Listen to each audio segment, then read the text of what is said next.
Marissa ducked out of their eyeless line of sight, clamping a hand over her mouth and nose to stop the sound of her breathing from reaching their awful, earless heads. Seeing the staff walking around during the day cycle was hardly an uncommon occurrence, although there were usually many more of them at night. At least the lights being on made it easier to spot them, but it made hiding virtually impossible. She'd gotten much quicker at climbing up the towering metal shelves and knew how many levels to go up in order to avoid being spotted. There she lay flat on her front, careful not to crush the valuable object she had tucked in her other arm, pressed against her chest. Still keeping her breaths masked, she watched the three misshapen creatures shambling around below. Looking at them was still enough to make her skin crawl. That much hadn't changed. Marissa figured it would take maybe more than a year of being trapped there for the staff to feel even marginally less unsettling. Everything about them just felt fundamentally, intrinsically wrong. The disproportionate limbs, the vacancy of any and all features or expressions on their blank faces, the inhuman voice they somehow spoke during the night cycle. But most of all, the thing that bothered her was how, even with all those inaccuracies that made it clear they weren't human, they were still shaped like humans. When it wasn't terrifying her, it made Marissa feel confused. Why not have multiple arms? Why not have jaws of razor-sharp teeth or bladed hands or enough eyes to see in 360 degrees at once? What was the point of keeping that two-armed, two-legged humanoid shape? It was as if they were trying to fool people or mocking them. The trio lurked around beneath her, the elongated necks lifting their heads to just short of the shelf Marissa was hiding on. She inched away as one came closer, hoping it wouldn't look up and spot her. Even though they were normally docile during the day cycle, she couldn't risk being seen in case it provoked them. While the lights were on, they normally ignored people. Some of the inhabitants of her settlement had even boasted about hurling cold meatballs at the staff during the day without eliciting so much as a reaction from them. They were lying, just posers, she had thought at the time. Hannah had even told them to their faces that they were just trying to seem tough. Marissa suppressed the urge to laugh, even quietly, at the memory. Her heart suddenly jolted beneath her ribs as she remembered the valuable object she had in her arm. In her mind, the idea rang out that shifting her body weight, even as slightly as she had just done, was enough to smash it to pieces. But she couldn't check, not without causing enough noise to attract the three staff members. She tried rolling to her side, feeling some resistance behind her. Then, a loud noise as a calyx fell from the shelf and clattered to the ground. Before she could even look at the three staff, not even waiting for them to react, Marissa was on her feet again, climbing up the tall shelves. She tucked the precious object into her jacket, freeing both her hands to aid her climb. Every wobble of the warehouse shelves threatened to bring it careening down, toppling into the neighboring unit, either crushing her under the weight of all the wood plastic composite panels falling off of the shelves, or leaving her winded and hurt enough for the staff to catch her. But not one of the threats to her safety deterred her from reaching the top of the enormous shelves in record time. The pounding of her pulse, loud enough to hear it against her eardrums, didn't distract her as she rushed across the length of the highest shelf, then leaped with ease to the one running parallel. To anyone else, she would have seemed crazy. Then again, wasn't love meant to make people do crazy things? Like trying to evade the staff with a stolen Ikea clock secured under her jacket. Marissa couldn't even afford herself a momentary glance over her shoulder at the staff below, if they were even still at ground level and hadn't started climbing up the shelves to chase her. Luckily, being this high up made it easier to navigate the endless sprawling store surrounding her. In the distance, over rows and rows of warehouse shelves, she could see the showroom area, filled with model kitchens and bedrooms, knowing they too stretched out like an unending labyrinth of display furniture. A little over a year ago, when she first arrived, getting lost was almost a certainty. Now Marissa could navigate with ease. After all, she'd had a good teacher. She still remembered the day she arrived, even though the months since had felt like entire years. Things had been so much more complicated when she left home to buy some easy-to-assemble furniture for her new apartment. There were budgets and bills to think about, expenses and taxes, and what the heck to make for dinner when she got back. A million things to think about and what felt like hardly enough time to tackle each one. In here, things were much simpler. It was a day cycle or night. You were at camp or in the food hall gathering supplies. You could see the staff, or you couldn't. You were alive, or you were dead. It had only been a half hour or so after she stepped inside the Ikea on the edge of town for Marissa to realize she hadn't seen anyone else in the store since she arrived. Calling out for anyone else, she'd been met with her own voice being echoed back at her. Again, it was almost like someone was mocking her for getting lost. Retracing her steps, she tried making her way back to the front entrance, only to be met with more and more repeated showrooms.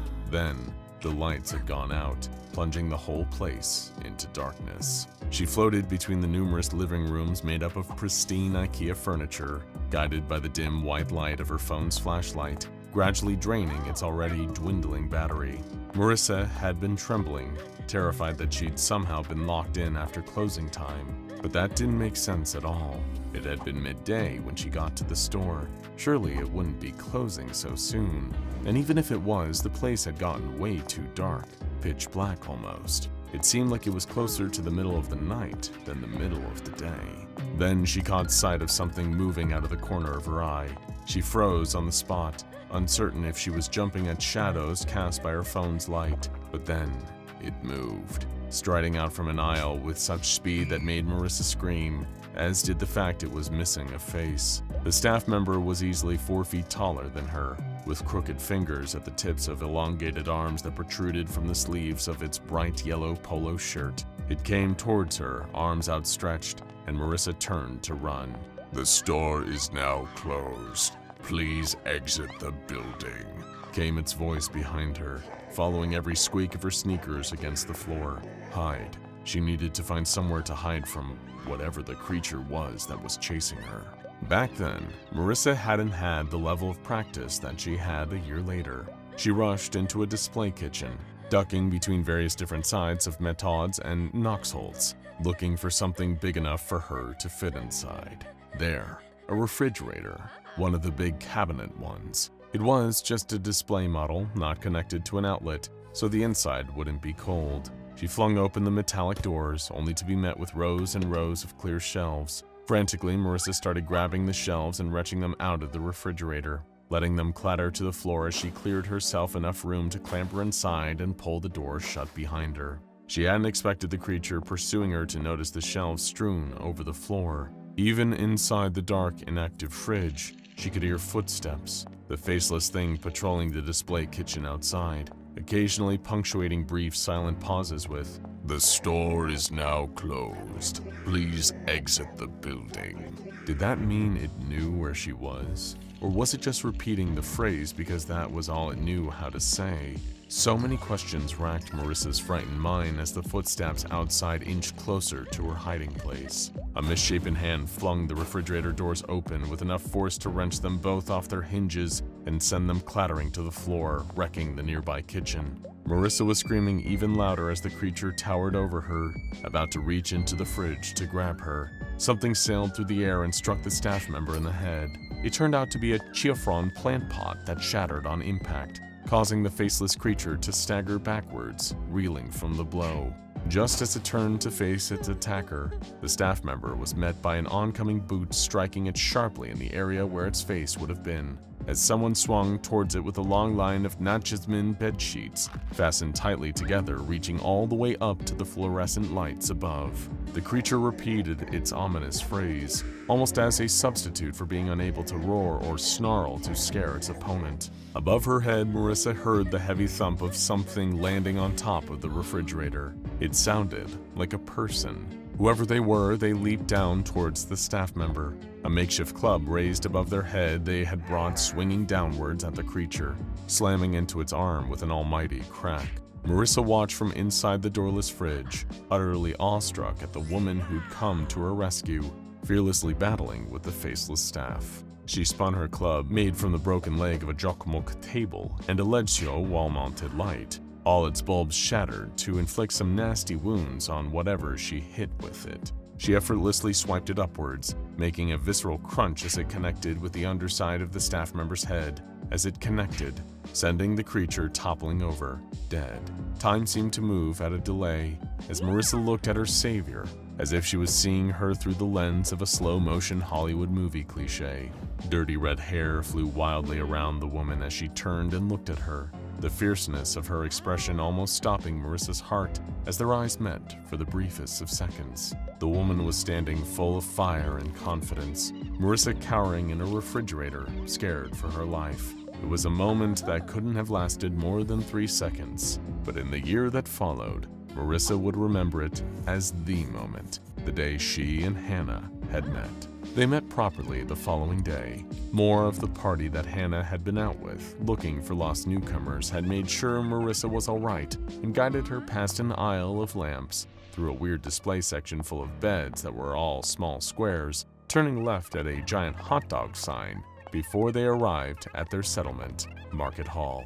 In the sea of endless showrooms and flat-pack furniture, she was amazed to see that not only were there other people here, but they had repurposed all the Ikea products around them into a makeshift encampment, with a barricade of chairs, tables, and all manner of furniture around them to keep the staff out. Marissa had never bought into the idea of love at first sight. She wrote off that kind of spark as an overly romanticized idea, made up to get people to hold on to unrealistic standards for falling in love. But seeing Hannah and getting to introduce herself the next day, she realized quickly that she'd been wrong.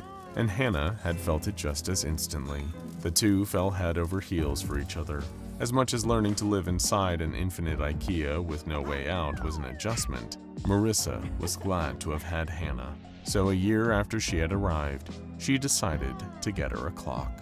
It might have seemed silly to get someone a gift in a place where everything around was free for the taking, but Marissa had been mulling over the idea for a while. Hannah was always complaining that she could never tell what time it was, especially when it was night and the lights of the store had gone out.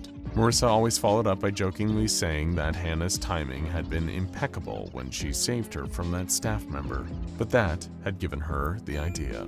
Sure, it was a little cheesy, maybe even over the top, but there was really a limit to how romantic either of them could be when trapped together in endless Ikea. Besides, compared to some Bondrome heart-decorated duvet covers, getting her a clock seemed to be a more symbolic, meaningful gesture. So Marissa headed off into the Ikea to retrieve a Tjalla for Hannah.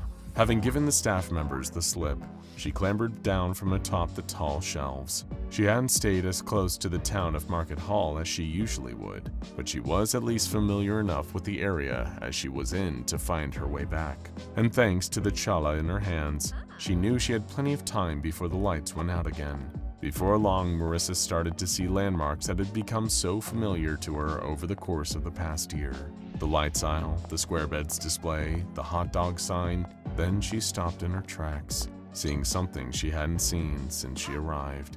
It was the exit, right in front of her.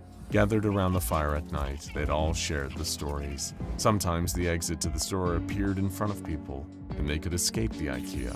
Other times it just vanished before them, like a mirage in the desert. Hannah had once asked Marissa if she'd ever leave if she saw the exit. She replied, saying she had everything she needed right here. Her legs were moving without her even thinking about it. Marissa was sprinting towards the doors, still holding the Tjalla in both hands as she ran. It was on sight. She hadn't even made the conscious choice to move towards the exit, and she couldn't stop herself now that she started. Within seconds, she made it to the doors and passed through them, the dim light of the overcast sky searing her eyes as she stepped outside. Then, the realization hit her, catching up to her like it had been a staff member chasing her. Hannah was still inside. Regret hadn't yet started to form. Marissa still thought she could go back and find her, and bring her back to the exit before it disappeared again. She turned to head back in, but it was already too late. Weeping, Marissa fell to her knees, having traded one hell for another. The clock in her hands vanished, fading from existence in time with the ticking of its second hand. The Tjalla was gone, and Marissa would never see Hannah again.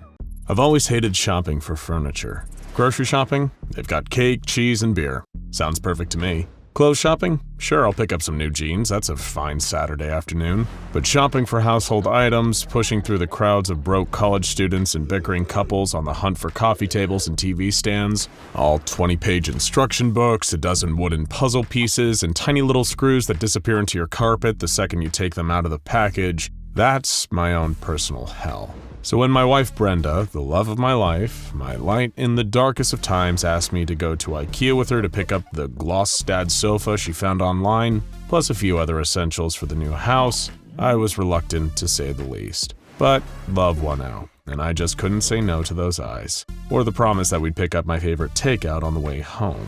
It would be a quick trip. We run in, we grab the sofa, and maybe a high-list shelving unit for her office, and we head back out. 1 hour tops. Well, some mad god of chaos and cheap furniture must have turned his hateful eye on me. I've been walking for hours, and nothing has changed. I knew Ikea was big, but this seems impossible. It's like the store never ends. I kept calling out her name, Brenda, but there's no response. Just my own voice bouncing off the flat white surface and rows of muskin wardrobes. I was such a jerk. I always do that, get swept up in the stress when we go furniture shopping. I told myself I wouldn't do it this time, but like clockwork, I got overwhelmed by the vast aisles, the myriad of options, and the hard-to-pronounce names. I was impatient. I told her to go look at throw pillows on her own because I was sick of getting sidetracked. She loved throw pillows. No, I can't let myself do that. It hasn't been that long. She's got to be here somewhere. I can't let the last time we spoke be a fight about living room decor. Day 2. So, it's my second day lost in Ikea. I can't believe I just wrote that. Also, I'm not entirely sure how many days it's been. There's no windows here. I can't see when the sun's up and when it's down. The lights turn off sometimes, and I think that's meant to indicate night, but I really can't be sure. The clock on my phone is stuck at 3:22 p.m., the exact time we entered the store. I guess I should say I've slept once since being here. Managed to camp out on a Gisheim futon mattress. It wasn't the most comfortable, but I've definitely had worse. This place reminds me of the island of the Lotus Eaters in the Odyssey. I can't tell how much time is passing. Days and nights don't really exist here. Speaking of eating, I wish I had some food right about now. Brenda always has granola bars in her purse, and she's ready for anything. I've always admired that about her. I had a piece of gum in my pocket, but I think it lost its flavor ages ago.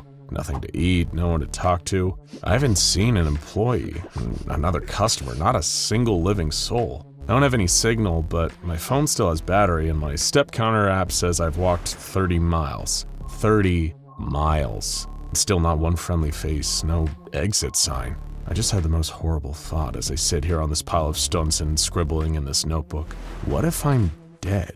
What if I died on the store floor, keeled over from a heart attack or a stroke or something, and this is my eternal resting place? I know I wasn't perfect. I could have done more charity work, volunteered at soup kitchens, and helped more old ladies cross the street, but I didn't think I'd wind up in hell. The philosopher Jean-Paul Sartre once wrote, "Hell is other people," but I'd like to respectfully disagree with Monsieur Sartre. Hell is an endless vacant Ikea. Day 3. So it turns out I'm not alone here. Not exactly. I still haven't seen another human being, but I did see something else. While I was trying to sleep, nestled in a makeshift bed of Sharder cushion covers and kept awake by the gnawing growl of my empty stomach, I heard a shuffling sound several feet away. Footsteps. I sat up, eyes darting around for the source of the sound. Could it be Brenda? Or some other hapless soul sucked into this prison with me? I spotted the silhouette of a person wearing an Ikea employee uniform, that unmistakable bright yellow shirt, a beacon of hope. Then it turned around, and I realized this was no ordinary salesperson. Their face was smooth, featureless, like an egg. If an egg was the size of a human head and perched on top of a 7-foot frame. Once I noticed its face or lack thereof, I took in the rest of the creature's nightmarish form. Its proportions were all off. Short, stubby legs beneath a distended torso that stretched into long, long arms that dragged along the ground as it walked.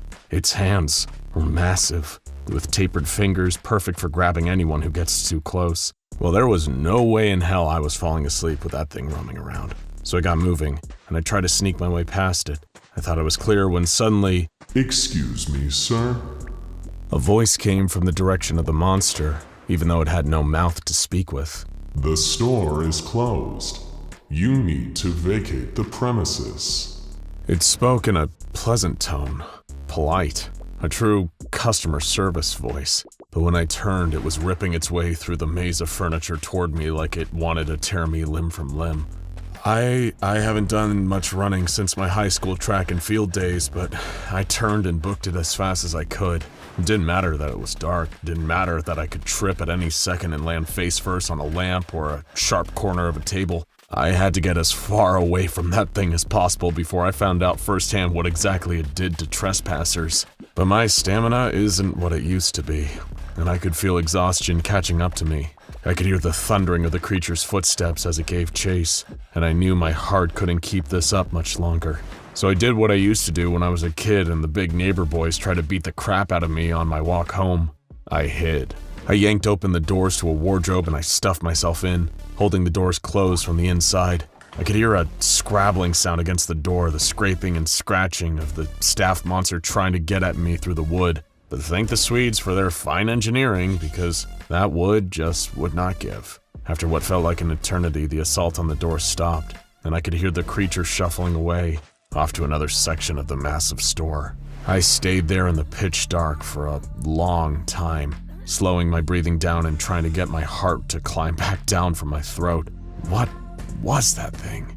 Did it live here? Where did its voice come from? How did it know I was here? The questions bounced around my mind and I knew I might never find the answers. I'd guessed before that this was no ordinary Ikea. The endless rows of aisles and total lack of any human beings had been a pretty good clue. But now I knew for sure. I had left my own world behind. As I drifted off to sleep, the wardrobe closing around me like a coffin, my drifting consciousness thoughts were of Brenda, whether she was trapped in here too, and on the off chance she was, if those creatures would get to her before I could.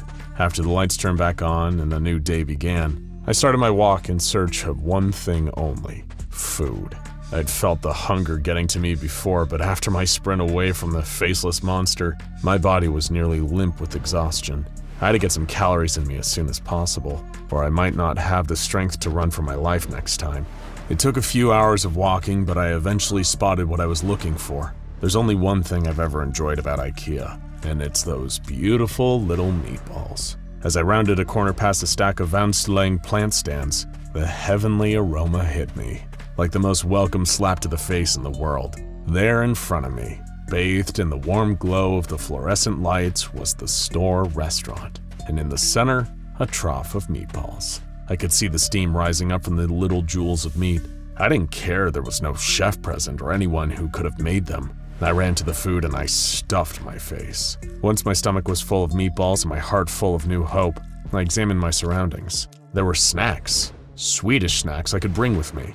I grabbed a clamby canvas bag and began to fill it with whatever I could grab. Cans of cider, jars of lingonberry jam and mustard, boxes of muesli, and bags of sour candy. Hell, I even grabbed some of the salty licorice. When food is this scarce, you don't look a gift horse in the mouth, even when its breath absolutely reeks. I'm not too sure where I'll sleep tonight. Don't want to be out in the open in case more of the staff find me.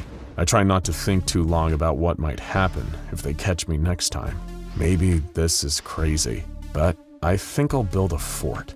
I've got plenty of space for it and plenty of materials. I'll climb up to the top of a tall shelf and build a fort up there. Just have to hope I don't toss and turn too much in my sleep, or I might impale myself on the Taragarp floor lamp. Day 4. Something incredible happened. I built my fort pretty close to the food area so I'd be able to access it again when I woke up. When the lights came on this morning, I saw someone helping themselves to the meatballs. It couldn't be staff because they've got nowhere to put the food even if they did. I took a closer look, and it was a person, an actual human person. Blonde woman in a blue sweater, loading up a bag with meatballs and other supplies just like I had the previous day. "Hey!" called out to her and my voice felt strange. Rusty from not talking to anyone for days, I guess. She spun around brandishing a fire axe. Right, she probably thought I was a staff member preparing to attack. I waved my arms to draw attention to my face, its eyes, nose, and mouth to make it clear I wasn't one of them. Sorry, I'm human. Hello? Her posture relaxed and she motioned for me to come down and speak to her. She introduced herself as Gloria and explained that she was part of a community of other humans who had built a town in the checkout department. They had set up lights, beds, and most importantly, a gate to keep the staff out at night. "How long have you been here?" she asked me as we made our way towards checkouts together. 4 days, I think. Her eyes widened, impressed. Most people usually don't make it through that many nights alone in here. The staff gets to them first. I shuddered at her words, and my thoughts turned once again to Brenda. I asked Gloria if she'd seen my wife at all, if she'd made it to the checkouts before me. She shook her head sadly. I came in with my sister, she told me. I haven't seen her since. And how long have you been in here? I asked. Gloria sighed and patted me on the back before speaking again. About a year. We were silent the rest of the walk, and by the time we reached the gates of checkouts, the lights were turning off for the night. Quick, we need to get inside. Gloria ushered me through the gates and followed behind. I was about to question her urgency when suddenly 2 faceless horrors lurched from the shadows. These 2 staff members were smaller than the ones I'd seen before, maybe 4 feet tall. They had the same long arms though, and they were reaching for us as they ran at the gate with primal speed. They threw their bodies against it, arms stretched towards me and Gloria. I screamed, jumping back. Gloria just watched them, stone-faced, waiting to see if this would be the night they actually broke through. After a while, the staff gave up and stumbled away, and I turned to take in the town of checkouts. I never thought I'd be so thrilled to see a collection of beds, lamps, and strangers. So many people, when I had worried I'd never seen another person again. There are around 40 people in total, though I haven't met everyone yet. Some folks were already sleeping when I got there, or keeping to themselves. The people I did meet nearly knocked me out with their kindness. They fed me, gave me water, a bed to sleep in, and a set of clean clothes one of them had fashioned out of sheets. They're not exactly stylish, but I'd take anything over the t-shirt and slacks I'd been sleeping and sweating in for days. I think I could be okay here, at least for a little while. At the very least, I'll get a good night's sleep for once. Day 11. So, I've been here at the checkouts for about a week now. And as bizarre as it feels to say this, I think I'm starting to settle in. Being around other people keeps me sane. Without that endless stretch of silence, there's less space for my mind to wander to the worst possibilities. John, one of the men here, had a phone charger with him, and I was able to get mine juiced up again. There's still no signal, but I had a few movies saved, and plenty of podcasts. I've been listening to a true crime show with some of the other people here, distracting ourselves from our own horror with the tale of somebody else's. We gather around, break into the rations we gathered during the day, and even crack open some of the cider, while we listen to the silky-voiced narrator to take us through the story of bloody murder in a small town.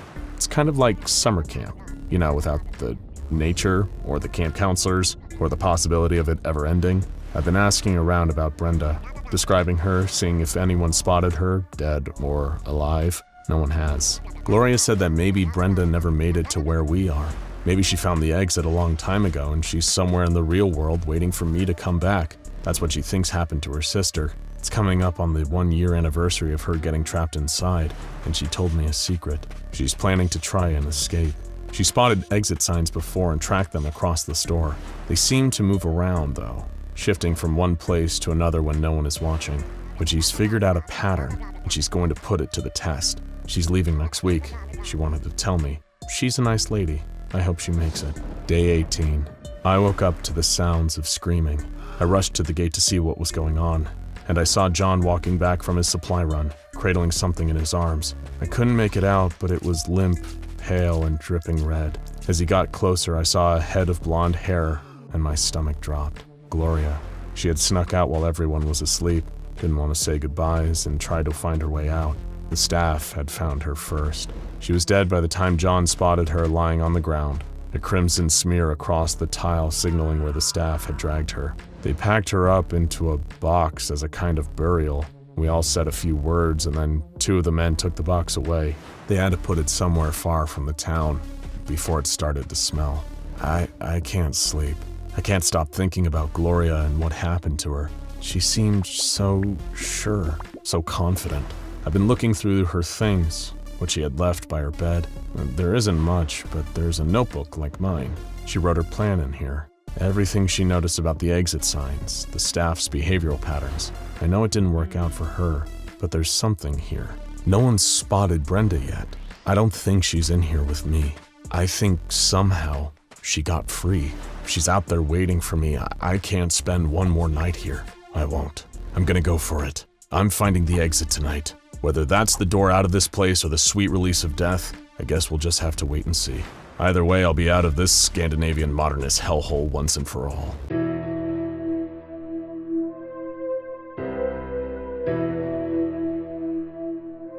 On March 15, 2011, Martin Sims was wandering down the streets of Carson, California. His clothes were ragged, he was filthy, and gibbering like a madman with a full beard and long, unkempt hair. His body was covered in scars, but he showed no signs of malnutrition. What made Martin's sudden appearance so remarkable? He'd been missing for 3 years. When he was interviewed by police, they asked him where he'd been all this time. They couldn't believe his answer. He'd been trapped in an Ikea since 2008, but this was no ordinary Ikea. This was a dangerous anomaly that would come to be known as SCP-3008. Martin's strange answers in his interview were laughed off by his interviewing officers, who assumed he was either crazy or under the influence of something, but they caught the attention of an SCP Foundation field agent embedded in the precinct. The report was passed up the chain to a local site director who approved a detachment of Foundation field operatives to look into Martin's case. While he was reluctant to lead the Foundation agents back to the offending Ikea, the Foundation can be extremely persuasive. His screams of "Please, I'm begging you, don't take me back, don't make me go back," were noted but ultimately disregarded. When the SCP Foundation had triangulated the position of SCP-3008, which was indeed an active Ikea, the entire retail zone was closed and barricaded under the pretense of a severe black mold infestation. Armed Foundation personnel also arrived on the site shortly after, based on Martin's vague statements that there were creatures of some kind inside. Due to his deteriorating mental health, Martin was unable to provide a great deal of lucid information on the specific traits of SCP-3008. But one phrase he kept repeating was "bigger on the inside." Once researchers were satisfied that Martin had delivered all the pertinent information he was able to, he was administered Foundation amnestics to erase his memory of the last 3 years and return to his family. A cover story was formulated. Martin had been kidnapped and abused for 3 years by a mentally unbalanced stalker in downtown Carson. He'd been able to escape as said stalker took his own life out of guilt, a suicide that the Foundation expertly fabricated to make their cover story airtight. With the loose end of Martin Sims taken care of, the true observation of SCP-3008 could begin. A base set around the perimeter of the mysterious Ikea kept a 24-hour watch on the building, covering all potential entrances and exits. No exploratory missions had yet been approved by the Foundation Ethics Committee, so they first wanted to perform a week of external observation to see if any of the store's anomalous properties extended beyond the confines of the building. After a week of nothing, it appeared they did not. A local site director approved of the use of 20 disposable Class D personnel to explore the interior of SCP-3008. The D-Class operatives would be split into 4 squads of 5 men, Alpha, Bravo, Charlie, and Delta Squad. Each would be assigned a different quadrant of the store and would deliver information back to the control team on site via a live audio and video link. 3 of the 4 teams upon entering the store reported nothing out of the ordinary. Neither the audio or video they were sending back indicated anything different from a standard Ikea store, from the flat-pack wardrobes to the Swedish meatballs. Team Delta, however, suddenly began experiencing a scrambled audio and video connection. Shortly after, communication with Team Delta dropped off entirely. They disappeared somewhere inside the store and haven't been seen since, with one notable exception. After the disappearance and the extraction of teams, Foundation researchers classified SCP-3008 as Euclid because its anomalous properties were at least confined to the interior of the store, and even then seemingly not the entire interior. The anomalous area within SCP-3008 became known as SCP-3008-1, and containment appeared to be 100% secure. There was no telling how many people had already gone missing in the store over the years, but the disappearances must be stopped. The Foundation maintained constant surveillance around the perimeter of SCP-3008, but it appeared they could prevent any further incidents by simply preventing other civilians from accessing the Ikea store. Martin's ravings about monsters were assumed to just be the product of delirium, until a surviving member of Delta Team suddenly reappeared. The date was November 3, 2011. It was a cold night, a few hours after what would have been closing time if the store were still active, and 7 months after the extraction teams had disappeared somewhere in the confines of SCP-3008. There had been no anomalous activity outside the store since the perimeter was first secured, and the Foundation researchers hadn't expected that to change until the last surviving member of Delta Team came barging out of the store's entrance. Startled field operatives were amazed to see him again, but they were even more amazed to see what was following him out of the store, repeating the same phrase: "The store is now closed, please exit the building." Despite the fact that the entity chasing the Delta Team survivor was wearing the yellow shirt and blue pants of an Ikea store employee, the being definitely was not human. It was around 7 feet tall with no visible face. The entity had grossly extended limbs, with each arm being around 5 or 6 feet long and ending in a huge oversized hand. The whole process was so sudden that the field agents present at the perimeter weren't able to save the Delta Team survivor, as the entity reached forward with his freakishly long arms, grabbed him and twisted his head off like a child with a doll. The field operatives present drew their weapons and peppered the entity with bullets. It would later be classified as SCP-3008-2. The being appeared to collapse and die from the physical trauma, at which point it and the body of the former Delta Team survivor were taken for an autopsy by Foundation researchers. There were no biological abnormalities of the body of the Delta Team survivor, so it did not appear that the anomalous properties of SCP-3008-1 had any effect on the physiology of its occupants. He was not malnourished despite being missing for months, and the contents of his stomach looked to be half-digested food consistent with the menu of a typical Ikea store restaurant. SCP-3008-2, on the other hand, raised a number of perplexing biological questions. The autopsy revealed that the creature's clothes were actually part of its body, like an additional layer of skin. The creature lacked blood or any kind of vascular system. Even stranger, the entity didn't appear to have bones or internal organs, not even a brain or nervous system. It was a being made entirely of skin all the way to its core. How it was able to move, or even live for that matter, remains a mystery. Though when you work for the SCP Foundation, you learn to accept that some things will always remain unexplained. One thing was certain though, Martin Sims was right about his monsters. After the incident with Delta Team, the Foundation deemed that sending manned explorations into the heart of SCP-3008 was too much of a liability and planned a series of drone-based reconnaissance missions into the anomaly. The first of these drones experienced connection issues and failed when attempting to venture into the Ikea's anomalous zone. However, after a lengthy period of trial and error, the Foundation was able to establish a more secure connection with its drones, even when deep into the SCP-3008-1 anomalous zone. It was only then that some of the most extraordinary discoveries were made. SCP-3008-1 seemed to break the laws of spatial reality, as the area of the Ikea's interior was at least an order of magnitude larger than its exterior. Just as Martin Sims had said, it was bigger on the inside, but just how much bigger? The Foundation has yet to find evidence of any physical terminators within the store that might indicate SCP-3008-1 has an endpoint, while an area of at least 10 kilometers squared has been uncovered in SCP-3008-1. It could, in theory, be infinite. Laser rangefinder tests, which are normally very reliable, have only given inconclusive results. Interestingly, the anomalous area doesn't have any clear visual differences from the rest of the Ikea store, except that it extends forever. An individual trapped within the confines of SCP-3008-1 wouldn't even realize they've entered an anomalous zone until they tried to locate an exit and leave, at which point they'd find they were already hopelessly lost. The geography of SCP-3008-1 does at least appear to be consistent, so people trapped within are theoretically able to retrace their steps and escape if they haven't already ventured too deep.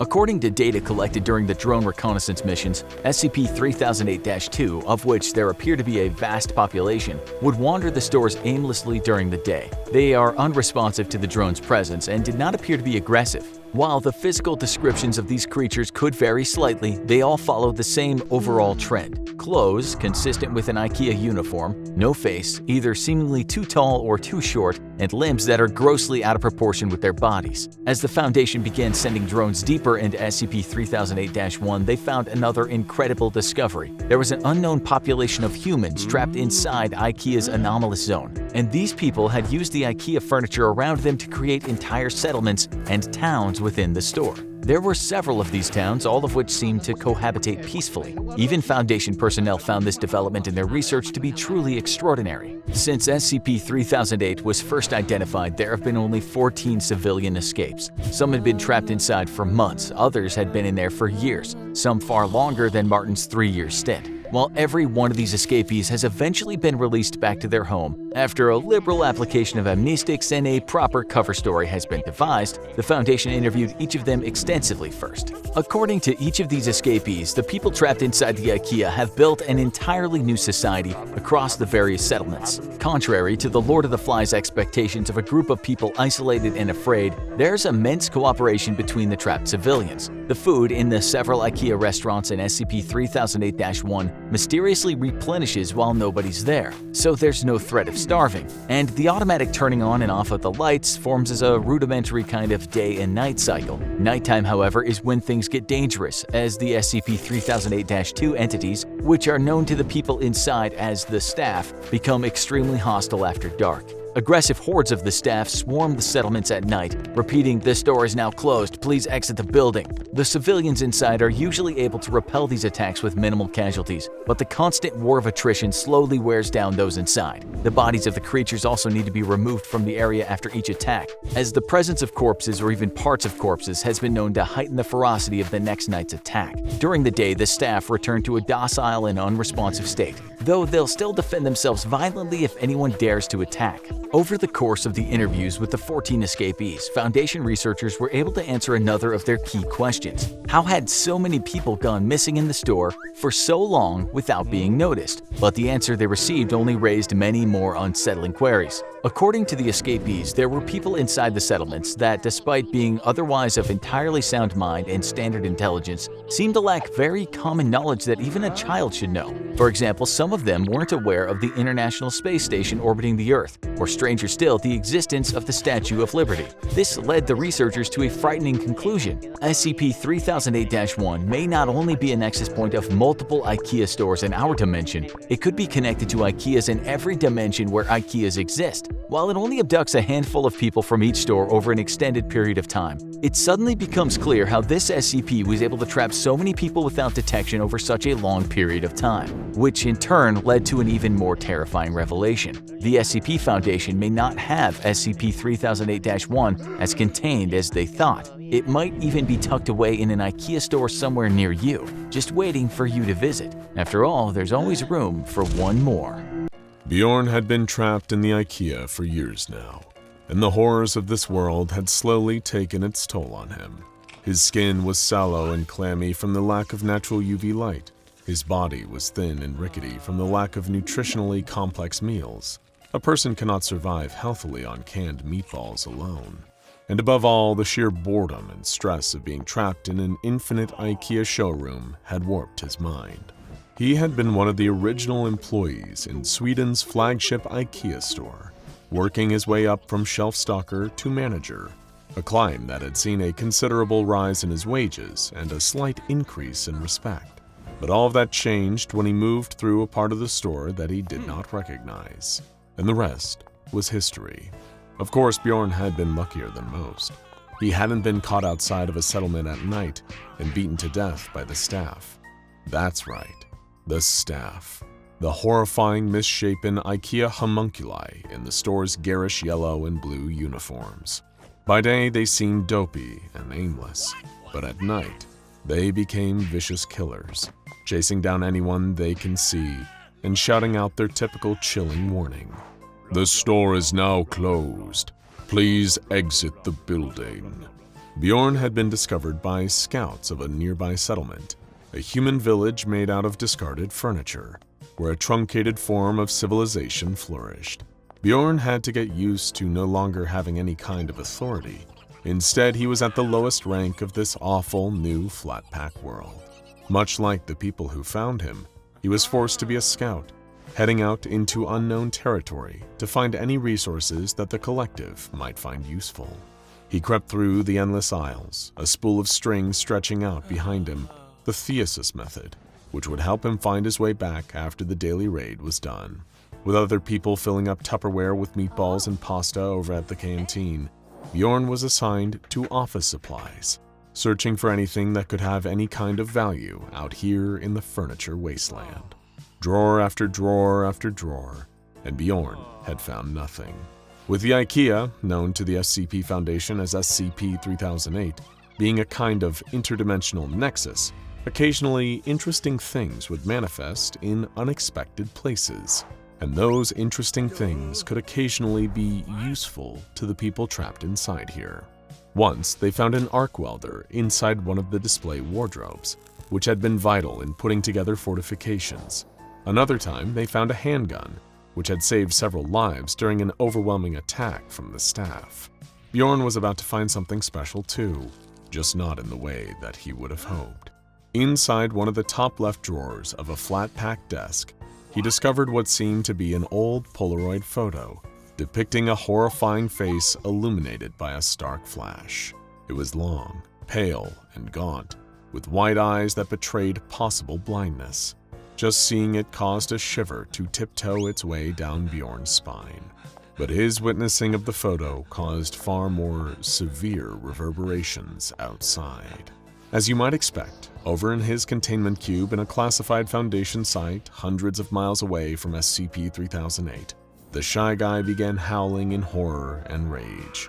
It could always sense when it was being perceived, and it always chose to react in the most reasonable way imaginable for an anomalous entity with low self-esteem, finding and completely and utterly annihilating whatever had been unlucky enough to see it.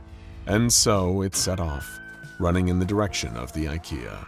At the same time, top-secret Foundation helicopters sped off into the distance to evacuate anywhere that might be unlucky enough to act as a transit point for SCP-096. Despite the hundreds of miles of distance, the monster reached the Ikea in less than 2 hours. The Foundation barricade and the personnel station there dissolved in anticipation of the monster's trajectory.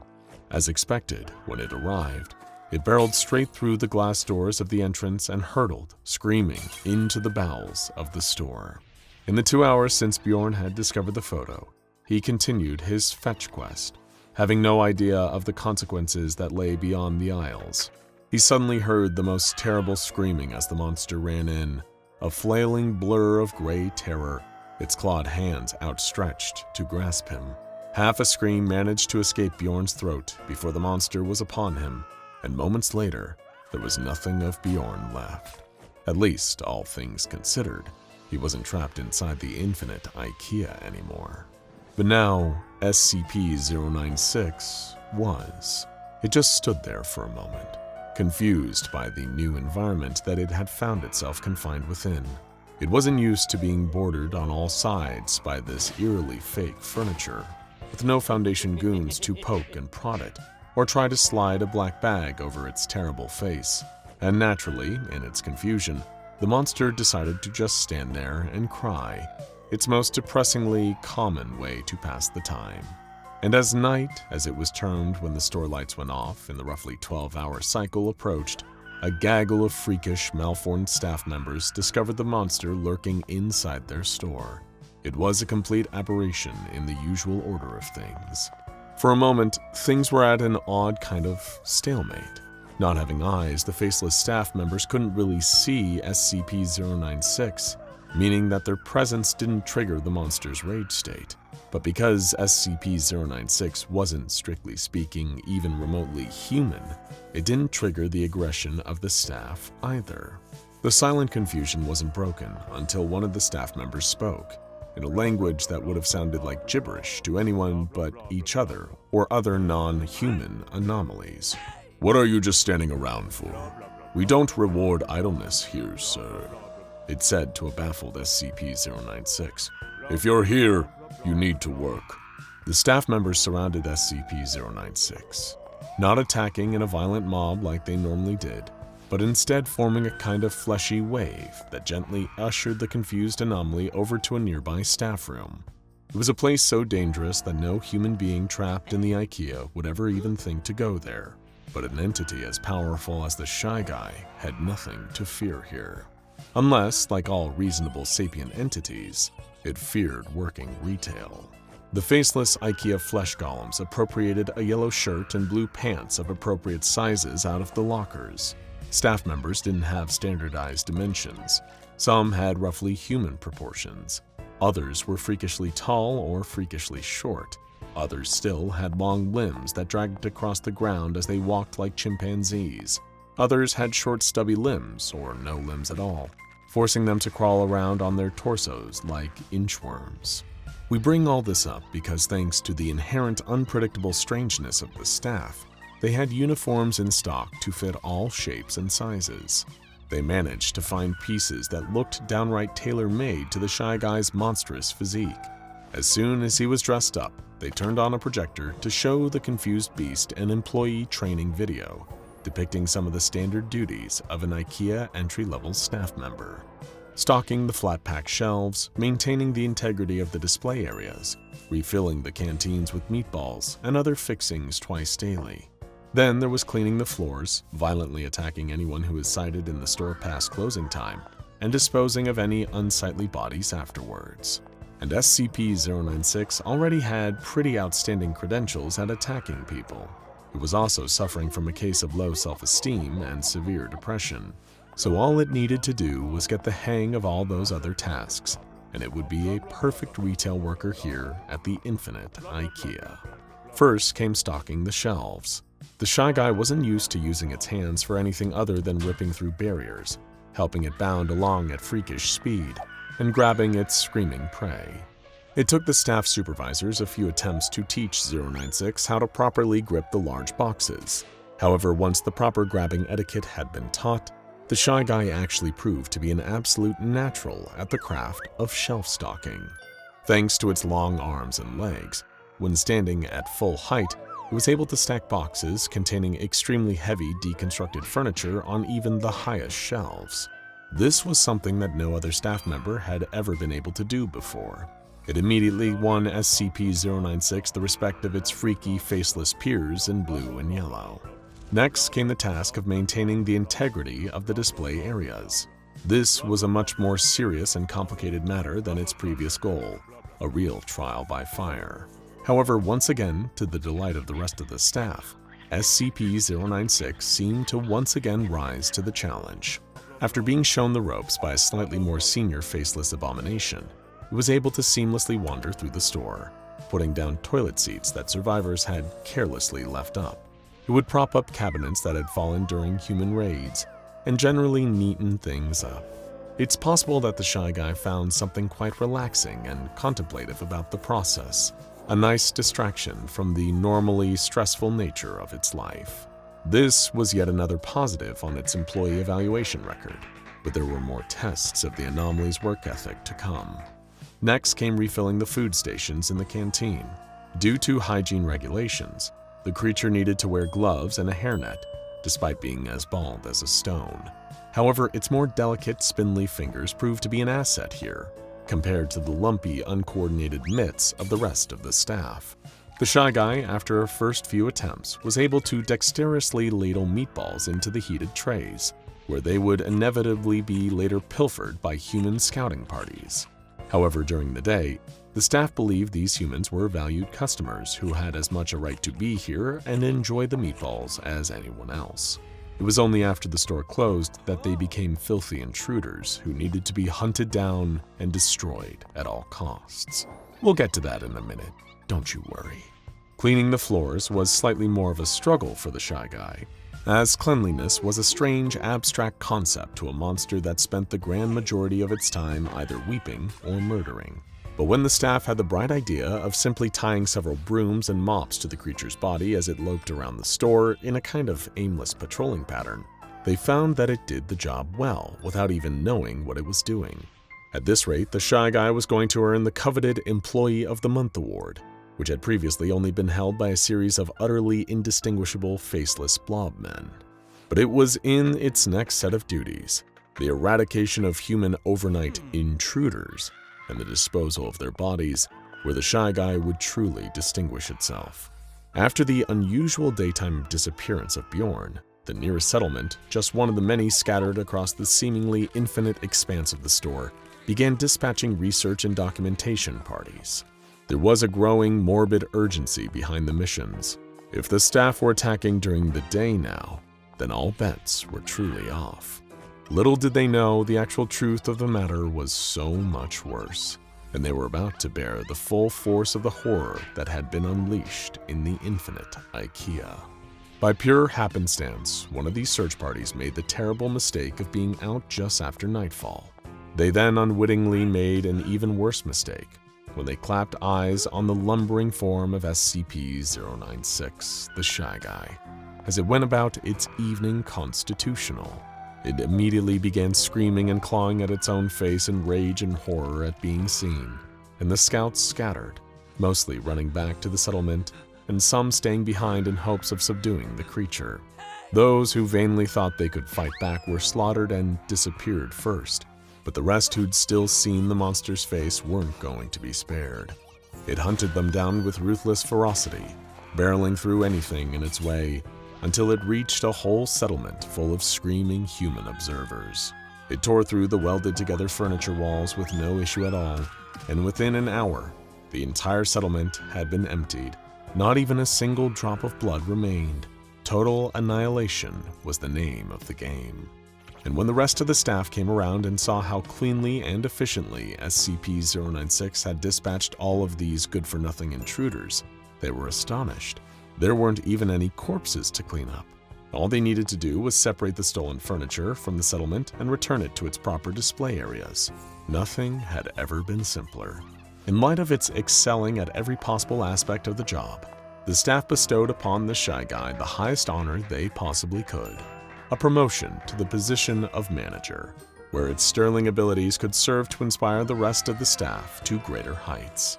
Never before did the infinite Ikea have such incredible potential to run at maximum efficiency. And the staff weren't the only ones celebrating the Shy Guy's seemingly permanent new home. The SCP Foundation had observed the monster not leaving the infinite Ikea for an entire week. Hope spread among the Foundation's many researchers that perhaps SCP-3008 could be reclassified as Thaumiel, and the Shy Guy contained for good. Never again would it massacre the staff of another containment site, or cause chaos, death, and destruction in some remote mountainside village. But all of these idyllic fantasies came to an end when a researcher was opening up an old SCP-096 file, hoping in the process to reclassify some of its containment information in light of this shocking new development. However, in the process, the researcher was exposed to another file photo of SCP-096's face, not sufficiently redacted, that some researcher forbearer had carelessly left in the file. Back in the infinite Ikea, SCP-096 suddenly went berserk, going through all the standard motions, screaming, sobbing, clawing at its own face. It was a terrible shame, really. It had truly been happy here in this place, with all these new creatures that truly appreciated it. But there's only ever so much that you can change in your nature. In a flash of gray, SCP-096, pulled along by psychic impressions, ran for the exit. "There he goes," one staff member said to another. "The best manager we ever had." Thunderous roars of a monster echo across the vast interior of SCP-3008-1 as the survivors run for their lives. These poor former customers had endured countless hardships inside of the infinite retail labyrinth, but they had never encountered a creature like the one they had just seen and heard. It was a regenerating monster capable of tearing through the towering, faceless giants that could so easily dismantle the body of a human being. The top of the food chain of this place had shifted, and the survivors were well aware that they were still on the bottom. There's nothing like a world-famous department store to pique the curiosity of the human condition. A regular Portobello Road of anything and everything lies within each location, but some have a wider selection than others. In one particular anomalous chapter of the brand, you may find, after searching through literally countless aisles of ready-made furniture, a half-off special on one hard-to-destroy reptile. If there was ever a must-go item on the sales floor of SCP-3008-1, it would be the draconic nuisance known as SCP-682, placed there by the SCP Foundation in a liberal use of the contain portion of the organization's name. The proposal to send the reptile on what would hopefully be a permanent shopping trip had come from Dr. James Perino, an advocate for the use of less destructive methods within the Foundation. To quote the good doctor, "We're doing a lot more neutralization through protracted violence than we used to. When did securing, containing, and protecting become a secondary priority? I suggest we clean up our act before we're the ADE Foundation. Attack, destroy, and escalate." His thinking was met with skepticism by most of the newer researchers, who cited the existence of so many hostile and malicious anomalies in the universe as proof that the Foundation's current hawkish approach was justified. At the same time, there was a certain contingent of older scientists and high-level personnel who sympathized with Dr. Perino.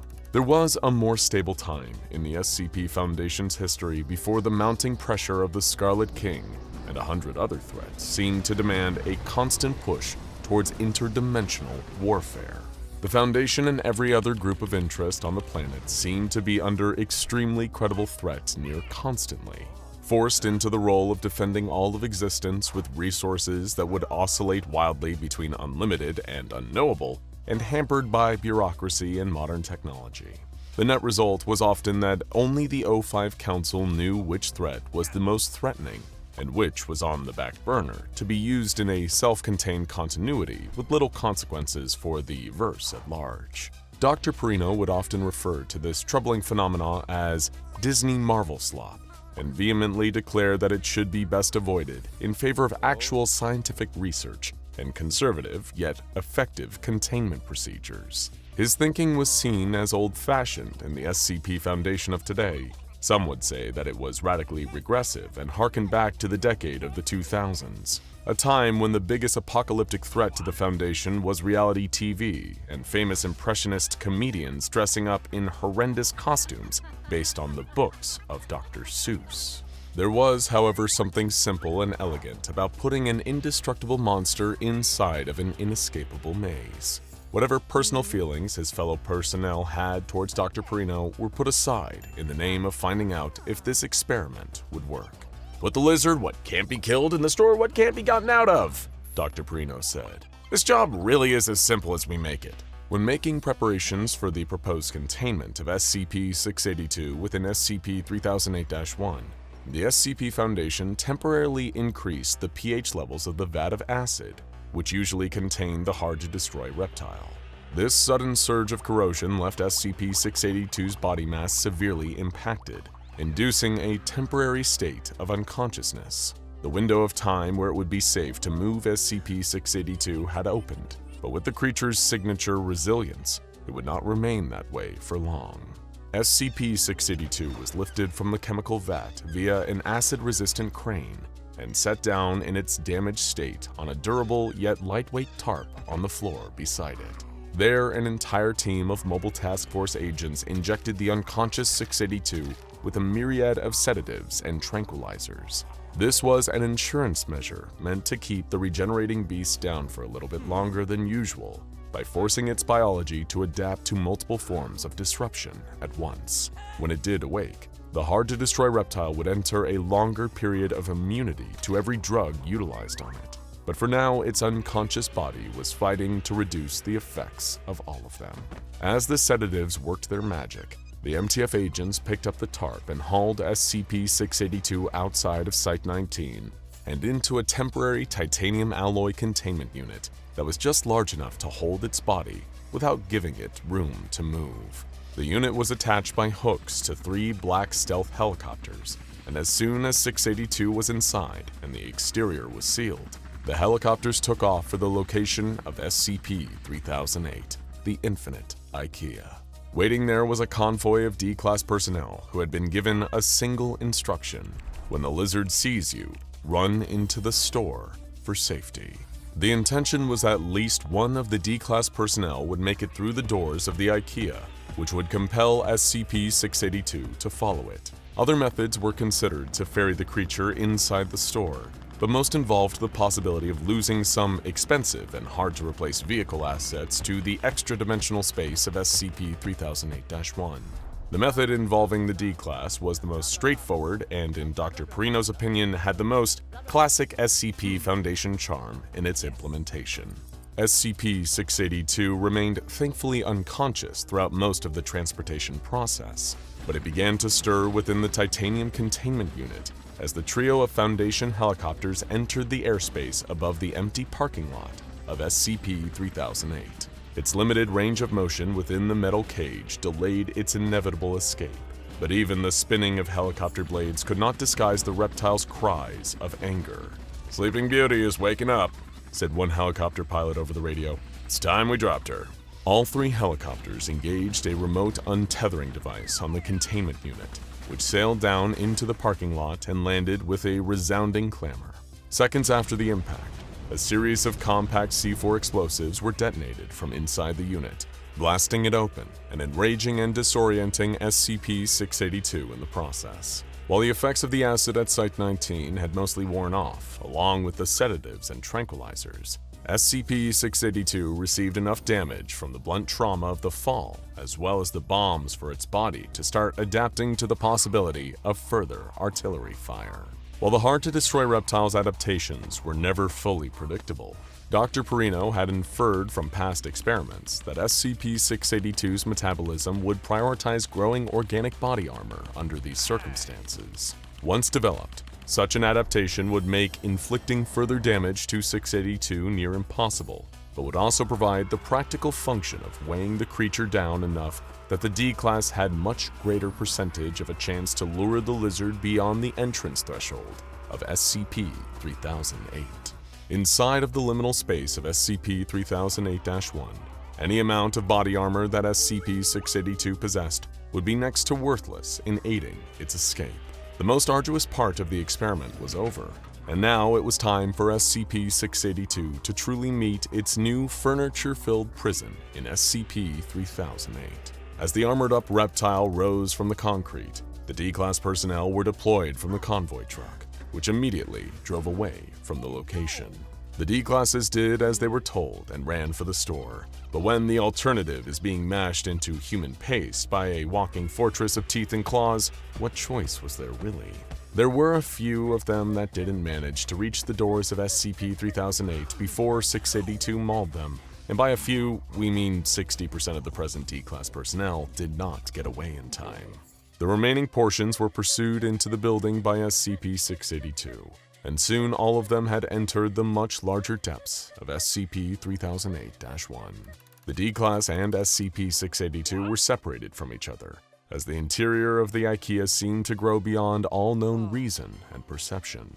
The entrance where all of them had entered was absolutely nowhere in sight to any of these newly trapped beings. A wave of confusion and panic reverberated through the ranks of the D-Class, who felt like they had come out of the frying pan and into the fire. If the frying pan was a killer reptile, and the fire was an endless liminal abyss from which there was no possibility of return. SCP-682, on the other hand, had no frame of reference for how a retail outlet was supposed to look, and did not notice anything off about SCP-3008-1. This was especially true because the interior of the space was currently in its so-called day state. The fluorescent lights were on throughout the store, and this meant that the uniformed humanoid inhabitants of SCP-3008-1, SCP-3008-2, were not aggressive in their behavior.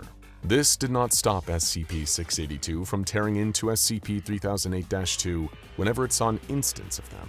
If 682 could type or hold a pen, it could write the book on aggression.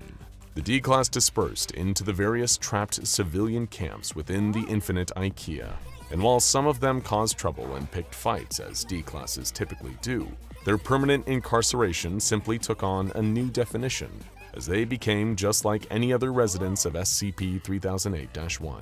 Before long, the lights went out within the store, and SCP-3008-1 entered a period of night. All at once, the pseudo-harmless instances of SCP-3008-2 began to repeat a common refrain from their non-existent mouths. "The store is now closed. Please exit the building." Throughout SCP-3008-1, the confined humans were hunted relentlessly by the instances who attacked them with vicious supernatural strength. SCP-682 found itself cornered by the now active SCP-3008-2 as they emerged from between the furniture sets to pummel the reptile with their long, sinewy arms. The body armor that SCP-682 had developed earlier was still in effect, but because it was adapted to defend against ballistics and shrapnel, the bludgeoning blows from the instances could still throw off SCP-682's balance. "These things are even more disgusting than humans," 682 thought to itself as it weathered the barrage. Perhaps it was because of the erratic movements of the SCP-3008-2 instances, or their more active control over their muscles, but the faceless giants seemed to be more durable in the night state than they were in the day state. SCP-682 was unable to bite all the way through the limbs of the 3008-2 instances, so it settled instead for chomping down on the long arm of one of the instances and swinging it back and forth like a dog's chew toy. There was always a method to SCP-682's madness, because the killer instinct that the hard-to-destroy reptile tended to act on was razor-sharp and ultra-practical. Some researchers believed that its cerebral capabilities were exactly as plastic as its biology, hindered only by the seething contempt and drive to dedicate every thought to destroying other forms of life. This may have been the reason why 682 held fast to the SCP-3008-2 instance that was in its jaws and used it expertly as a flail against the rest of its ilk. As strong as the instances were, there are few beings that can stand after being hit hard with an object of its same size and relative density. The overall damage to the instances from being repeatedly bashed with another instance was not severe, and since they were even more controlled by raw instinct than 682, the fight continued at a relative stalemate for hours on end. Neither SCP-682 or the small army of SCP-3008-2 seemed to receive any inhibiting wounds, and when the lights came back on in SCP-3008-1, there was no clear victor. SCP-682, true to its nature, did not stop its ceaseless offense. It didn't even react at all to the interior of the store changing between night and day.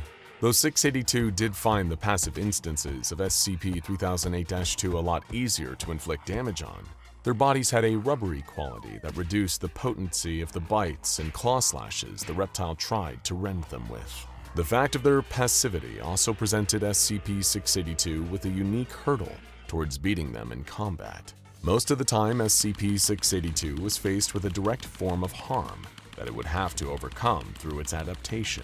In the majority of its previous bouts with other anomalous beings, the hard-to-destroy reptile was able to claim victory by using its opponent's greatest strength against it.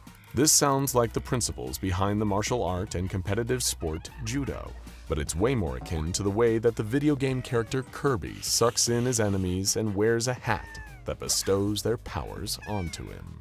In this case, however, the instances of SCP-3008-2 were too durable to destroy, without a great exertion of effort on SCP-682's part, and didn't retaliate in a way that would activate 682's adaptive qualities. The body armor faded fast, as well as any other adaptations that SCP-682 had made the day prior.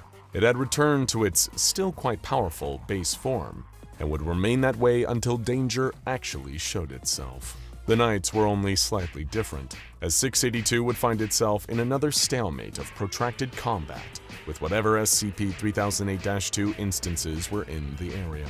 The creatures hit hard, and SCP-682 did need to resist them with force, but their countless numbers meant that even when one of the rubbery and durable humanoids gave out, two more would take its place.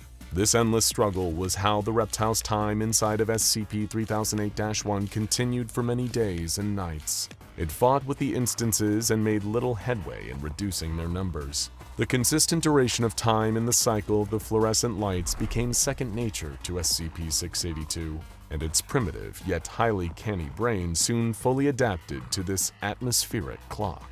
It was no longer even thinking of how to escape from SCP-3008-1. In fact, the idea may have never crossed its mind from the moment it set foot within the space. Dr. Perino's bizarre and novel plan just might have contained the hard-to-destroy reptile in a different reality for good. Containment notes would need to be updated, of course, and there was still the matter of evacuating as many innocent civilians as possible from SCP-3008-1 without crossing paths with SCP-682. Overall, though, the experiment was a success, with one major caveat. You see, the day-in and day-out struggles of SCP-682 within the infinite Ikea had seemingly broken something within the reptile's spirit.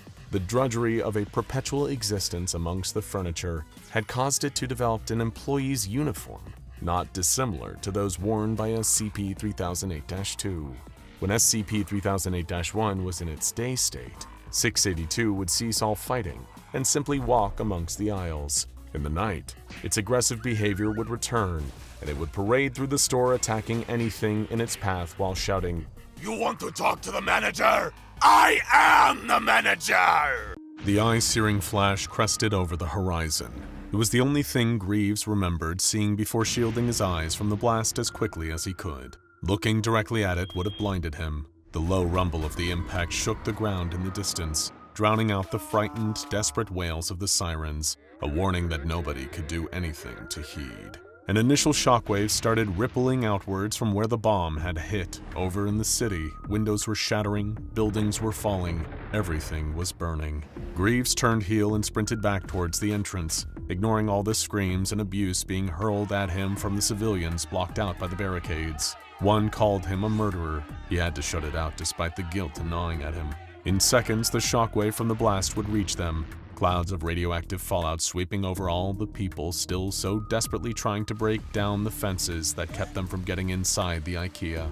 Once his foot had crossed through the entrance, the automatic doors slid closed. Someone slammed down the shutters, and with a metallic thud, the cries and the chaos were left outside.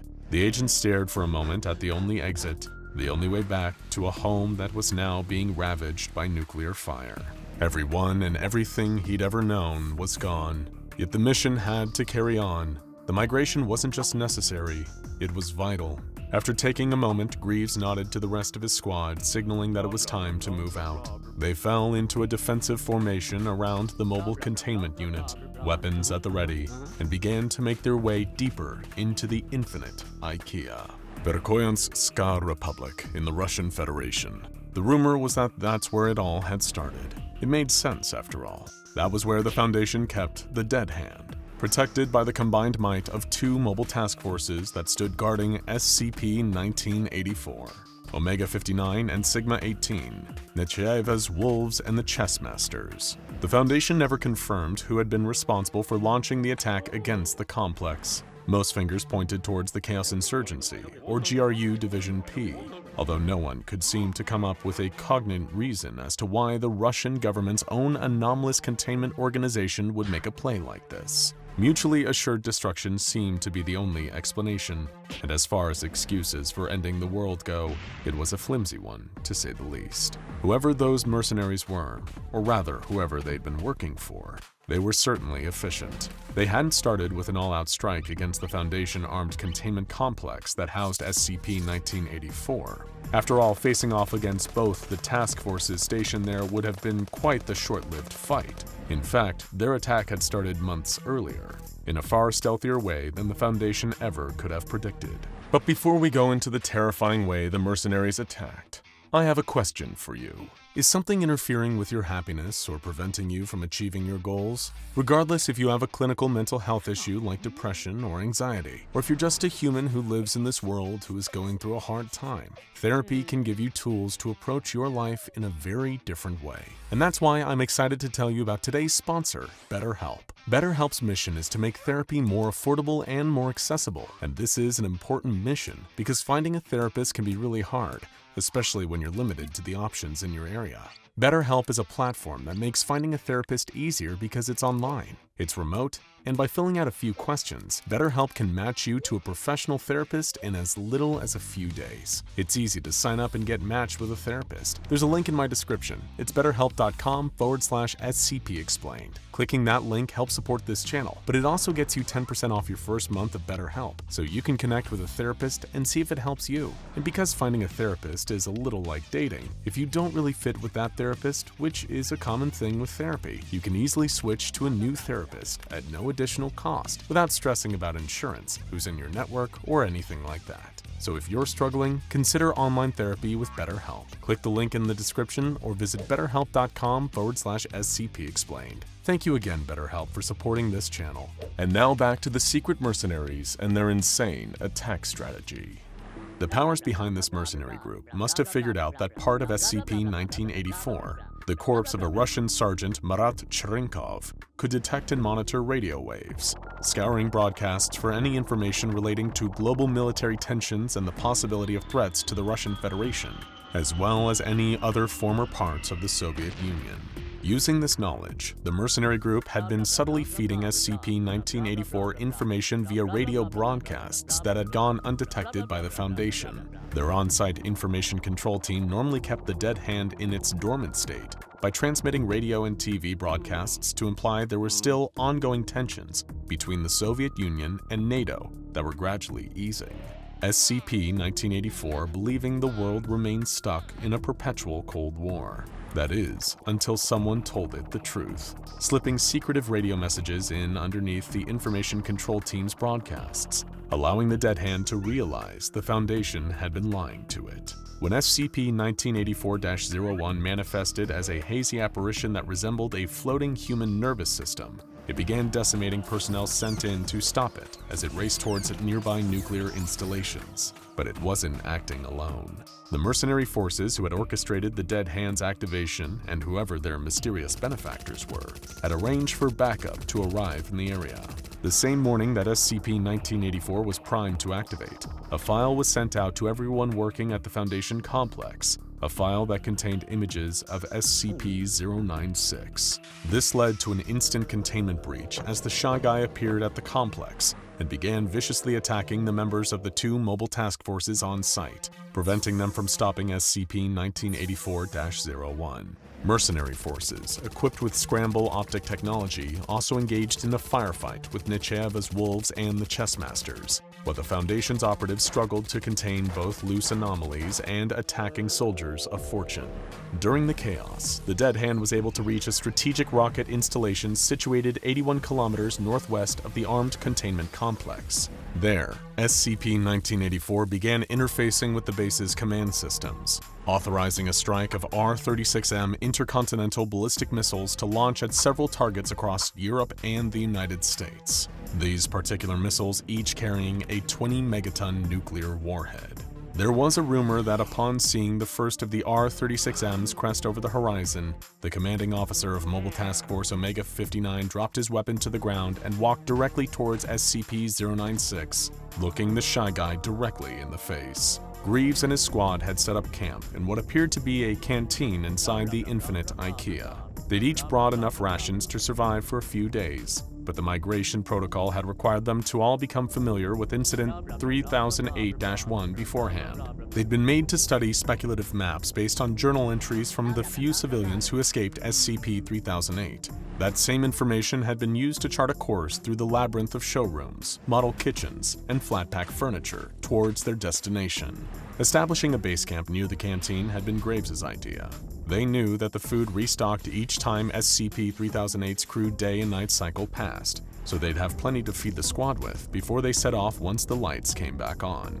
A few meters away, Greaves spotted an SCP-3008-02 instance lumbering around, lazily shuffling its feet at the tips of its elongated legs, dragging its long arms like it was bored.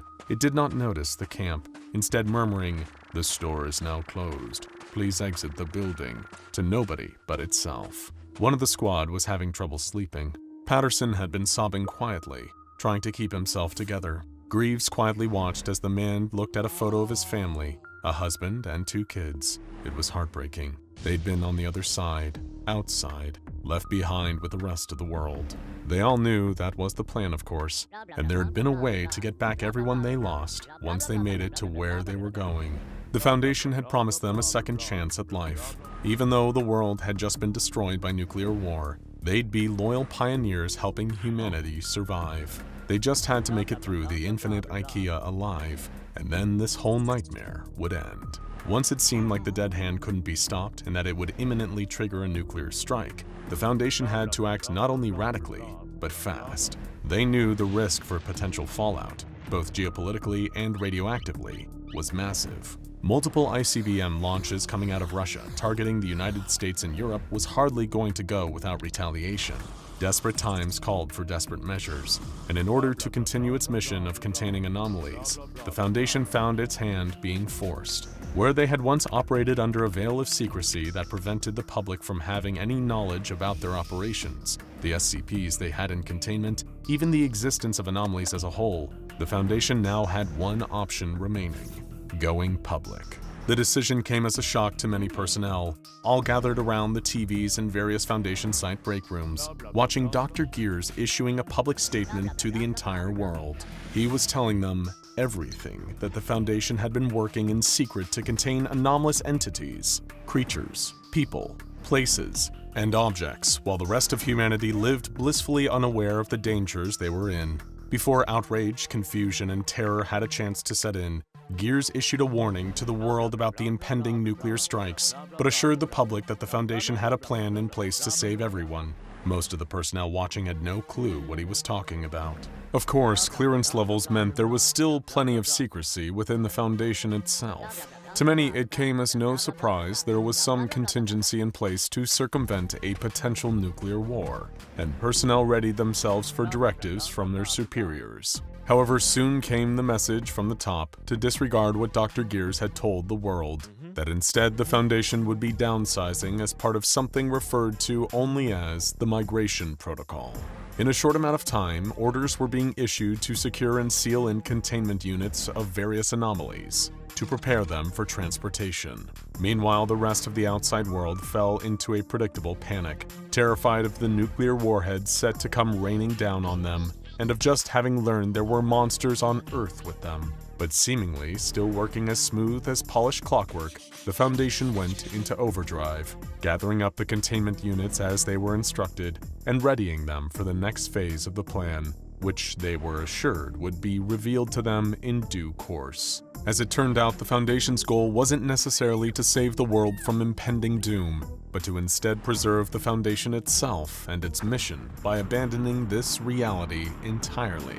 Their intention, or so they claimed, was to use SCP-3008 as a nuclear fallout shelter and ferry only Foundation personnel, as well as a few anomalies deemed vital enough, into the infinite Ikea, where they could survive the carnage and emerge safely in another near-identical universe where the world hadn't been destroyed by warheads. It was dastardly even by the Foundation's typical questionable standards, and concern began to spread among personnel. The higher-ups at the SCP Foundation assured them that they'd be able to resume their lives in their new home universe, although those who had families raised valid arguments about how they'd seamlessly integrate into living among alternate versions of their loved ones, especially with the harrowing knowledge that their families were being left behind to burn in atomic fire. The Foundation announced its plan was to administer amnestics to their personnel and any of their alternate universe families so that once the migration through SCP-3008 had been completed, nobody would even remember what had happened. It did not take long for word to get out to the public through an anonymous leaker. Once people learned what the Foundation were planning, there was mass outrage and calls for a wider scale evacuation. Civilians kept an eye on Foundation transports, spreading word via social media that they were moving containment units, and having learned of its location, angry mobs flocked to the entrance of SCP-3008, demanding that they too be let into the infinite Ikea and spared from the incoming nuclear warheads. Mobile task forces were deployed to create barriers and block any unauthorized access to SCP-3008, while the designated transport teams were assigned a containment unit and a route through the infinite Ikea. One Agent Solomon Graves had been part of the closing team to be sent in, right before the first warhead made its inevitable impact.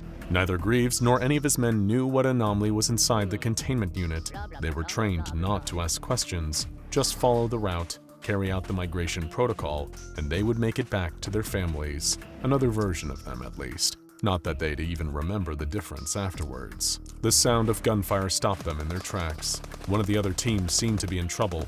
Patterson had been frantic, telling Greaves that they needed to go and help the others, but the transport team leader knew that doing so could jeopardize the containment unit they had been protecting. But when Patterson broke away from the group and rushed away to help the other transport team, Greaves was forced to divert everyone off course. When they rounded the corner, they were met with one of SCP-3008's display living rooms turned upside down. Furniture had been wrecked, tipped over, or smashed. Bullet holes riddled surfaces, indicating that someone had been firing wildly at something.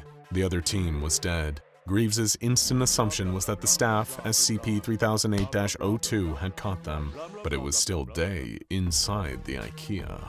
Every one of the other team was present, lying there dead. Of their bodies strewn around the place, it seemed like no staff had been hit by the panicked gunfire. Greaves took a closer look at the bodies of the other transport team.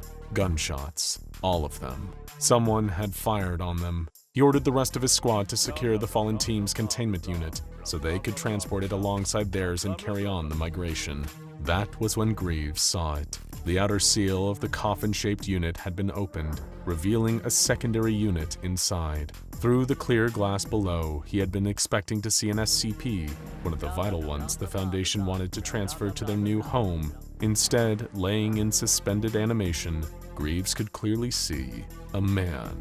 One he recognized from the news, had even read the name in the Foundation files. He'd been a billionaire, even suspected to have connections with Marshall Carter and Dark Limited, the secret group of auctioneers who sold anomalies to only the wealthiest 1%ers in the world. And now here he was in a containment unit, protected by a transport team, being ferried safely away from a world destroyed by nuclear fire, through the infinite Ikea, to a new universe. One where he could continue making more money than one person could ever spend in a lifetime. The Foundation wasn't using SCP-3008 to secure a second chance for humanity. It was an opportunity for the privileged few to keep on turning the same old wheel. One of the other transport teams must have found out the truth and snapped, abandoning their home, thinking they were helping the Foundation, only to learn their real job was allowing the rich and powerful to continue profiting in a new universe. Who wouldn't break? As his team looked to him for answers, orders, anything, the lights above Greaves' head shut off. Night again. The drones of SCP-3008-02 started up again in the distance. The store is now closed. Please exit the building. If only they could. It had happened again. Some absolute schmuck of a junior researcher had left a certain door ajar. The door that kept SCP-049, the Plague Doctor, locked in his containment chamber. As a result, the good doctor had wandered out and given the junior researcher a hug of appreciation for freeing him, leaving his dead body sprawled out across the ground. Typical. A problem solving itself. But this time, the problem had been a little more severe than just the one responsible facing immediate consequences of their actions. The Plague Doctor had grabbed the junior researcher's corpse and dragged him back into his cell, leaving the door once again slightly ajar. With a variety of equipment from his magical medical bag, the doctor had transformed the junior researcher's corpse into a disfigured zombie, in hopes of curing him of the Pestilence, and released him into the facility. 049 had followed him out to observe his behavior, and in the process he'd given several guards and members of janitorial staff a congratulatory hand touch, sending them to early graves. By the time people realized what was going on, 6 people were dead. Several zombies were wandering around the building, and 049 was spotted in a lab stealing medical equipment. Dr. Clef, who was on duty at the time, was getting sick of this nonsense. This was actually the 3rd breach that the Plague Doctor had been involved in this month, and it was only the 14th. He was frankly ready to wash his hands of this particular anomaly, because it wasn't just the fact that the Plague Doctor killed people that bothered Dr. Clef. After all, Dr. Clef himself had killed a considerable number of people. It was the fact that the Plague Doctor was also so damn sanctimonious about it. Clef breathed a sigh and rubbed his temples to subdue the incoming headache. It was time to have a little tribunal and decide what disciplinary action he would take against this freaky physician. The Plague Doctor was on his knees, locked into place by heavy chains and restraints around his neck, arms, and legs. These weren't even official Foundation property. Dr. Clef had brought them in from his private leisure room back at his house. Oof. As usual, the doctor was preaching the immense value of his work. "The pestilence runs rife, Dr. Clef. Surely you must see that," the doctor cried. "You're a man of science yourself, allegedly. Surely you can empathize with my mission. I just want to help people. Can't you see? I'm just like you." Blah, blah, blah. Always this goddamn pestilence. Do you ever turn off? Clef said, waving away the doctor's words. I don't know about your pestilence, but I'm definitely looking at a pest right now. What the hell am I supposed to do with you? No matter what allowances we give you, you just keep escaping. The doctor hung his head. He hated when people treated him like this, like some wild animal. Of course, occasionally people died, but it was only in the pursuit of saving so many more lives. He tried to convince Dr. Clef that the costs would pale in the face of the rewards. but the gung-ho Foundation researcher simply wasn't interested in hearing it. Instead, he was brewing up a new idea, one that might rid him of the Plague Doctor forever, even without breaking the Foundation's goofy rule against killing anomalies. "You know what?" Dr. Clef said, affecting a voice of mock kindness. "You finally got your words through my thick head. I get it now. I get how important your research is. All this time we've been stepping in the way of Nobel Prize-winning work. I don't know how I'll ever live with myself for this. I just want to say personally on behalf of the SCP Foundation, we are truly sorry." Suddenly, the Plague Doctor perked up. "My goodness," he thought. "I've finally gotten through." He was practically vibrating with glee. Your apology is accepted, good sir, the Plague Doctor proclaimed. Let us not obsess over the past. We will look towards the future. "Exactly," Dr. Clef cut in. "That's why, by way of an apology, I plan to reassign you to a special research facility where you get to run the show. You'll have live test subjects aplenty and no accountability to the Foundation whatsoever. How does that sound to you, Doc?" The Plague Doctor somehow rose to his feet despite the chains, perhaps propelled by the sheer force of his love for science. I suggest we leave at once, he said. Thank you, Dr. Clef, you kind, kind man. I always knew that you were the reasonable one. Even Dr. Clef had to resist the urge to laugh about that one. Smash cut to the next day, when Dr. Clef, the Plague Doctor, and a group of Mobile Task Force officers were crowded into a helicopter heading towards SCP-3008, also known as the Infinite Ikea. Of course, the Plague Doctor didn't know that. He thought he was heading towards the state-of-the-art research facility that Dr. Clef promised him. Clef, on the inside, reasoned that what this bird-brained moron didn't know wouldn't hurt him. The helicopter landed within the perimeter established around the abandoned Ikea, and the Plague Doctor was herded off the vehicle. He'd bought Clef's lie hook, line, and sinker, and as such was unusually cooperative with the guards. Dr. Clef pointed to the building and instructed the Plague Doctor to head inside and just keep walking. He'd find the test subjects and the facilities soon enough. And why would the Foundation be lying to him?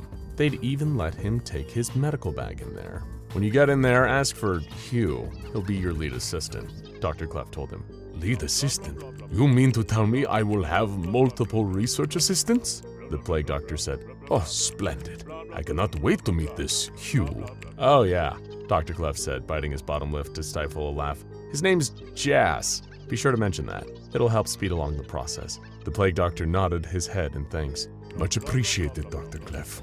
Rest assured I will not forget this kindness. As the Plague Doctor wandered into the abandoned store, his heart swelling with pride, Dr. Clef began to quietly laugh behind his back like the big old jerkface he was. When he could no longer see the Plague Doctor, Clef turned to one of his colleagues and jokingly asked, "Does that mean we'll need to reclassify 3008 as Thaumiel now? Not looking forward to that paperwork." On the inside of the Infinite Ikea, the Plague Doctor was chuckling to himself with glee. After all these years of hard work, his merit had been recognized, and he'd been given the respect he deserved from his peers at the Foundation.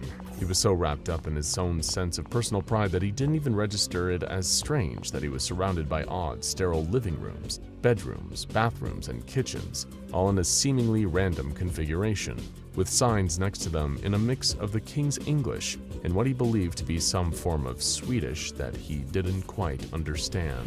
Still, he didn't mind too much. He just assumed that these must be the accommodations for himself, his patients, his test subjects, and his research assistants, and to think they'd built this whole place just for him and his research. It lifted his soul to know that the SCP Foundation had finally recognized the Pestilence for the danger that it is. From now on, everything would change. He'd probably find the cure in the next few years. Then, it suddenly occurred to him, he was a little lost. The layout of the research laboratory was incredibly strange. It seemed like an utterly arbitrary configuration of bizarre rooms, separated by wide aisles. It didn't seem sanitary at all. Where were the sealed laboratories, the gurneys, the patient beds, the medical equipment? And on top of all that, where was Hugh?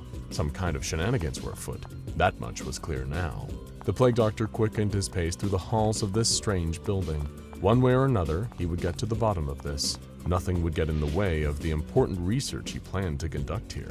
After what felt like hours of aimless walking, the Plague Doctor encountered some other sentient beings. A group of 3 people wearing ragged post-apocalyptic looking clothes, all carrying defensive kitchen knives and hammers. The doctor was overjoyed to see these people he could actually converse with. The others, upon seeing him, were a little taken aback. Had some Ren Fair cosplayer somehow accidentally wandered into the building? What on earth was going on here? Excuse me, good sirs, the plague doctor called out. I'm searching for a Hugh Jazz. That caused the group to break into laughter, immediately lessening the tension. The de facto leader of the group, Calvin, replied, "Aren't we all?" 049 didn't get it. But these humans nonetheless liked the cut of this new guy's jib. All three of them had been in here for at least a year each, and it had been a while since they had a good laugh in this terrible labyrinthian place. Calvin stepped forward, lowering his weapons now that he could see that this weird cosplayer guy didn't seem like a threat. He cleared his throat and asked, "Mind if I ask who you are, fella?" The plague doctor was taken aback by this question. "Did they not prepare you in advance for my arrival?" The group shook their heads. "How strange," the plague doctor said. "Well, I suppose some proper introductions are in order then. I am your new leader, as appointed by Dr. Clef of the SCP Foundation. I'm a reasonable man, a man of science, and under my leadership, we will be a scientific force the likes of which the world has never seen. Together we will cure the pestilence and save all of mankind." There was a long pause after that. None of the group of humans really knew how to react to this. Calvin thought to himself, "Great, we got ourselves a major space case. Let's get him back to the camp before he gets himself killed." He forced a smile and nodded, pretending to be impressed by the plague doctor's bizarre ranting. "Well then, Doctor," he said, "we better get you back to our camp. We're not going to get anything done while we're just standing around, will we?" The plague doctor couldn't agree more. He followed the group of his three new research assistants further into this incredibly strange scientific building. The plague doctor indeed appreciated Dr. Clef putting all this together for him, but he would privately indulge in the thought that Dr. Clef seemingly could not put together a laboratory to save his life. This place was a bizarre, confusing disaster, but he would still make it work one way or another. However, his musings were interrupted when the lights went out. The three people with him began gasping in shock and horror. Calvin was repeating to himself, "No, this is impossible. I timed it. I swear I timed it." But the plague doctor found their attitude to be utterly baffling. These were supposedly to be intrepid men of science, and yet they were afraid of the dark. It seemed they really did need his leadership to get anything done here. "Follow me, gentlemen," the plague doctor said. "It's merely a failure of the lights. I'll get this rubbish sorted out." He began to walk forward as the three human beings began to panic behind him, telling him that if he keeps walking, he'll die. He needs to come back. They need to stick together, but he kept walking. He didn't get this far by being a coward after all. At least the others are following him now, wielding their hammers and kitchen knives. He'd whipped them into shape.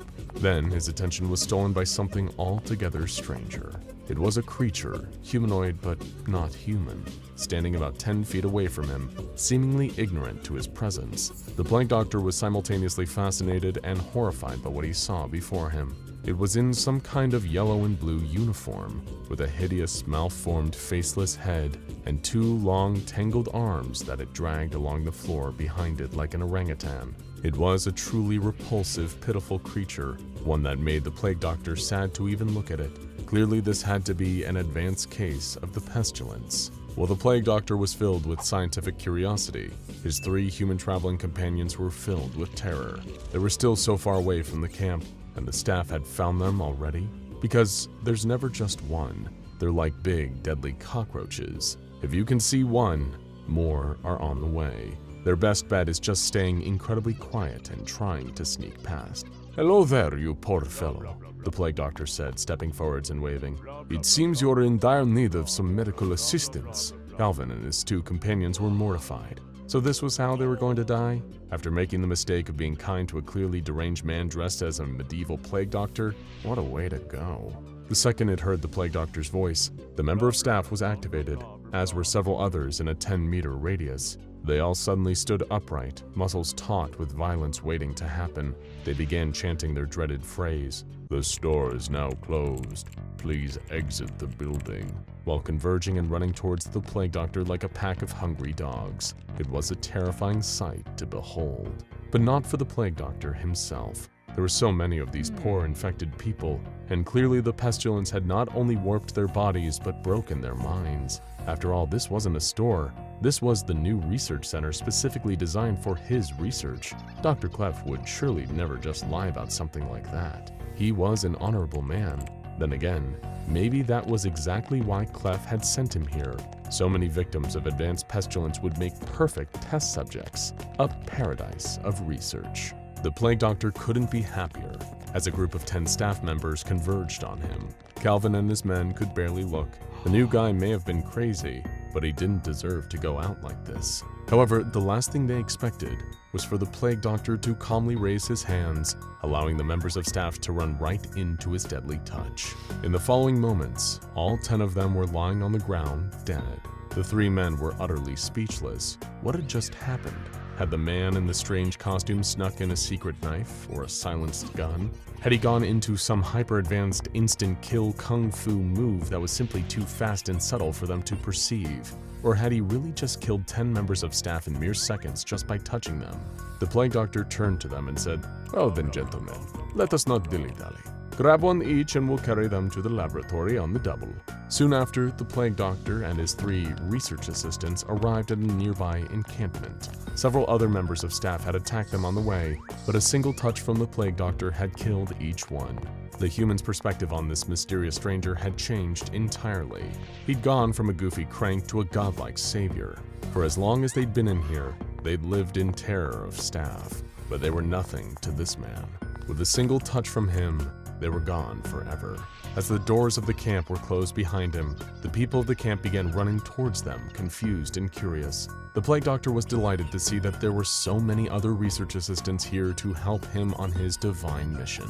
Dr. Clef, that beautiful, sweet man, had given him such a boon. Perhaps now, the pestilence may finally be cured. One of the camp leaders ran over furious and yelled, "What the hell are you doing? You know you can't just bring those bodies in here. It'll only attract more of them, you fool." Fool? The Plague Doctor found this rather rude, but he'd overlook it for the sake of the greater good. He'd spent his whole life dealing with the aspirations from lesser intellects who couldn't even begin to understand his work. The masses rarely understand processes, only results. And here he knew he would be able to give them results. "Worry not, good sir. I am a medical man," the Plague Doctor said, simply walking past the naysayer and bidding his first 3 research assistants to drag the bodies after him. "I will bring this place up to code. You will see soon enough that my scientific leadership is second to none. Now I will retire to my office and begin dissecting these samples." Before the camp leader could say anything else, the Plague Doctor had retired into a staff room, which had been retrofitted as a kind of headquarters for members of the camp. That's when Calvin approached the camp leader and told him the astonishing news. "Look, boss, I know he looks like a goofball in a Halloween costume," he said, "but this guy, he's special. He's something else. He can kill the staff." The camp leader scoffed. "So can we," he said. Calvin shook his head. "No, you don't get it, boss. Not like us. This guy, he can kill the staff just by touching them." And the camp leader had no response to that. In his new study, the Plague Doctor was dissecting one of the dead staff members and was astonished to see what was happening within. The creature had no organs. It was simply that strange, slightly yellow tissue all the way down. He'd never seen the pestilence have such a profound and horrific effect on its victims. It had horribly altered them, all the way to the core.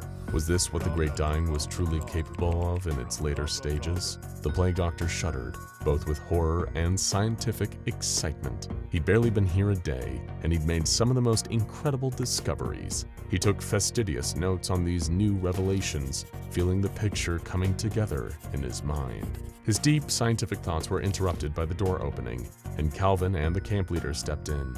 The camp leader was different than before. He had none of the bluster and arrogance of his first words. He showed fealty, like he was standing in the presence of a divine being.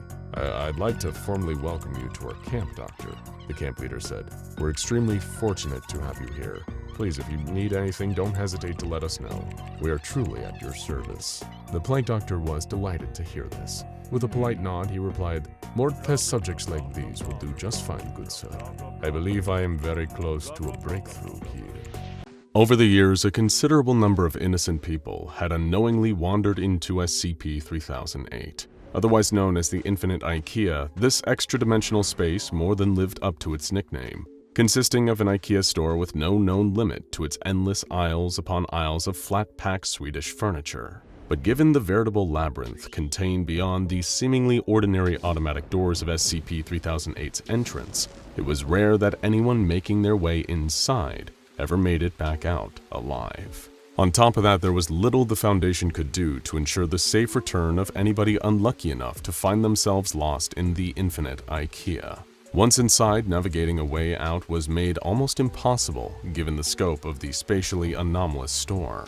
And then, of course, there was the staff. These tall humanoid creatures roamed the aisles of SCP-3008, sporting a lack of facial features, disproportionate bodies, and wearing the typical uniform of an average Ikea worker. "I think it's becoming a concern," researcher Conley declared. "No, a problem. Just how many people are going missing in SCP-3008? What else can we do?" Her colleague researcher Kylan replied, shrugging their shoulders. "We keep watch over the entrance and stop anyone from entering." "But ours isn't the only entrance," Conley retorted. It was true. Based on evidence gathered from some survivors that had made it out of the infinite Ikea, the entrance seemed to exist in multiple parallel universes. Say we could figure out not just a way to navigate through SCP-3008 with better accuracy so people can make it back out, but what if we could use it? Kylan jumped in, finishing the sentence. "It could be like an interdimensional spaghetti junction, a hub to access all sorts of other alternate universes. We could send people through the entrance in our universe and they could make their way through 3008 and out into another." "Exactly," their fellow researcher smiled. "One problem though," they said. "What do we do about the staff?" The inhabitants of the infinite Ikea were undoubtedly an obstacle standing in the path of Conley and Kylan's idea. The faceless creatures were known to be docile during the daytime cycle within SCP-3008, only to turn violent and attack anyone present when the lights dimmed. "They're part of the problem," Conley mused. "But what if they could be part of the solution?" The SCP Foundation hadn't had much chance to examine a live instance of a staff member, known as SCP-3008-2s, up close. As such, they had a limited understanding of exactly what these creatures truly were, beyond the few they had witnessed chasing survivors out of the entrance. Were they intelligent? They were apparently able to speak, if only uttering the phrase, "The store is now closed. Please exit the building." Did they have the capacity for independent thought, free will, and emotionality? There was only one way to find out. And so Conley presented her plan to capture a member of SCP-3008's staff for closer examination, not knowing the bizarre chain of events that would unfold as a result. Drawing it out was the easy part of the plan. After all, the Foundation knew that SCP-3008-2s were able to react to the presence of human beings within the infinite Ikea.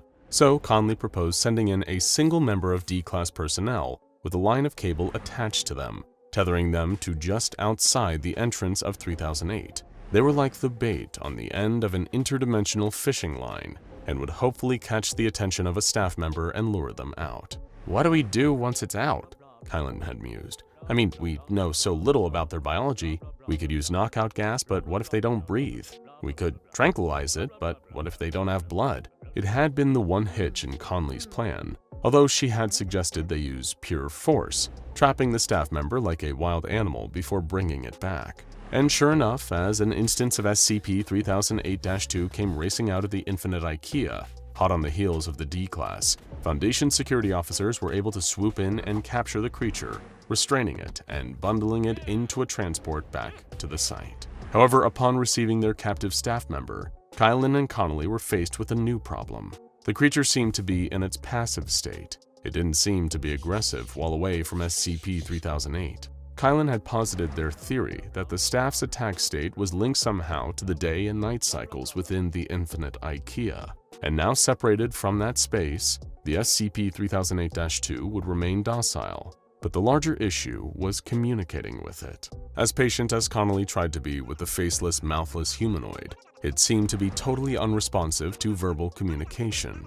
Any question she or her colleague Kylan asked the staff member, it offered no response. Dialing it back to more basic methods of communication, it didn't react when presented with symbols, unfazed by letters or numbers, or even straightforward pictograms. No matter what they tried, the staff member they had captured seemed not unwilling, but unable to respond.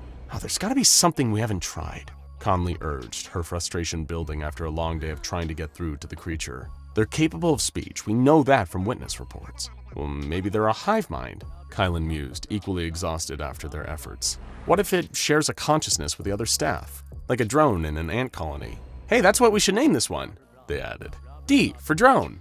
Can we focus here, please? Researcher Conley snapped. It's almost like we need some way of enhancing it, granting it the right higher brain function so it has the ability to speak with us. Hold up, her colleague replied. You said we need a way to enhance it, but what if we refined it? What Kylan was insinuating was obvious, albeit a direct violation of the Foundation's own rules. SCP-914, otherwise known as the Clockworks, was an anomalous contraption of unknown origin. Two booths connected to the machine, one labeled input and the other output, could be used to disassemble, recreate, improve, or destroy an object that was placed within SCP-914. Although there was yet again another hurdle Conley and Kylan would have to attempt jumping over. The Foundation had banned the use of the Clockworks on biological organisms. The pair submitted a request to their Foundation superiors for access to 914 and permission to use it on D. Kylan hadn't expected their suggestion to be met with anything short of a resounding no, and while determined, Conley couldn't help but find herself worrying about the possible, highly likely rejection, which made it all the more surprising that their request was not only granted, but the experiment approved by the O5 Council themselves. Clearly, the highest operational staff within the Foundation had some keen interest in whether the Clockworks could refine an SCP-3008 staff member. More likely, their interest was in what benefit the experiment could potentially lead to. If the Foundation possessed a refined staff member, its own agent within the infinite Ikea, the possibilities could be of great advantage to the O5 Council. They were less concerned with having an intermediary, using D to communicate with the other SCP-3008-2s, or negotiating the potential release of the displaced innocent people lost inside the infinite Ikea. If refining D could mean the Council had a way to safely reach other alternate universes by traversing through SCP-3008, then that bridge between worlds would be theirs to control. Of course, Kylan and Connolly were more interested in what refining D could tell them about the staff and the nature of SCP-3008. Did instances of SCP-3008-2 have needs or wants? Could they even possess the capacity to want things? Were they fulfilled with their lives as anomalous Ikea workers? And how did they navigate the maze of endless aisles? Imagine it, Conley theorized. If D can communicate with them for us, we could open up trade with them.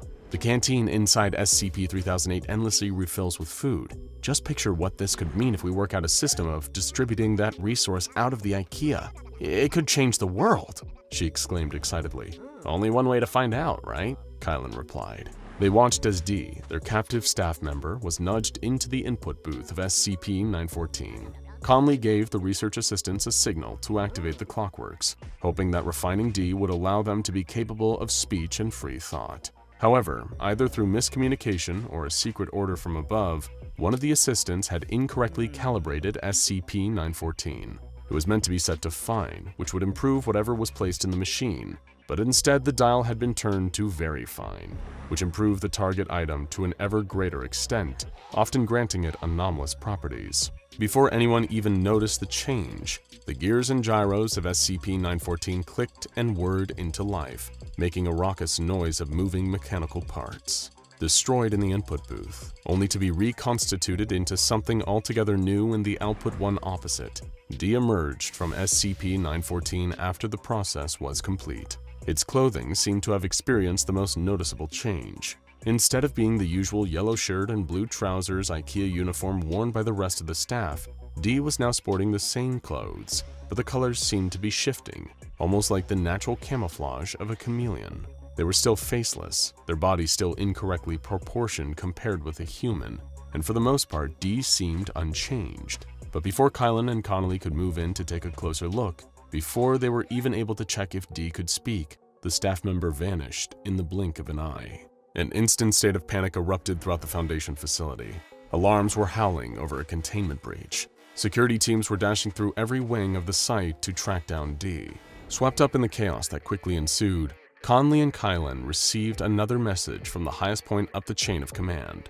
Find that staff member and bring it in alive, or there would be hell to pay from the O5 Council. But somehow there was no sign of D anywhere in the facility. They had gone. Scans of the building revealed that all members of personnel, all anomalies, and other registered forms of life were all accounted for. It was only when Kylan ran through the mess hall that they realized where their refined test subject had gone to. "Hey, turn that up!" they yelled to a security officer who had been quietly enjoying his lunch break. Standing on a chair, he reached up and raised the volume of a TV that was mounted to the wall overlooking the mess hall. The screen was depicting a live news report. The anchor on the ground standing outside the entrance to an ordinary Ikea store. "I'm standing outside the very store where this bizarre turn of events have taken place," the anchor explained. "Police received numerous calls regarding sightings of an unknown figure said to be scaring shoppers. However, they only responded when this clip went viral on social media." The report cut to cell phone footage of none other than D inside the store. Their uniform had shifted into its typical Ikea colors, almost like it had adapted to suit the place it had somehow transported itself to. From the mess hall, Kylan watched the footage in a mix of shock and confusion. Naturally, the reaction from bystanders was one of fright at the individual's rather odd faceless appearance. Some took to Twitter, posting images calling it some form of viral marketing hoax. Others claimed it was a publicity stunt by Ikea to boost sales, although in a statement the company denies these accusations. However, it was then reported that the supposed creature began, I'm reading this right, aren't I? The anchor paused for a moment. Started helping customers by directing them to store departments, recommending different Ikea furniture, and perhaps, strangest of all, did all this via, oh come on, really, telepathic communication. Conley had appeared in the mess hall just in time to witness the news. D had gotten free and immediately sought out the nearest Ikea to work there. The next few hours contained a maddening slew of new information bombarding the Foundation, as researchers Kylan and Connolly scrambled to figure out some way of recapturing D. It didn't seem that the SCP-3008-2 instance was a danger to civilians. In fact, most reports stated that they were rather friendly. Any customers that interacted with the creature described its new communication patterns in 5-star reviews they apparently felt compelled to start posting online. "I've never experienced anything like it," one wrote. "D offered the most delightful customer service I have ever received. That's why they must have gotten their name, D for delightful. It's not like D speaks in your head," another review explained. "It's more like they just give you their thoughts beamed directly in there. I said, 'Where can I find the bathrooms and fittings department?' And instantly D had given me the directions. It was as if I'd always known." Having an anomaly like D out in the open raised all sorts of problems for the Foundation. For one, they would not have to only scrub every mention of the staff member from the internet, but also track down anyone that had interacted with D to administer amnestics. But that was far from the worst of it. The researchers had been so caught up in coordinating a recapture effort that they didn't realize how rapid and extremely widespread the D reviews were getting. They were being left on customer satisfaction boards for stores in different states within minutes of each other. It took only 15 minutes for a review that mentioned D to be left in a store that wasn't even an Ikea outlet, but a convenience store. "Thank you, D, for such lovely and speedy service at the cashier's desk. Never had such a nice conversation and interaction with anyone else in the store before," the review read. The news that D could seemingly be in multiple places at once, appearing in different stores, was confirmed when Conley and Kylan saw photos posted online of the creature, wearing what looked like a number of alternate uniforms. It seemed that D's clothing, once exclusively just an Ikea shirt and pants, switched to match the uniform of whichever store they started to work in. And the more they worked, the more places they seemed to appear. Perhaps the most shocking development came almost 50 minutes after D had been refined and had disappeared. Once again turning their attention to the news, researcher Kylan watched as the manager of a huge supermarket franchise store appeared giving an interview live, talking about how the altered SCP-3008 staff had caused him to change his entire business practice. "Listen, D is great. Our customers love D.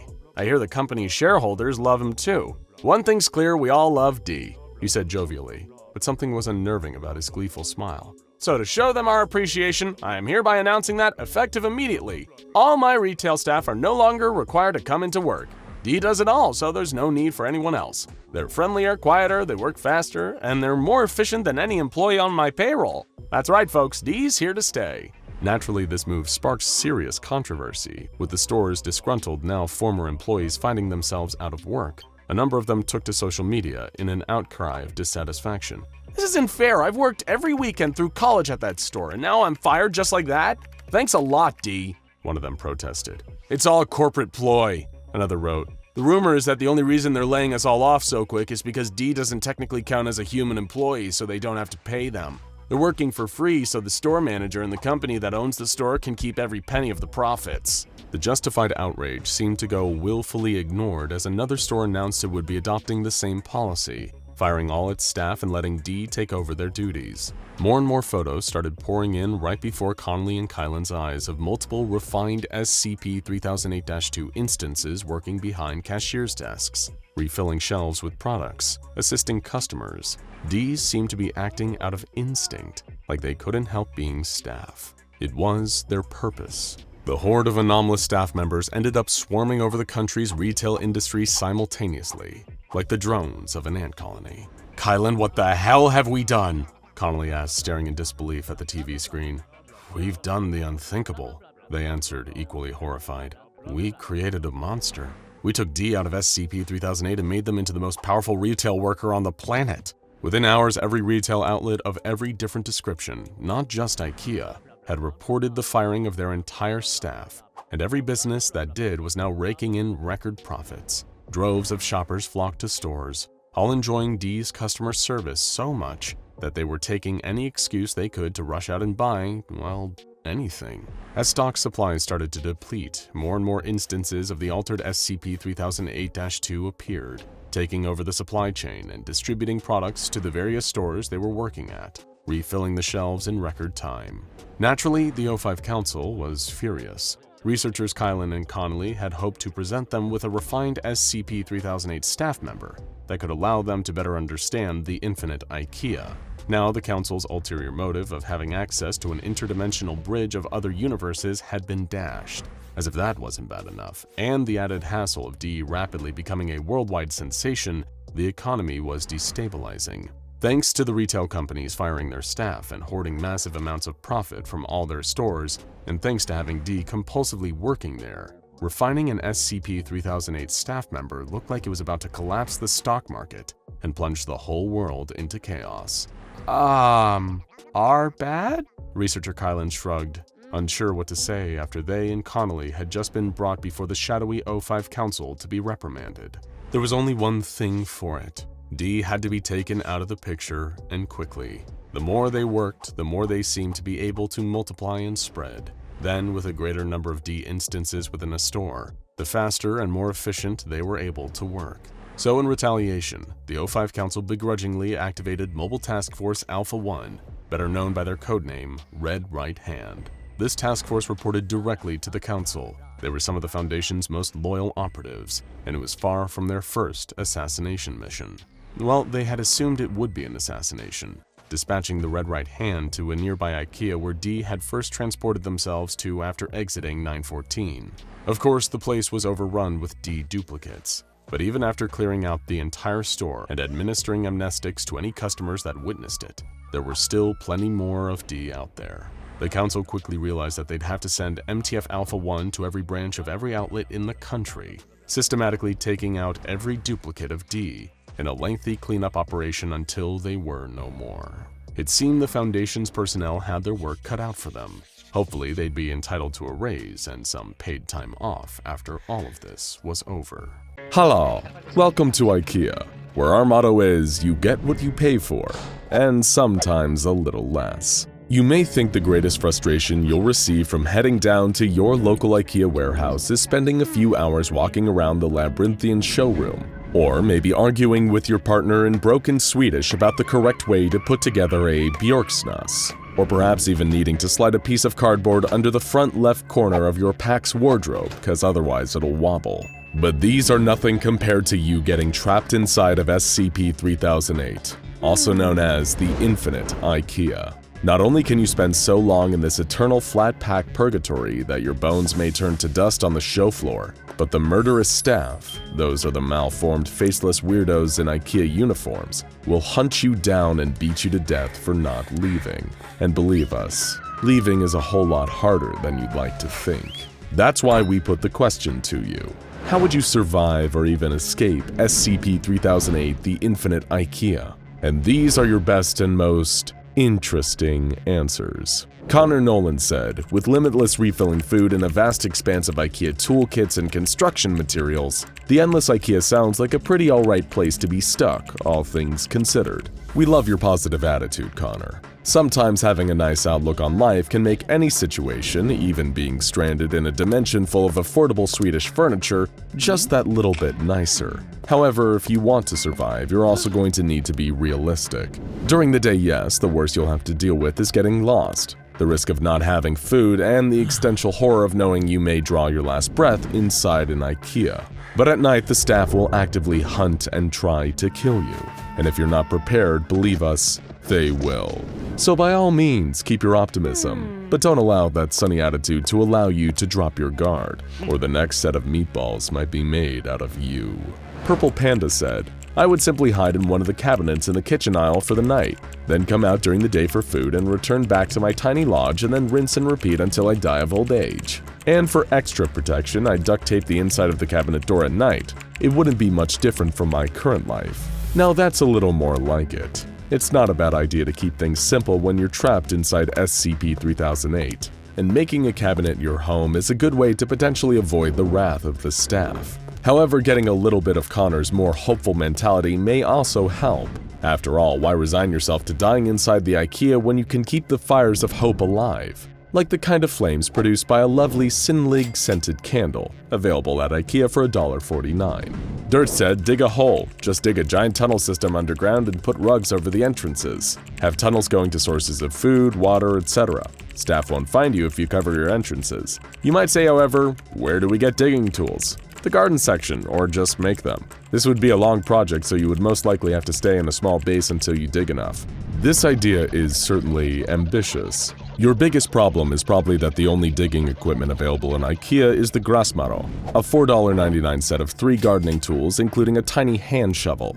Given that the actual layout of the IKEA appears unpredictable and ever-expanding, it would also be incredibly difficult to properly plan and create tunnels, even if you had decades to do it. Though, of course, maybe you're an expert tunneler, and if that's the case, we apologize sincerely for besmirching your honor. Llama Fan said, I would make a wall of toilets and live off of crayons. We have good news and bad news. The good news is that IKEA stocks the Mala 12-piece crayon set, giving you a delicious variety of colors to try while trapped in the infinite IKEA. The bad news is that these crayons have pretty much no nutritional value. So your Flushing Fortress may actually become a porcelain prison as your body and mind slowly give out from a lack of sustenance. Getting bludgeoned to death by the staff inside of your toilet tower would probably be a mercy in the end. GW said, I would honestly stay if I got stuck there, with things like when day breaks over the horizon. Build a home on the steel supports overhead using a pull-up ladder to get up and down and live as comfortably as possible. This is certainly a valid point.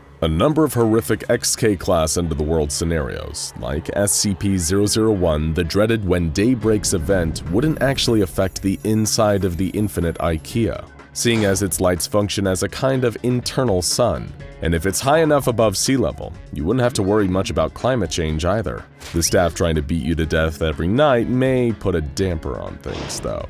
Sanic the Hedgehog said, I don't think the staff are faster than the speed of sound. That's true, Sanic, but there are also no chili dogs inside of the infinite IKEA, and that's no good. Kai Wilkie said, when it comes to daytime, I'd search for other survivors that are inside with me. I would work with them to build a civilization and live together. As it gets close to night, I'd search for food and supplies to keep us alive through the night. When it becomes morning, I'd clean up the bodies and search for more survivors. This is one of the most tried and true methods of long-term survival in the infinite IKEA. However, as you'll find with almost everything in life, it is easier said than done. Even some of the largest settlements inside 3008 have been destroyed by careless decisions. After all your months and years of hard work building up fortifications, gathering supplies, creating a new form of entertainment where you turn Tvalsjöson toilet brushes into puppets that perform inside of a cardboard box, all of that effort can be lost in a split second when one person forgets to lock the Carlby countertop fence and staff members come flooding in. Hazel said, if they had a Wi-Fi connection and I had my phone, food, and a shower, I would be 100% fine. And maybe a TV? Good news! IKEA has Wi-Fi and food. Bad news. Unless you can, by some act of pure luck, find the staff quarters, there's unlikely to be a shower in the building.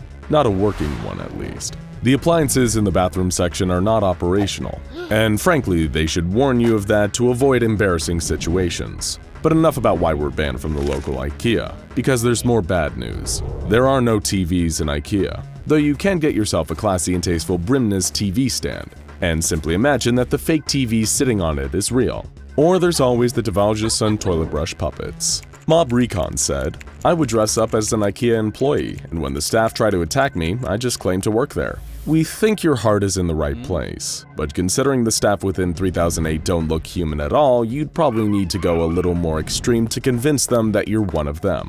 Like Grayson K. Grayson K said, I remember from one video about SCP-3008 that the staff are completely empty. They have no organs at all, so what someone could do is just wear the hollowed out staff as a costume to move among other staff at night. See, that's dedicated to the performance. True, frightening dedication. Seeing that the staff aren't exactly crafty, this could actually work. However, if your disguise is good enough to fool other members of the staff, then there's a good chance that other survivors living in 3008 might think you're actually a member of the staff running around at night. And you may end up taking a Vorda chef's knife to the face. $9.99 in the kitchen section. Random user said, as soon as night comes, I'd simply lock myself in the nearest bathroom with some furniture and cry. Then when the morning comes, I'll get my daily rations and the cycle repeats. Not a bad idea. We personally use this method in our own lives every single day, and we're not even trapped in the infinite Ikea. Moving on. Sam Yates said, I'd build some sort of fortress out of big, thick rugs. The staff could attack and break the base made of wood, but you could easily punch your way through a rug? I don't know. Strangely, there's been very little research into that area, Sam.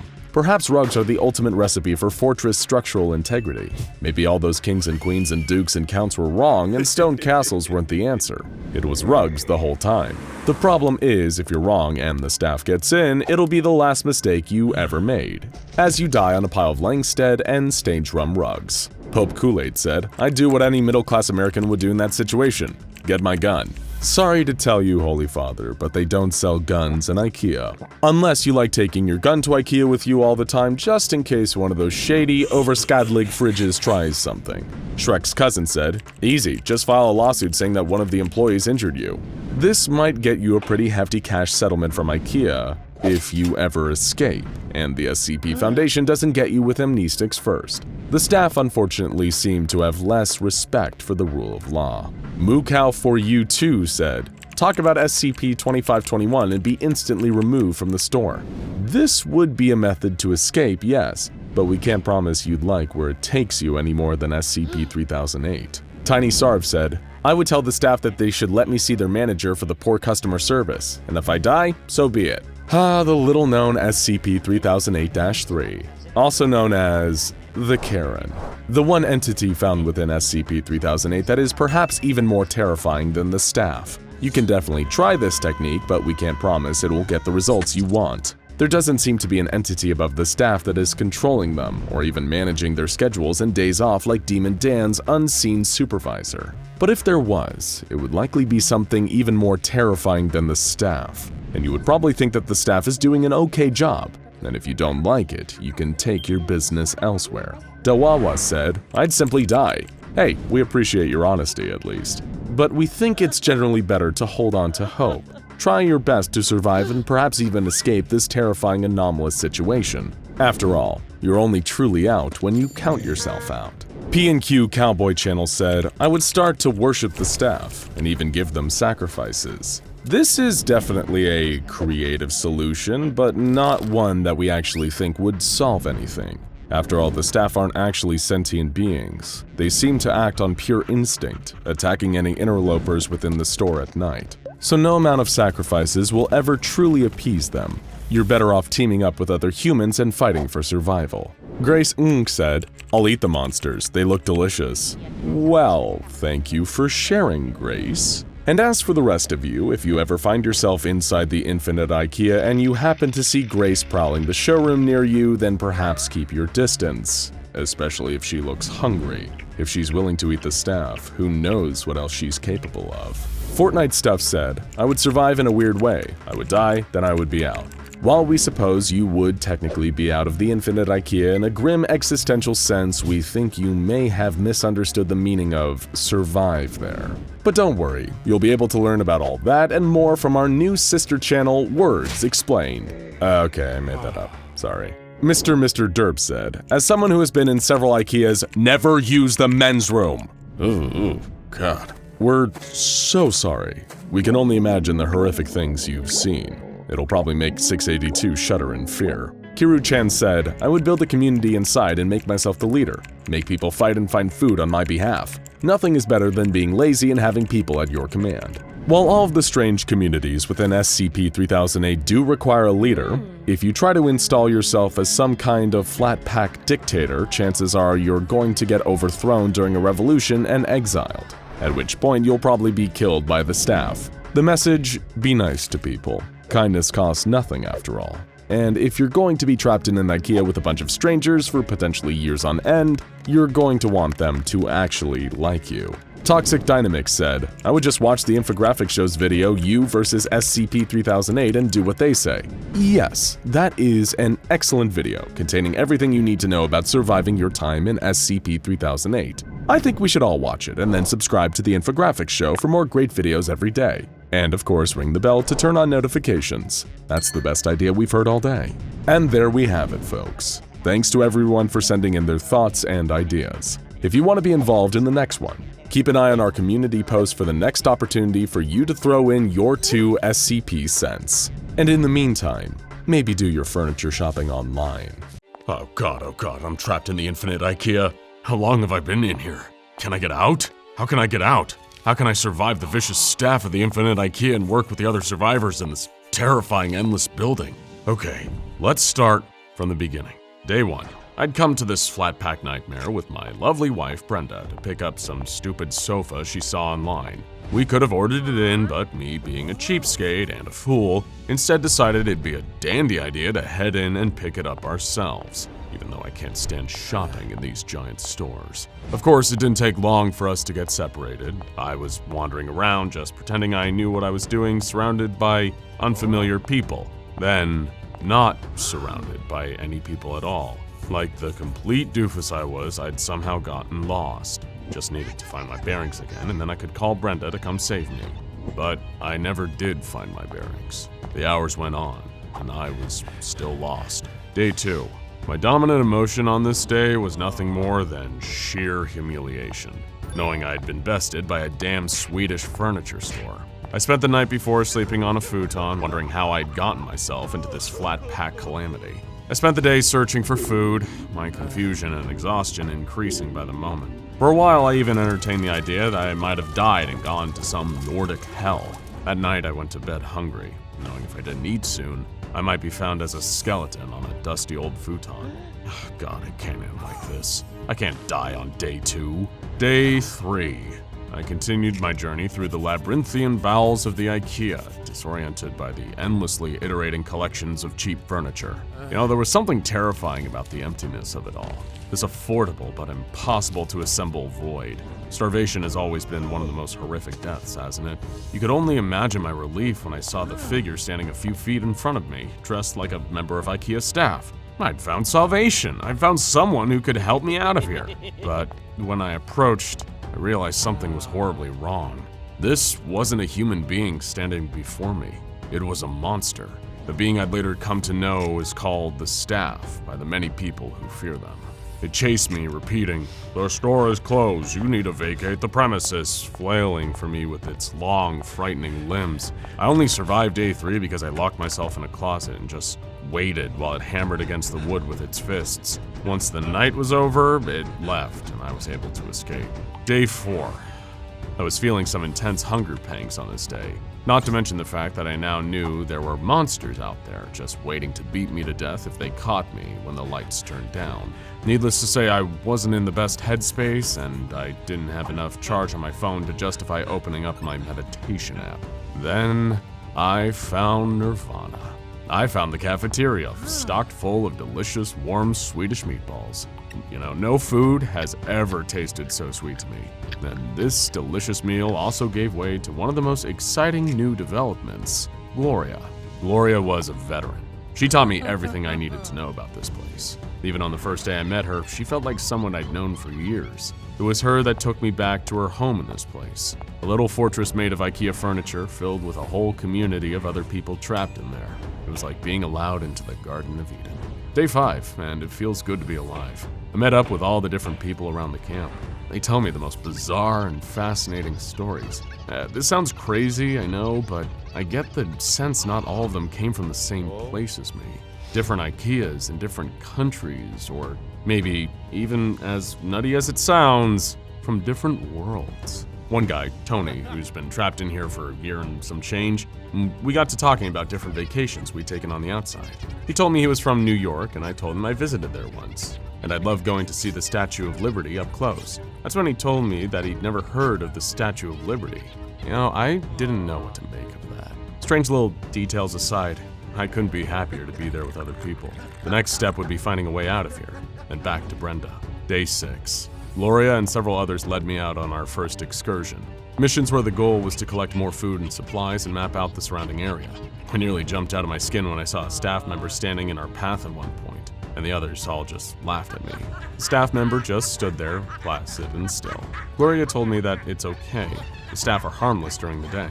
It's only nighttime when they enter their pattern of aggression. So long as you don't get lost during the daytime, you're generally fine. The team often used string, like Thesis, to trail behind them and ensure they don't get lost. It was clear they'd been here long enough to work out systems for every possibility. Felt like I was in good hands with them. We collected meatballs and some rugs to fortify the walls and headed back. Day 7. This was the first night that we had to fend off a full-on attack. Those monsters, the staff, came at us in huge groups, pounding at the outside of our perimeter with their balled fists. It was terrifying. As we were fighting them off, we tied Ikea kitchen knives to the end of curtain rails and speared them, one by one, until all of them were dead. They just kept coming. More and more and more of them. When it looked like one of the walls to the north of the community was going to fall, everyone around me started to panic. That's when Barry, one of the biggest men in the camp, grabbed a hammer in each hand and went outside. He fought like a beast, taking on staff member after staff member, tanking hit after hit.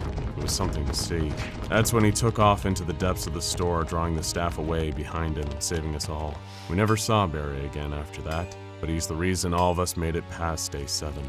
Thank you, Barry, wherever you are. Day 8. Gloria took me out alone today, on another search for the escape. That's when she told me about her sister. She'd gone shopping in Ikea with her well over a year ago now, when she was separated and got lost in here, just like me. I had a lot in common with her, including my feelings of guilt for abandoning my loved ones and my drive to escape and be united with them. While we were out that day, we didn't find anything useful. Gloria seemed sad, but unsurprised. The infinite Ikea had its way of slowly grinding you down. Days 9 to day 17. Despite a rocky start, I was finding my legs in the infinite Ikea. I started to get to know my fellow Ikea prisoners. I started to understand and truly befriend them. We went on expeditions pretty much daily, either to collect new food, more supplies to help build up our community, or to keep searching for an exit. To me, it started to feel like we were making progress, and that helped a great deal to keep my emotions semi-stable. But it wasn't the same for Gloria. After all, she'd been here for so much longer than me, and she had her sister to consider on the outside. To her, these routines I was becoming part of now felt like a prison within a prison. She was trapped. Had her sister forgotten her out there? Had she been declared dead? Were people even still looking for her? And it was on day 18 that it all got a little too much for poor Gloria. She snuck out of the camp at night, when the staff were most active trying to find the exit. Sadly, that had cost Gloria her life. There's no way of knowing what happened to her exactly, but considering how bruised up her body was when we found her, it was easy to make an educated guess. She'd gotten bum-rushed by the staff and beaten to death before she could have even mustered up a defense. It was a horrible way to go. We tried giving her a dignified funeral as we could, given the circumstances, closing her up in a body-sized box. That was the day I decided to stop just trying to survive and start trying to escape. I owe that to Brenda. If she really had gotten out, I couldn't keep her waiting. But I wouldn't be alone. As it turns out, another 2 members of the little Ikea community I'd come to know were willing to risk it all with me. A man named Kelvin and a young woman named Vicky. They were sick of just waiting around and fending off attacks from the staff night after night.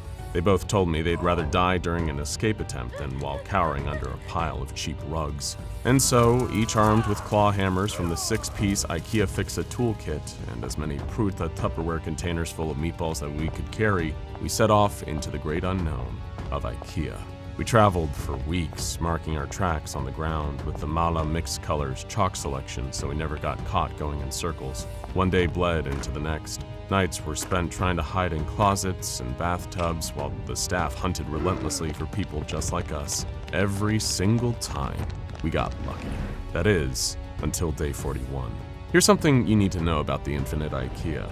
You're probably already aware, if you're watching this, that the 24-hour cycle of night and day is dictated by the store lights up above. But the space between day and night isn't a gradient here, it's a cliff. You can be minding your own business when suddenly, pitch darkness, and now the staff are on your ass. That's exactly what happened on day 41.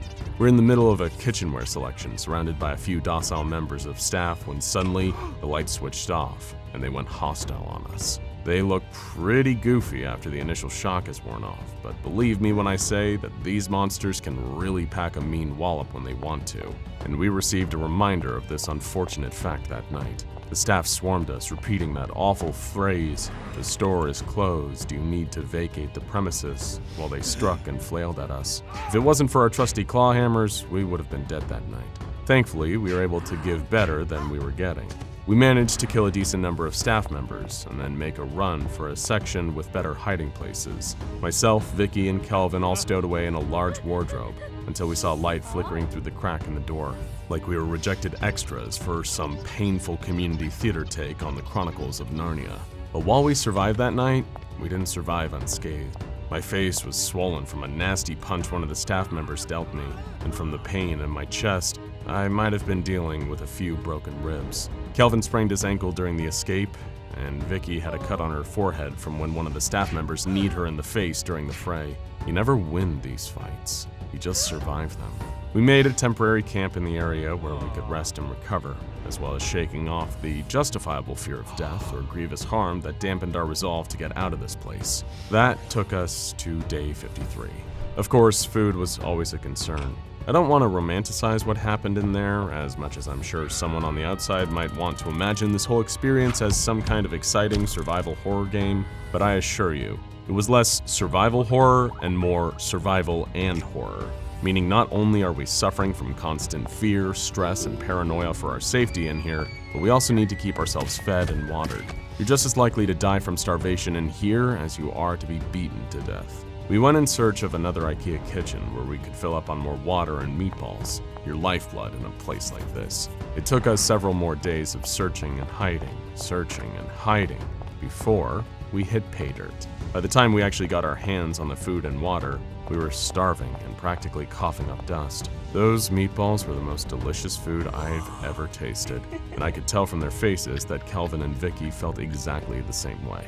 Though at the moment, I told myself when I get out of here, I'd never eat another meatball. It'd probably give me war flashbacks, or I guess store flashbacks. We filled up our Tupperware and shoved them back into our Kia proving backpacks. Then we needed to keep moving, keep searching, and keep marking the ground behind us as we fanned out into the great flat pack yonder, avoiding confrontations wherever we could. The three of us still had no idea what insanity was waiting for us out there. We had no idea that there were even more dangerous things than the staff lurking in the shadows. Day 68. Of course I kept count, writing it down on the back of my Jetlick coloring book. Trust me, when every night could mean a horrible death, you keep track of the nights. Not a single one of them escapes you. At a certain point, I think we all adapted in our own way. It was back to caveman times again, learning to be like our primal ancestors, hiding away from the dark and the monsters that hid there. So it was extremely surprising for us to get the most brutal attack during the day. At first, I thought we were being attacked by the staff during daylight hours, like a bolt from the blue. That's when we noticed they weren't attacking with their hands. They were all holding kitchen knives, holding us up like bandits. That's when we realized what had actually happened here. We weren't being attacked by the staff. We were being attacked by other humans dressed like the staff, wearing their hollowed-out heads like grisly masks. They told us that we were coming with them, and if we resisted, they'd cut us to ribbons. And seeing as none of us were movie action heroes, we thought it'd be best to do exactly what they said. This is how we fell into the clutches of Generalissimo Vardagen. Day 69. But things were not nice. I get it. Yeah, haha, funny. Nice. I don't know if I'd mentioned this before, but the community I became part of in the Infinite Ikea after meeting Gloria was just one of many. Nobody knows exactly how many people are trapped in here. I'm hardly a martyr for spending 68 days in there. I know people who've been trapped in there for years, who've given all hope of escape and accepted their lot in life. They became the elders of a lot of these communities, helping others adjust. Though, of course, Generalissimo Vardagan was not one of these people. Myself, Vicky, and Kelvin were dragged by the strangers dressed as staff members into a fort made of smashed up wood, nailed together into a huge, ominous structure. It was a far more extensive structure than any of the communities I'd visited or even heard about before in the Infinite Ikea. It was a true fortress, guarded by many more of those knife-wielding people, dressed in the clothes and in the flesh of the staff. It looked like some evil cult straight out of a damn horror movie. I'd never seen anything like it. We were dragged into a kind of tent in the middle of the camp, made out of stitched-together rugs. That's where we met Generalissimo Vardagan, surrounded by his guards. I'd later learn his namesake was a set of steak knives stocked in the IKEA kitchenware sections, similar to the knives being wielded by his gallery of goons. The Generalissimo himself was dressed like some absurd tin pot dictator, wearing a silly hat and a jacket covered in fake metals. His whole presence felt like a cosmic punishment for daring to believe things couldn't get any more absurd than they already were. His men forced us down onto our knees, and Vardagan cleared his throat to speak. Quake in the fear at the sight of this IKEA's ruler, the great and powerful Generalissimo Vardagan. I have united kingdoms from the gardening and bathroom supplies departments and crushed dissenting tribes in the office furniture sections to the west. If you wish to live, you will swear fealty to me and join my legion of servants. If you do as I say, you will be given safety and security from the staff come nightfall. If you do not bend the knee, I will have you destroyed!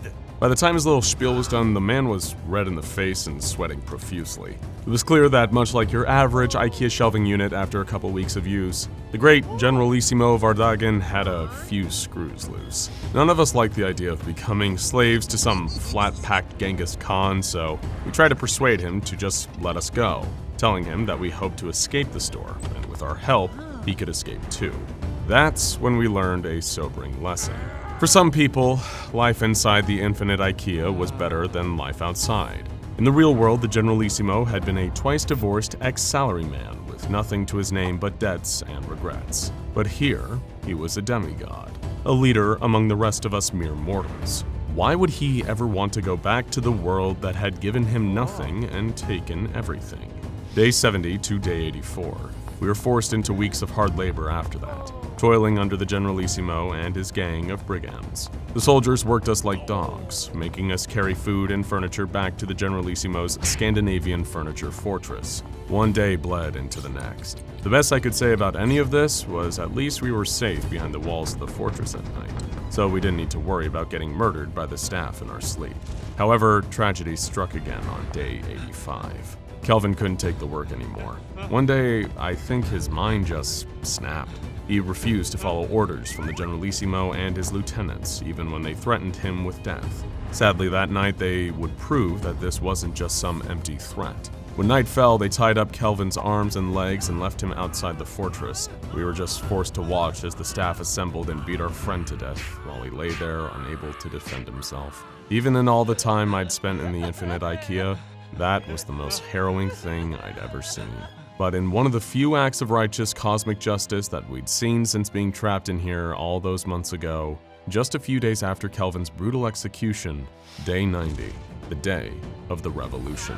While I'd love to tell you that I started this, there are no heroes in this story. I just happened to be the one telling you about it. Some internal conflict between the Generalissimo and his men boiled over into a kind of civil war that tore the fortress apart from within. Vicky and I escaped, but in different directions. I'd like to imagine she got out in the end.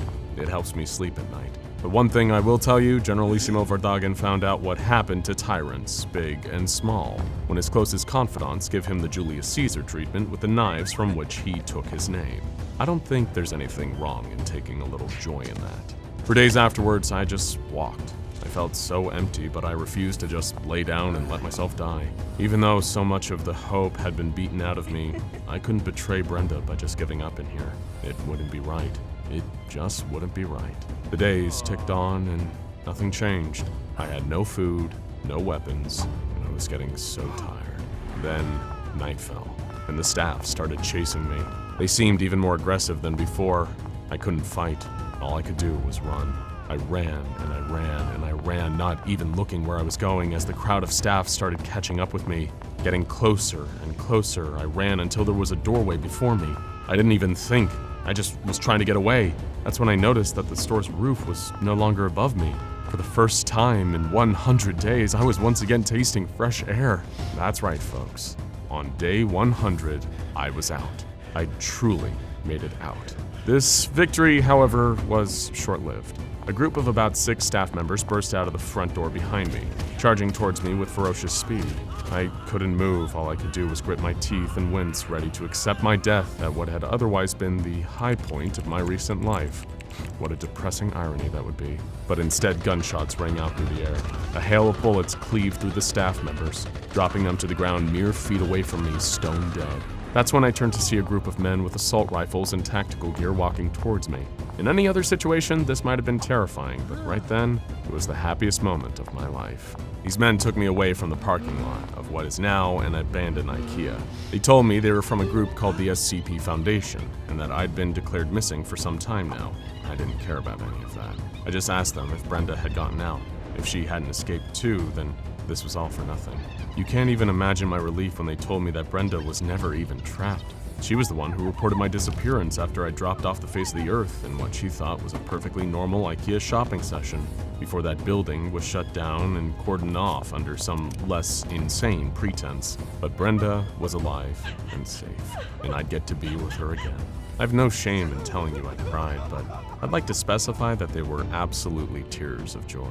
The men from the SCP Foundation told me that they'd give me a medicine that'd help me forget all this after I told them my story, and there's no part of me that has a problem with that. Some things are better left forgotten. But before the SCP Foundation wipes it all away from my mind and I get to go live with my beloved wife once more, this was how I survived 100 dreadful days in the infinite Ikea. It was such a normal morning, almost comically uneventful. For the first time in what felt like forever, the morning newscasts had very little to say.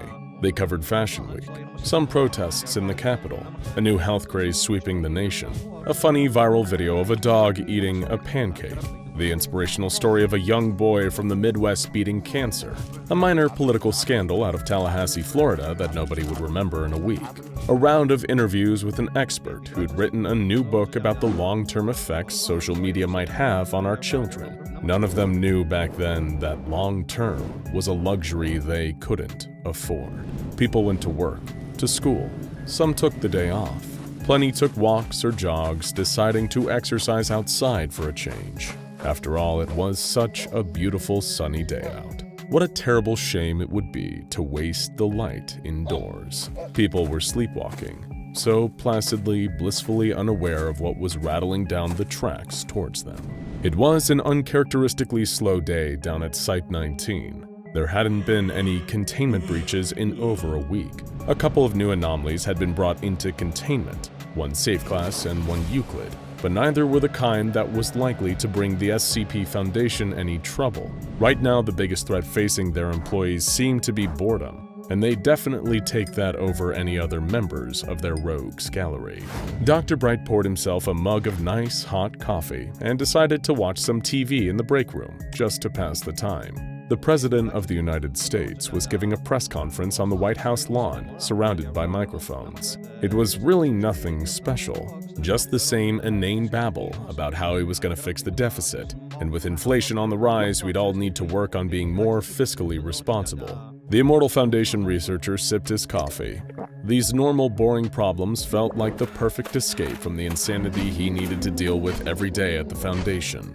The president was saying something about the importance of families and about farmers being the nation's real backbone when something happened. There was an odd shift in the quality of the light. Dr. Bright barely registered it. Maybe it was something to do with the cameras. However, things started to get stranger. The president's speech began to slur, as though he'd just been pumped with enough morphine to take down an elephant. But it wasn't just that. He was sweating buckets, too. Wet patches expanded all over his suit, and perspiration was dripping off his skin. Dr. Bright was in suspense. Was he about to watch the president have a stroke live on air? Would he be called in to replace him yet again? But no. The situation unfolding was far, far worse. The President of the United States slumped forward over his podium while the reporting corps screamed. His face sloughed off his skull like melting wax, the President's words slurring off into infinity. It was the worst a US President had looked on film since SCP-1981. Dr. Bright dropped his coffee cup. It tumbled and shattered onto the ground below. The camera fell as the operator screamed. It pointed down into the crowd where the reporters were shrieking in pain and terror, steam coming off their bodies with the sudden intense climb in heat. They were all melting. All of them were melting before his very eyes, broadcast out to how many people? It would be the mother of all containment nightmares. Little did Dr. Bright know, that wasn't even the half of the true horrors unfolding.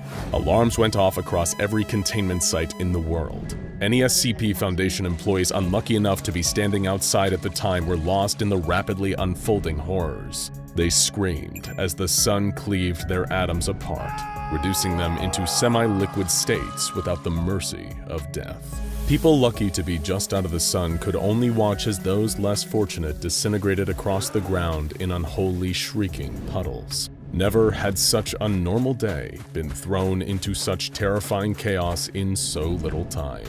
Billions of voices cried out at once as the sun changed in the sky above them. Since the dawn of humanity, it had given us everything. Light to bask in, warmth to keep us safe, and the life of the plants and animals that kept us fed. It had been worshipped as a god by countless cultures over thousands of years, one great mother to all of humanity. And now, that mother was drowning us in the bathtub. And perhaps the most frightening part of all, it was for seemingly no reason at all. The SCP Foundation was forced to now break their silence forever. The masquerade, the veil, it melted along with so much of humanity. They took over every communications channel in the world and did what they could to inform people on how to get out of harm's way. Stay inside, wrap yourself in sun-shielding clothing, and only move at night. Air travel is preferable, if possible. If you can, make your way to one of the SCP Foundation's secure sites. Their only chance of preserving humanity and figuring out how to reverse this new nightmare. Now more than ever, the SCP Foundation would be humanity's only hope. Until, of course, there was another terrifying twist in the tale. While those who were melted into piles of living flesh sludge were sadly assumed to be lost, even the Foundation didn't expect the transformed humans to become a threat in and of themselves. Just as their bodies were melted, so were their minds. They became slaves, cultists of the growing tyrant hanging up above. Some would coagulate into huge fleshy masses, horrifying threats that would seek out victims, overpower them, and drag them out into the light to be absorbed and transformed. Even those hiding inside Foundation containment centers weren't safe. These behemoths of melted flesh would find their way in, using their many twisted voices to slowly break the minds of their victims, then gather them up with great flesh tendrils and yank them out into their doom. Little by little, the numbers of humanity dwindled. It looked like we had a bright future ahead of us. And in this particular context, that's far from a good thing. Survivors, for whatever time they had left, would forever remember this walking nightmare. The Foundation dubbed it SCP-001 to reflect its ultimacy, but to everyone else it had a different name: When Day Breaks. In a world where anything but darkness will kill you, is there anywhere left on Earth that's truly safe from the horrors of SCP-001? 5 months into the never-ending horror of the solar singularity, Alice spooned herself a bowl full of warm Swedish meatballs.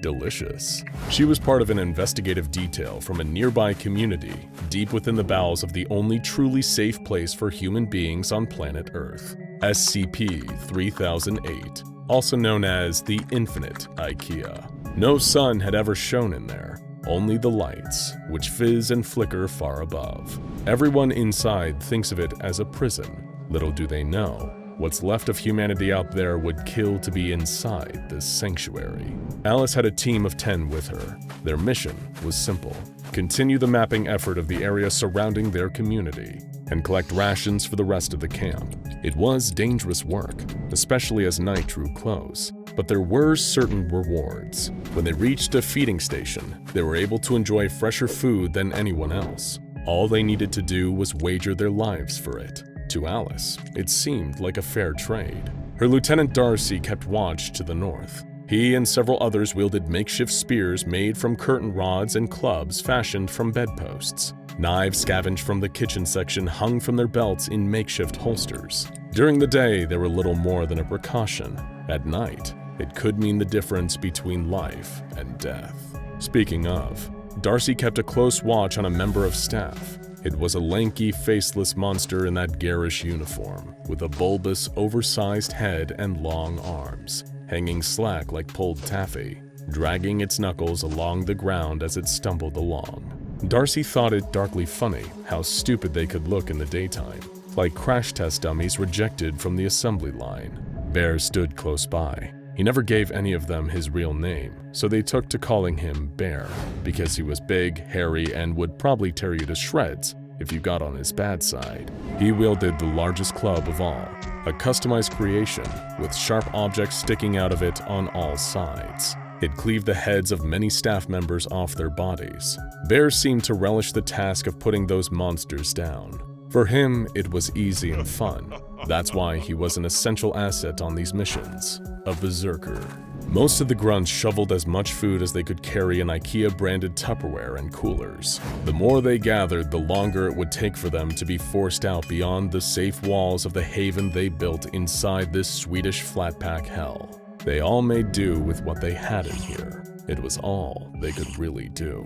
2 members of the team were unaccounted for, Cyril and Joseph, what passed for reconnaissance experts down here. They seemed to have an innate sense of direction, as though they were somehow in tune with the IKEA itself. They would be sent out on scouting missions, searching for resources, food, other survivors, and most prized of all, potential escape routes. It was a dream, a fantasy, that someday one of them would find the exit and lead the rest of them to salvation through it. Alice had been trapped in the Infinite Ikea for 6 years, going on 7 now. She had long since given up on dreams of escape. All they could do was accept their situation, get used to it, and just try to survive under these circumstances. But those circumstances were about to change. Everyone looked up when they heard panicked breathing. It was Cyril, just Cyril. The party clutched their weapons just that little bit tighter, unsure of what had happened. Their rules were clear. Scouting duos must never ever separate under any circumstances. Getting lost in the store and being isolated when the lights went out would be a death sentence. So if Cyril was returning alone, frightened, tears streaking down his face, then something truly awful had happened. He told Alice and the rest of the group that something had attacked him and Joseph. When Alice told him that was impossible, that the staff wouldn't show active aggression until lights out until someone attacked them first, Cyril shook his head and let out a heaving sob. He told them that the creature that attacked them wasn't a member of staff. It was something else entirely. Something he'd never seen inside the IKEA before. A true monster. Whatever this creature was, it moved around a corner incredibly fast. It spoke in a way that was almost human, but something was off about it. Something that sent a chill down Cyril's spine just thinking about it. He recalled that the creature was large and blob-like, flesh-colored, with long grasping tendrils that whipped and flailed unnaturally. These tendrils had wrapped around and grasped Joseph. He hadn't been quick enough. The 2 of them were too shocked by the sight of it to react in time. And then it was already too late. It grabbed Joseph and yanked him off into an adjoining aisle. Cyril still remembered his haunting screams getting quieter and quieter as he moved further out of sight. On some level, everyone hoped that Cyril was lying. It was preferable to believe that he himself had snapped and murdered Joseph for some unknown reason, as opposed to some new, stronger, and even more dangerous creature that was now inside the Ikea. Was this some kind of upgrade? As they acclimated to the environment, adapted, gotten better at surviving here, had the Ikea in turn created deadlier countermeasures to destroy them all, just when you thought you had a handle on things. But if Cyril was telling the truth, and there was some kind of creature lurking in the store, or potentially more than just one, then they could be in danger just standing here. They gathered up the group, along with any supplies worth taking, and set off back to their community. They would need to deliver the bad news so they could potentially prepare for the worst. It was just one of the many communities housed within SCP-3008. Many have theorized over the years that the infinite Ikea acts as a kind of nexus point for Ikeas all across the multiverse, accounting for the truly insane number of people who have gone missing without a trace into the building over the years. There were children who had been born in the Ikea, raised in the Ikea, known nothing but the Ikea. Nobody knew an exact number for sure, but it was more than possible that the population of a small country resided within its walls. Sometimes communities would fracture and fall apart, occasionally due to a lack of resources or infighting, other times due to an overwhelming attack from the staff that physically destroyed the settlement, often leaving many of its members dead in the process. Those who weren't picked off while wandering the store in the following days would likely integrate into other nearby communities as refugees. Life was cruel in the infinite Ikea. By the time Alice and her party returned to their community, it was almost lights out. They spoke to the community leaders and informed them of Joseph's tragic disappearance, as well as this awful new creature that Cyril claimed had taken him.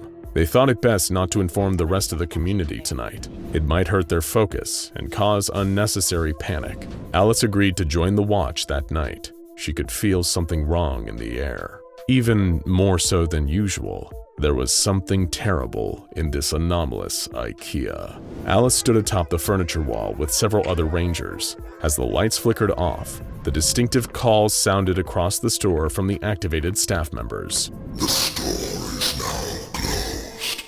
Please exit the building. It was almost soothing in its familiarity, compared to the frightening thoughts that Cyril had left swimming through her mind. The staff she could handle. It was at least the devil she knew, and there were worse beasts than the devil out there. She knew it in her bones. They killed a few staff members that happened to wander towards the community and began beating their deformed fists against the walls. All standard procedure. But as Alice's eyes adjusted to the darkness, she saw a huge shape in the distance. It looked like a mountain that breathed. A huge wobbling mass of flesh, moving impossibly fast for a creature of its size. It was so much vaster than the creature that Cyril had described earlier. Was this a different one, or had it simply gotten bigger? Either way, it was coming straight towards them. The community came alive in sudden panic. Every able-bodied adult grabbed their weapons and prepared for the fight of their lives behind the wall. Whatever this monster was, they needed to kill it as quickly as possible before it destroyed everything they built. Sadly for everyone inside the community, this was one fight that none of them were prepared for. The beast crashed into the furniture wall, crushing it inwards. People struck at the monster's immense and terrible flesh with their weapons, making awful wet slaps, but seeming to cause no lasting impact. It just kept rolling in, grasping everyone it could with its long, sinewy tendrils. But the horrors were only just beginning. With the wall destroyed, the staff began to pour in, chanting in monstrous unison. The store is now closed. Please exit the building. It was a massacre, perhaps one of the worst that the inside of the infinite Ikea had ever seen. While the community battled the giant flesh beast, the forces of the staff swarmed and overwhelmed them. Darcy was tangled in the nightmarish tentacles of the beast. Bear was surrounded by a truly insurmountable number of staff members, each one balling their terrible fists and beating him to death. Somewhere Cyril screamed, though his scream was soon cut short. Alice watched in horror as everything she'd known was destroyed. Alice realized her friends were dead and her community was in ruins. She grabbed her spear and did the only thing she could. She ran. She ran from the lost cause that had once been her life, tears running down her cheeks. What had even happened? What the hell had that great monster been? The IKEA's trump card?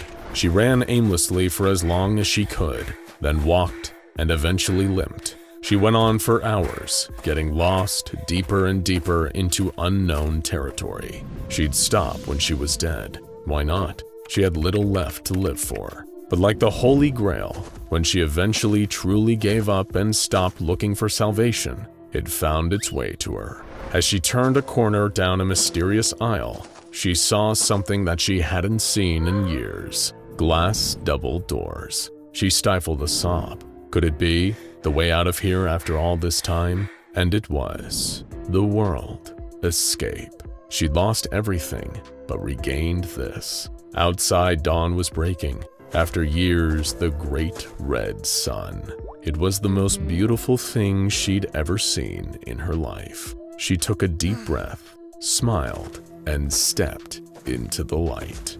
Anyone working at the SCP Foundation will no doubt be familiar with SCP-3008, also known as the Infinite Ikea. For those of you that aren't, it essentially does what it says on the can.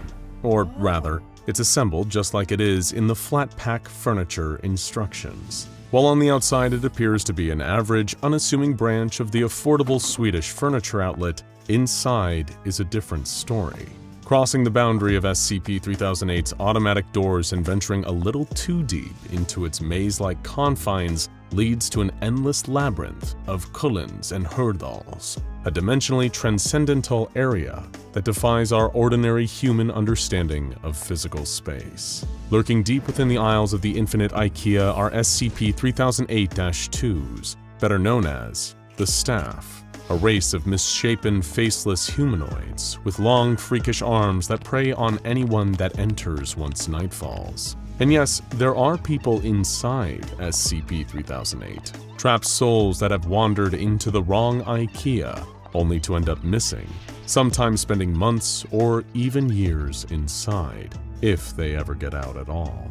An alert was ringing, filling the air with loud, blaring noise. Every member of Foundation personnel stationed outside the Infinite Ikea was rushing about, guards standing at the ready. The storefront of SCP-3008 had been silent for quite a long while, with nothing reported going in or coming out. But the Foundation knew far better than to assume that SCP-3008 didn't have surprises in store for them. Pun fully intended. Hey, don't you dare click off. We know where you live and Red Right Hand are lining up the shot.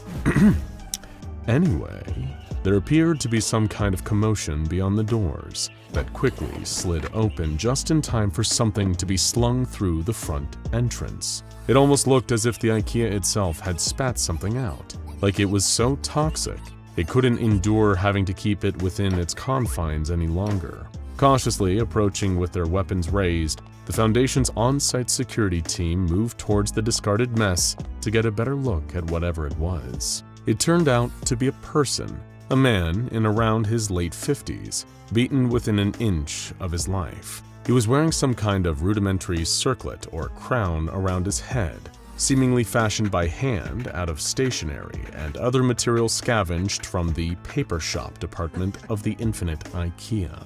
Speaking of, the man was wearing an Ikea manager's uniform, with a name tag pinned to his chest that identified him as Chris. Hanging from his neck was an IKEA-branded notepad with a message scrawled on it. But before you find out what that message was, we have another important message for you. One that directly impacts you.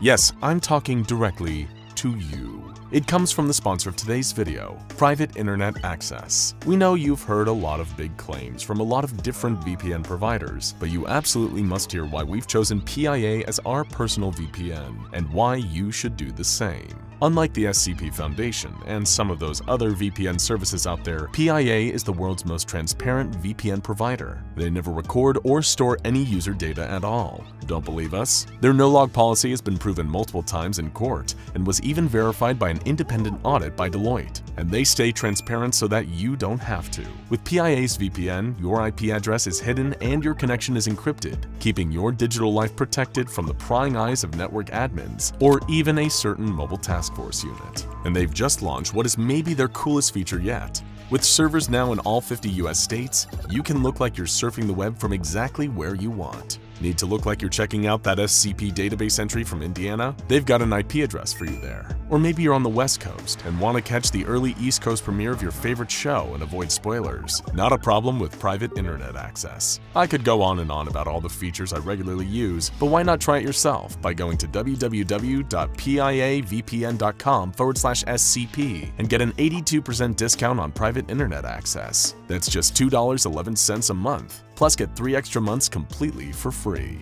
Not long before Chris was found in his roughed up state outside the only Ikea that goes on forever, he was working at a different branch, one that was much smaller on the inside. Chris was the manager of the store and widely regarded by his employees to be an awful person.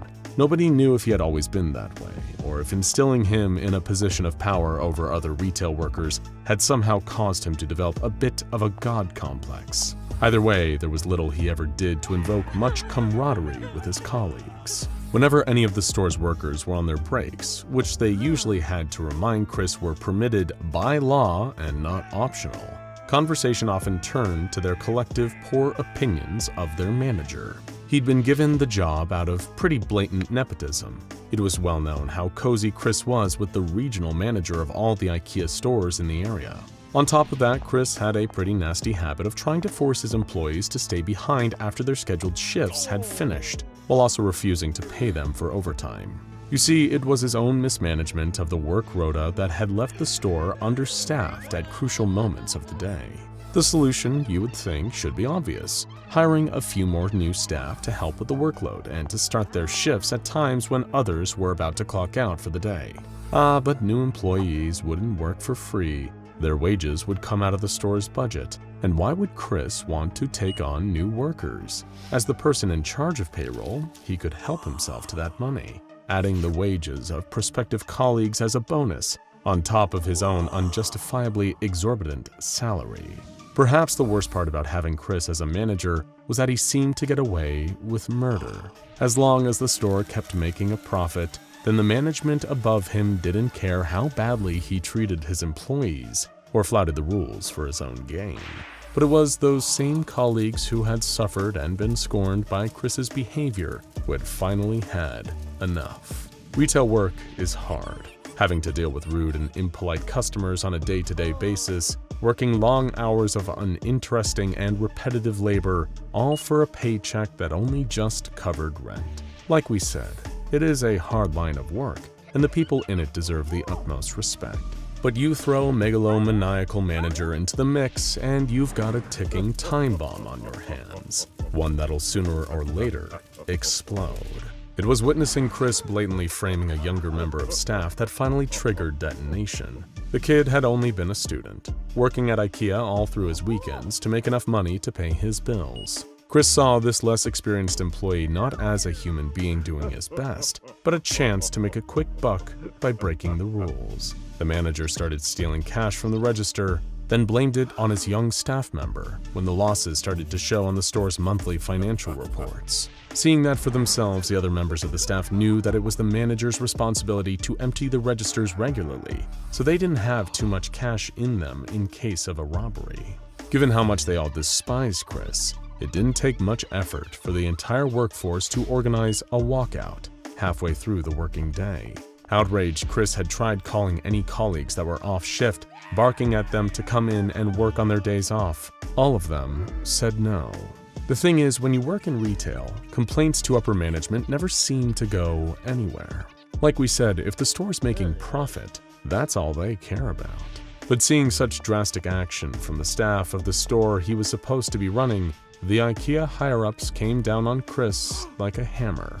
They instructed that he be sent to another Ikea outlet for a whole afternoon to receive some mandatory interpersonal training.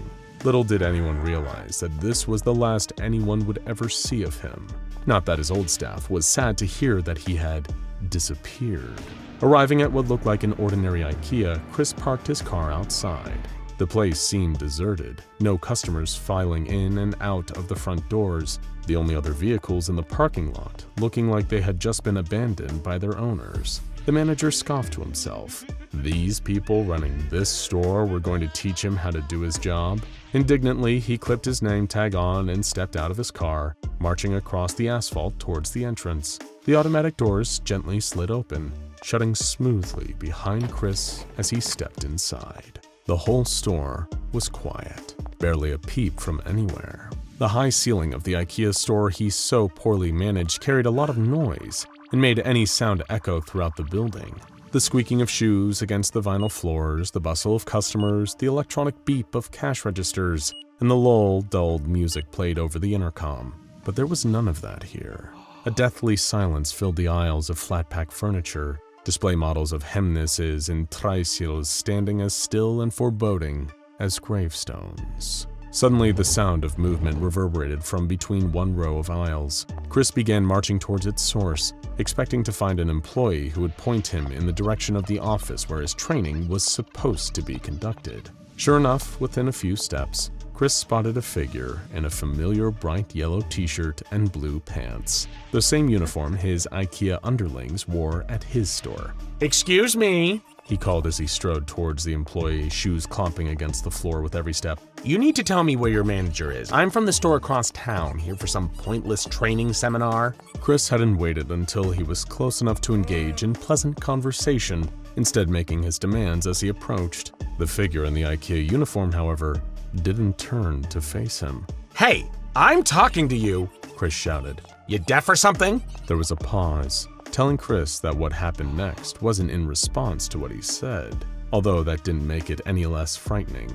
The figure, who had been hunched over near the floor, suddenly drew itself up to its full height. It towered over Chris. It must have measured close to 7 whole feet. As it turned, the malignant manager saw its face, or that it didn't have one.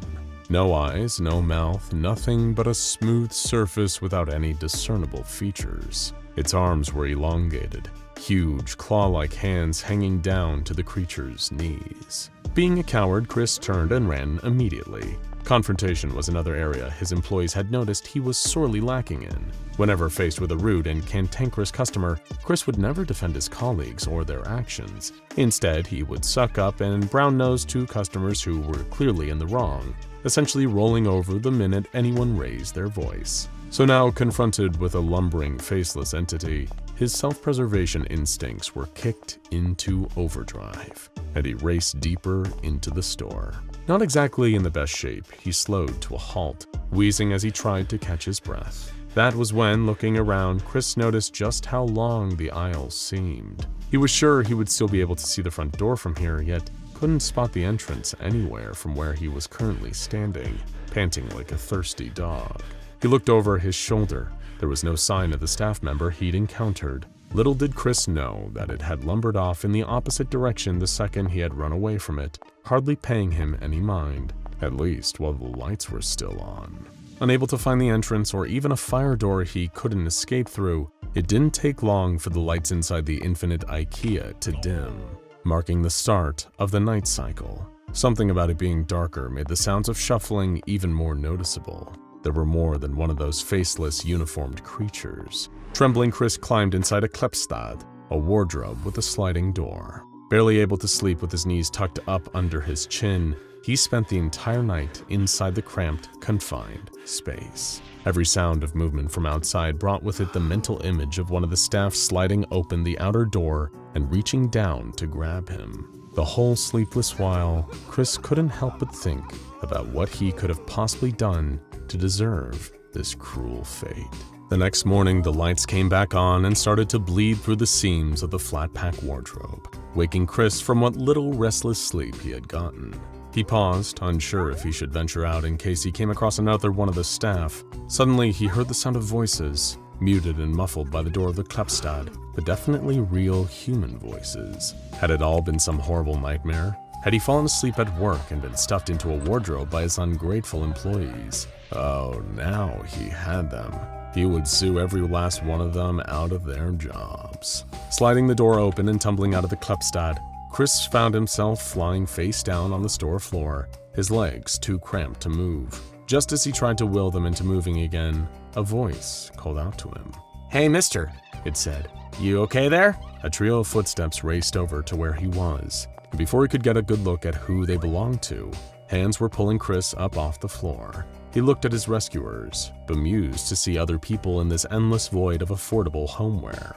They were two men and a woman, each in disheveled clothing that looked like they had been wearing the same thing for years. Easy there, fella, one of the men spoke. Name's Buster. Which settlement you from? What do you mean by settlement?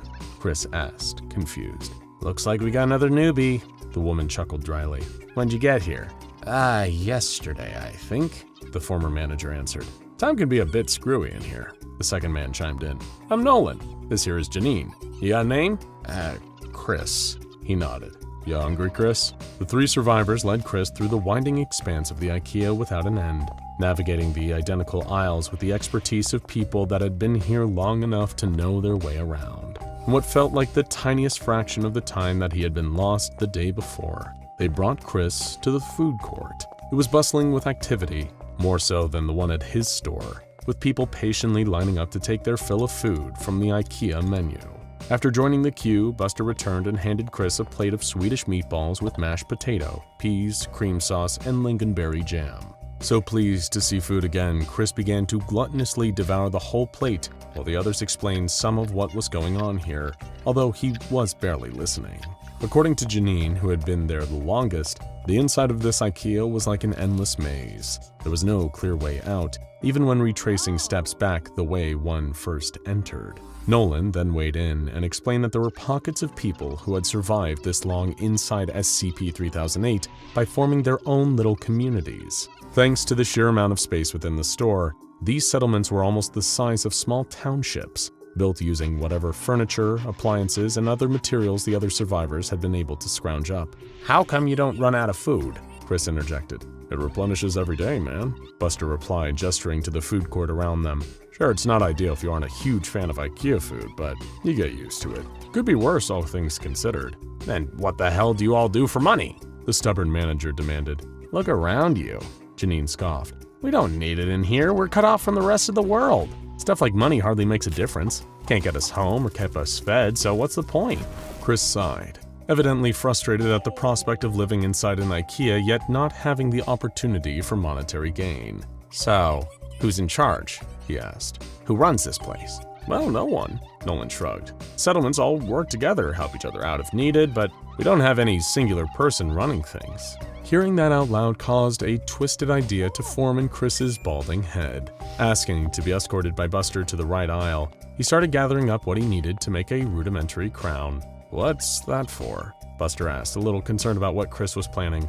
Oh, you wouldn't understand, he replied, not looking up from applying hot glue. Don't worry, I'll explain it in nice, simple terms when I'm ready. That night, despite being welcomed into the trio's town of lighting with open arms, Chris slipped back to the food court while the other settlers were sleeping. Carefully, he avoided the lurking staff and their drone calls of, "The store is now closed. Please exit the building."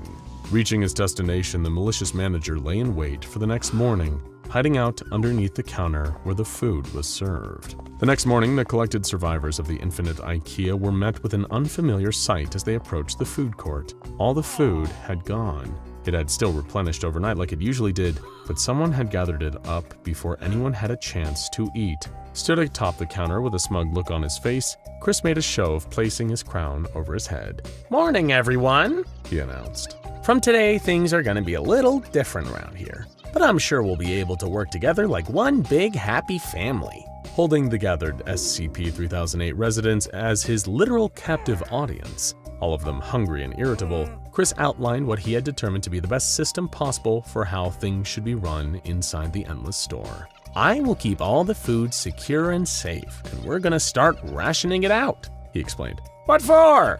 a voice shouted from the crowd. "It reappears every night anyway." "Well, here's what we're gonna do. If you just shut up and let me finish," Chris replied calmly, but with a condescending tone of superiority. According to Chris's grand scheme, every day each settlement would be allocated what he deemed to be an acceptable amount of rationed food to feed its population of survivors. Then he made an offer to anyone who was willing to help him. If someone provided their services in collecting the food each morning and distributing the rationed amount, then Chris would allow them to take an extra portion of rations just for themselves. You see now? He asked the crowd, oblivious to how many of them were scowling at him. Anyone that wants to help, they get rewarded with a little bit extra. Call it a bonus. What if we don't want to help you? Another onlooker called. Well, that's fine by me, Chris sneered back. More for those who want it. I think what they mean is, Janine shouted from the group, what if we don't want you to implement this ridiculous system at all? What's to stop us from just taking the food we need every morning like we did before you showed up? Typical, he tutted. How lazy. You just want the privilege of having more. Then you should work to earn it. And as for your silly little notion of just taking, I'm gonna be here every morning. I'll get to decide who eats and who doesn't, and how much they deserve. And if anyone wants to take more than they deserve without offering their help in return, then they'll get half of the rations they would get, and so will their settlement. So, with those queries out of the way, allow me to introduce myself as your new store manager. When they recovered Chris's body outside of the entrance to SCP-3008, the Foundation had no way of knowing exactly who had beaten him up so badly.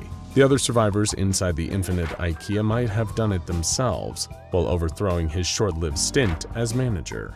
Or they might have decided not to lower themselves to that level, and instead shunned him from entering their settlements, leaving him to fend for himself. With the staff around every corner and their history of turning aggressive towards humans come nightfall, Chris's chances of survival were slim. The only real clue was the note that had been found with him, which read, "You can have him back. We don't want him." Adapting to sudden and unexpected changes is a core tenet of human survival. However, abruptly finding yourself trapped in an apparently infinite extra-dimensional pocket dimension in the form of a never-ending Ikea, well, that can take a brief adjustment period to get used to. Callan hadn't even noticed for the first few moments wandering through the aisles, aimlessly passing aisles of hemnes and trisils, all the assembled display pieces of affordable flatpack furniture. It would have been more exciting, shopping for all of the accoutrements for his brand new apartment, if Callan wasn't being perpetually reminded that he was moving in there on his own.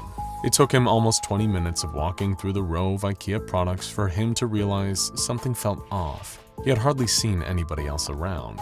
In fact, the more he thought about it, there hadn't even been any employees in their garish yellow polo shirts and blue pants at the front of the store. Squinting off in the distance, Callan couldn't even see the far wall of the store. Sure, he knew Ikea outlets were big inside, somewhere between a supermarket and an industrial warehouse, but this place seemed to go on forever. Figuring that he had unknowingly stumbled out of the store proper and into a large storage area, Callan turned around and started to try to retrace his steps back to the entrance. It was after another 20 minutes of taking this approach that things went from feeling off to being overtly unsettling. By the time that over an hour had passed, Callan was starting to panic, racing through the seemingly unending store, the rubber soles of his sneakers squeaking against the epoxy resin floor as he yelled loudly for somebody, anybody, that might hear him. Before long, the latest victim to find themselves lost inside SCP-3008 was hitting the first existential hurdle that came with being trapped in the infinite Ikea. Callan sat on a display couch, a two-seated Soderham with a shade lounge, in case anyone was wondering. He was curled up into a ball, knees tucked under his chin, as he gently started rocking himself back and forth in a futile attempt to comfort himself. It hadn't yet quite sunk in just how trapped he was. The thought that he might starve to death amongst the endless stock of Sores and Fjartigs. "The store is now closed. Please exit the building." The sudden sound of a voice startled Callan, snapping him out of his dread-filled daydream enough to realize the store now seemed darker. The lights had been gradually dimming the longer he had stayed, creating an artificial night within SCP-3008. Normally, the sign of another person after being isolated would come as a relief, but whoever had spoken was nowhere to be seen. A slow shuffling moved around the sofa Callan was sitting on until he finally called out into the dark.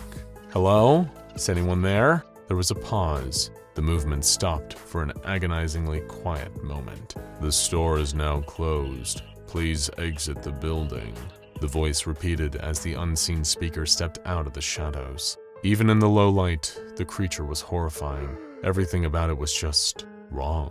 For a split second, Callan thought it might be an Ikea employee who was wearing the uniform after all, but the bodily proportions were all off, arms hanging nearly all the way down to the floor, hands and fingers enlarged and elongated. As for its face, it didn't have one. The ordinary features were all missing, and now it was running right for him. Callan leaped over the back of the Soderheim and ran. His first instinct was to get away and hide. Checking over his shoulder, he caught sight of the faceless creature dashing right past the couch with enough force to knock it over. In his startled state, looking out of the corner of his eye at the encroaching staff member, Callan tripped over his feet and tumbled back down to the hard floor. The creature loomed over him as he tried to crawl towards a nearby aisle. Looking up at it, the staff member was reaching for him, its big, disproportionate hand outstretched, trying to grab at Callan as he lay there helplessly. Suddenly, something struck the faceless creature. Someone barely visible in the dim lights of the store had leaped down from the shelves of the aisle and swung a makeshift weapon at the staff member. As it connected, the creature reeled, stumbling over itself, long enough for the mystery assailant to take another swipe at it. Their weapon, comprised of what looked like part of a curtain rail with a pair of kitchen knives at one end, impaled the staff member, ripping through its bright yellow Ikea polo and out on the other side. Striding over to where Callan was still laying on the floor, awestruck by the display he just witnessed, the figure pulled back the hood of a rudimentary cloak they were wearing, fashioned by hand out of an hyena curtain fabric. Revealing herself with a stern, serious look on her face, the woman reached a hand out to Callan, offering to help him up, rather than whatever that faceless creature had wanted with him.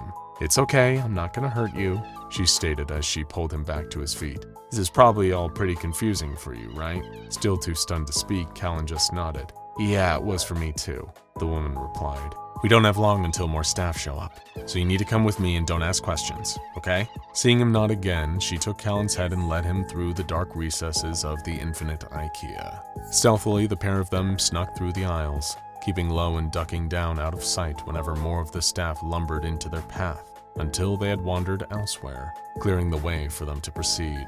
Callan's new guide seemed to instinctively know her way around the layout of the sprawling maze of flat-packed Swedish furniture, quietly urging him to stay close, offering him a hand up when they climbed up shelving units, until finally they arrived at their destination. A warm glow emanated from somewhere beyond a tall makeshift barrier. Sofas and cabinets were stacked on top of each other, forming an intricate wall around an area of SCP-3008. And right in the middle of this rudimentary barricade was a large two-door Pax Fardel wardrobe, its back missing, doors inwards, facing towards the inner side of the blockade. The guide stepped into the incomplete wardrobe and gave a specifically timed knock, 3 beats, with the third following the first 2 after a short pause. From the other side, it sounded like something was being hurriedly removed from the wardrobe's handles before the doors opened up to allow her and Callan entry.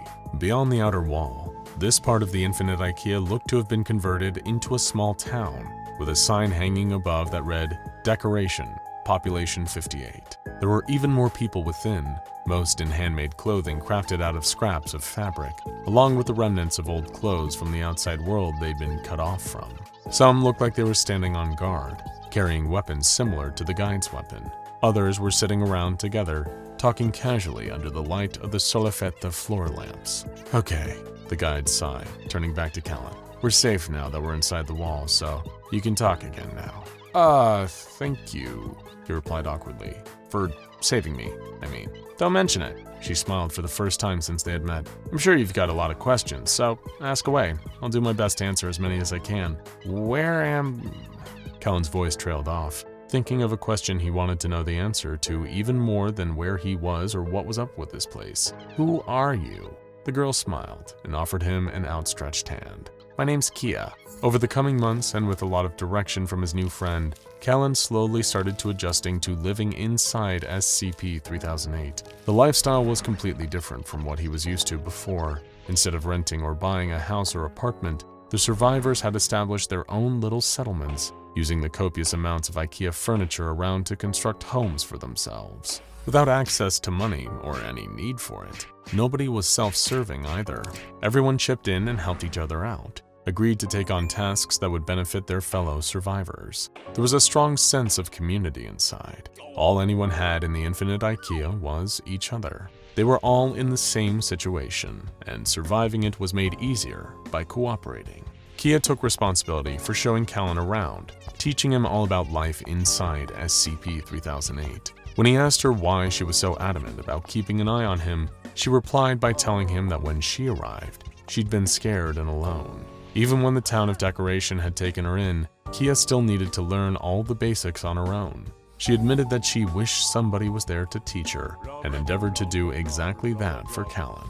She started by telling him what the best time to head to the food court was. Every day, all the food in SCP-3008 would somehow reappear, meaning that everyone could easily have their fill and survive without having to hunt or kill each other in order to eat. Kia's next lesson involved teaching Callan how to use Ikea stationery to leave subtle but recognizable symbols around the store, so that if he was ever lost, he could find his way back to Decoration safely while avoiding the staff. "That's the thing about living here," she said. "When we first arrived, we all think we've got nothing, but this place has food, shelter, tools, everything we need. We just have to learn to use what it gives us." As time went on, Callan found himself paired up with Kia for patrols. During the daytime, staff would wander aimlessly around the store, far more docile than they were at night. To make sure that they were ready in the event of an attack by the faceless creatures, the survivors mapped out the staff's movements, reporting back to their settlements in case a large group of them were wandering too close. The more they went out together, the more Callan found himself eagerly looking forward to being in Kia's company. Maybe it was just because she was the first person he'd met inside the infinite Ikea, perhaps because she had saved his life, but there was something about her that made him feel a little less sad about being trapped here, a feeling that would soon be cruelly ripped away. It happened during an otherwise normal patrol.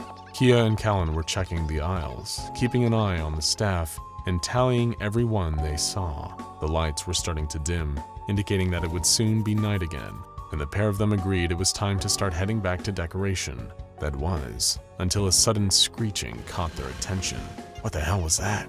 Callan whispered. "No idea," Kia replied. "Could be someone else just arrived." She gave a hand signal that instructed Callan to split up. The pair of them moved through parallel aisles towards the source of the noise. It sounded like stone scraping against the floor, the weight of concrete causing whatever was being moved to generate a grating, eardrum-piercing racket. As he moved silently through the now familiar space of SCP-3008, Callan racked his brain about what could be making a noise like that. There was nothing that heavy or made of stone within Ikea, at least not that he had encountered. Even Kia had looked surprised when first detecting that sound. She'd been in here for so much longer, so it was telling when even she had no clue what had made it. Suddenly, the noise stopped quickly as it had started, followed by the call of a familiar voice. "Callan, come look at this," Kia called. "What is it?" he shouted back, trying to keep his voice low but audible, aware that staff might be nearby.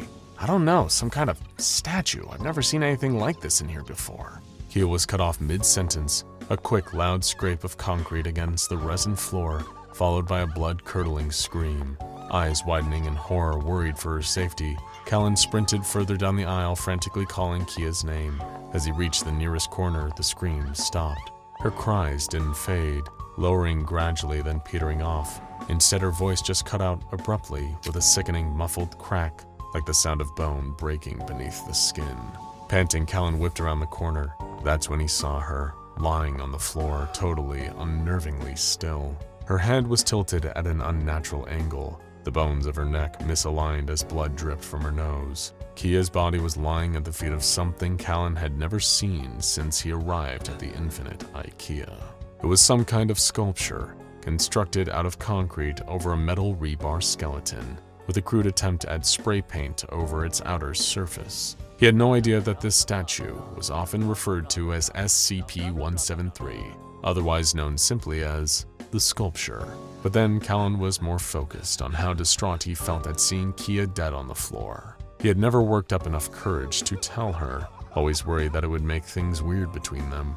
And now he'd never get the chance again, would never get to see her smile as he took on the lessons that she taught him about surviving in SCP-3008. Feeling his eyes well up, Callan blinked away, tears. Suddenly, the sculpture shot forward. In the split second that his eyes were closed, Callan staggered away in shock and stumbled over, landing on his back on the floor. As he went to get up, SCP-3008 was inches away from him, having moved yet again of its own accord. Carefully, Callan stood up, making sure to keep looking straight at the sinister statue.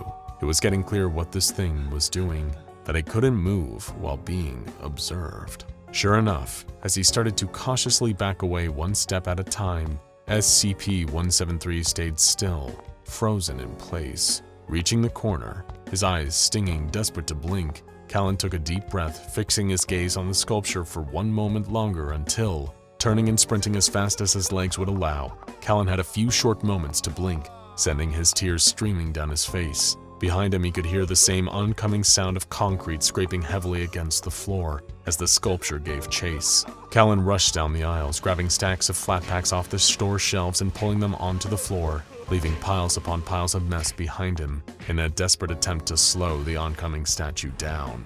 Why hadn't it killed him already? Perhaps it was just playing with its food. He thought about trying to get back to decoration, wondering if maybe any of the other surviving settlers had encountered SCP-173 before. But as he ran, Callan caught sight of some of the symbols he and Kia had left around the store to help them find their way around. One of them denoted that there were hiding spots nearby and spurred him on to change course in that direction. He couldn't lead the sculpture back to town, not if it could slaughter them all in the blink of an eye. Finding a cramped cupboard, Callan climbed inside and shut the door behind him. With his knees tucked under his chin, he couldn't help but remember the time he had arrived in the infinite Ikea. He had done almost the exact same thing when he first encountered a staff member. He'd run, and his first instinct had been just to run away and hide. That was something about Kia he had always wished he could be. She was fearless, easily standing up to that staff creature that would have killed Callan if she hadn't intervened. Trapped inside a cupboard, the deafening noise of scraping concrete outside as the sculpture searched for him, Callan felt like he'd let her down. It seemed that despite Kia's best efforts to teach him, he was still scared. As he sat in the dark praying the sculpture wouldn't find him, he apologized under his breath to her. Callan started replaying every moment he and Kia had spent together, partly to keep her alive in his memory, but also so that he could at least think of something good before SCP-173 found him and broke his neck the same way. Every lesson about life in SCP-3008, every one of Kia's skills she had painstakingly passed on were still all there, including the best piece of advice she'd ever given. We have to learn to use what this place gives us. Her words echoed in his head as Callan finally realized that she hadn't just been talking about taking food from the food court or using flat packs to build shelters and settlements. She'd shown him how to navigate, how to evade the staff, and that everything in the infinite Ikea could have some usefulness in aiding survival. As much as it hurt knowing Kia was gone, Callan realized that she might have already saved him a second time. He peeked out of the cupboard door. The bathroom section was just a quick dash away, and SCP-173 was nowhere to be seen. A few moments later, the sculpture detected a loud sound. Someone knocking things together, shouting and whooping had caught its attention. Unobserved, the concrete creature zapped its way towards the source of the commotion, moving quickly over towards the bathroom department of the store's endless aisles. It came to a sudden, instinctive stop, sensing eyes were watching it. Its entire stone body froze, rigidly fixed to the spot it was standing on. It didn't matter that the eyes watching it this time were its own, reflected back at itself in an assortment of mirrors. SCP-173 was stuck. Someone had sprung a trap for the statue, making it so that from the moment it shot over to its current position, it wouldn't be able to move. It was constantly being observed by itself, no matter what angle its reflection would be within its own direct line of sight. Standing atop a nearby stack of shelves, Calvin looked down at the concrete statue, trapped in a collection of mirrors that he had assorted into a ring. "Hey you!" He called down at it, hoping it could hear him, even though it was frozen in place. "The store is now closed. Please exit the building." He struck loudly against the metal frame of the shelves, hoping it was loud enough to be heard. Sure enough, the staff quickly descended on the source of the noise. The night made the staff feral, hostile towards anything they sensed to be an outside presence. They instantly honed in on SCP-173, attacking it to little avail thanks to its stone body. Eventually, the group of staff grew in number, starting to heave the sculpture as they went to remove it from the premises. Climbing from shelf to shelf, Callan followed them the entire way. The staff had no eyes, so technically couldn't look at SCP-173, but he could. Even through tears, he didn't blink until the sculpture had been removed. He wanted to make sure. It was what Kia would have done. Having your ordinary life unceremoniously change forever without a moment's notice is something that people can often find themselves hoping for. Anything to break life's monotony and change circumstances to make them more interesting. Although when that change comes in the form of being trapped in an endless IKEA outlet, it's not exactly the different kind of circumstances that people usually hope for. That was the situation that had befallen Winston not too long ago. What started as a simplistic, straightforward shopping trip with the goal of purchasing some affordable, stylish Swedish furniture had resulted in him having to adopt a completely different lifestyle. You see, Winston was one of the untold number of people to have an encounter with SCP-3008, better known colloquially as the Infinite IKEA. Appearing as an ordinary store, those entering the doors of SCP-3008 find themselves in an unending labyrinth of aisles upon aisles filled with flat-pack homeware. It can be quite the system shock, of course, especially when people that find themselves inside the Infinite IKEA learn there's no way to escape, even by retracing their steps back the way they came. Doing so, they'll only be met with a disheartening realization that the entrance isn't where it was upon their arrival. Now, at first, learning that you've lost your entire life and are doomed to spend the rest of your days inside a limitless IKEA is admittedly a lot to take in. Your friends, family, job, all your worldly possessions are now unreachable, and everyone back home might likely spend many years wondering what happened to you. But it's not all bad news. As previously mentioned, Winston wasn't the only one to find himself in this predicament. Over the years, countless people have found their way inside the Infinite IKEA. Given how expansive the interior of the never-ending store was, there has never been a way to know for certain exactly how many people have come to reside within SCP-3008, but it's enough to populate the number of small settlements that these survivors have been able to establish inside. By innovatively repurposing the materials around them, these individuals have found themselves to be the new denizens of SCP-3008. Imagine whole towns constructed from chairs and tables that have been used as building materials to provide a place of sanctuary to those that need it when they first arrive in the Infinite IKEA. Sure, it takes a pretty big adjustment to this new lifestyle, but luckily, SCP-3008 provides for its inhabitants by automatically replenishing the food within its canteen. Naturally, it only offers items that are on the IKEA menu, but that's at least a consistent source of food and nutrition for those dwelling in its aisles. With food already taken care of, people inside SCP-3008 didn't even need to work. That was the strangest part that Winston found himself having to adapt to when he first got to the settlement of Cookware, named after the nearby sign that hung from the ceiling nearby, denoting one of the many departments of the store. It was odd to him how friendly everyone was, how much the people trapped inside 3008 cut off from the outside world forever seemed happy. There were many who'd been there for the longest that even claimed it was a better sense of life than out there in the real world. Inside the IKEA, there was a strong sense of community. Settlements helped each other out with construction, and because everything was provided for, no one had any need for selfishness or greed. After all, there was plenty of food to go around and money had no relevance. Ironic given they were all living inside a huge furniture store. Witnessing all of that helped Winston adapt to his new life inside SCP-3008 and made him feel a lot better about being in this predicament. The only real thing anyone inside the Infinite IKEA had to worry about was the threat of the staff. These were the tall, faceless humanoids with elongated arms and legs that roamed the aisles of the furniture store while wearing distinctive IKEA uniforms. Most of the time, they remained docile, paying the human survivors little attention. That is, until the fluorescent lights above dimmed, signaling the beginning of nighttime. The staff usually became aggressive, repeating the ominous phrase, "The store is now closed. Please exit the building," and attacking anyone they came into contact with. Thanks to their ingenuity, the survivors in the IKEA had constructed barriers around their settlements to keep the staff out. And that did the trick, repelling the faceless employees that come at night. But little did anyone inside SCP-3008 realize that simple barricades wouldn't stop an entirely new threat from entering the store to disrupt their peaceful way of life. For outside the Infinite IKEA, something wicked was stirring. Meanwhile, at a facility belonging to the SCP Foundation, a researcher by the name of Corbin Donnell had recently been assigned to SCP-035. Also known as the Possessive Mask, this white porcelain mask could shift between a comedy grin or a tragic frown.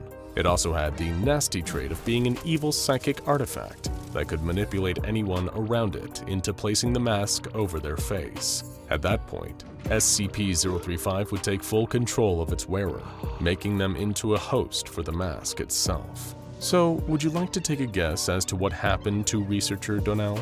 The voice in his head, that persuasive whisper, it wouldn't leave him alone. All day long, it was there, but whenever Corbin was near SCP-035, it got louder, and as the days he was studying the possessive mask went on, the whisper became a shout. The screams to put on the mask were taunting him, keeping him awake at night, tormenting him all through the waking day, until eventually he'd had enough. Given that SCP-035 produced a corrosive black substance that usually melted anything around it, the mask had to periodically be taken out of its containment case so that the container housing it could be replaced. And it was during one of these transfers that researcher Donnell calmly swept in, pushing away the guards taking it out of its melted case before they could place it in a new one. The aggression from the researcher caught the security personnel by surprise, as did what he did next. Not caring what the possessive mask would do to him, Corbin lifted the white porcelain to his face. He wasn't even aware that the containment breach alarms were sounding. All that noise sank into the background as the psychic voice in his head got louder than it ever had before. There wasn't even so much as a split-second awareness from researcher Donnell of the searing pain as the dark sludge oozing from the mask made contact with his skin, melting his face as he wore SCP-035. By that point, it was already too late. The possessive mask had full control. Corbin's body wasn't his own anymore, although it still moved, walking quickly out of the room and through the halls of the Foundation facility. The researcher beneath was already dead. There was only SCP-035, piloting its newest host to freedom. Of course, while containment breach was still an urgent matter, the Foundation knew that SCP-035's biggest weakness was itself. The black secretion that poured out of the possessive mask would melt anything it came into contact with, and would ultimately cause the body of its host to melt into nothing.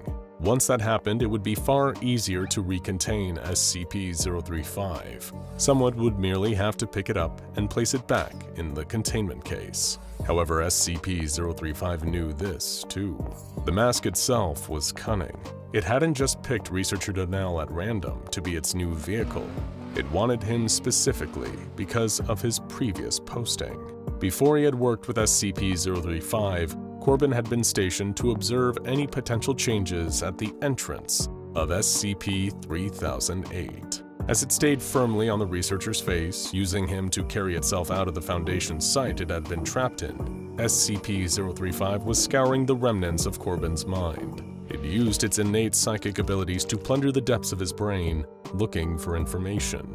The location of SCP-3008 was right there, stored away safely in researcher Donnell's memories, as was the way to get there. And on top of that, the reason SCP-035 had taken such an interest in making it to the infinite Ikea.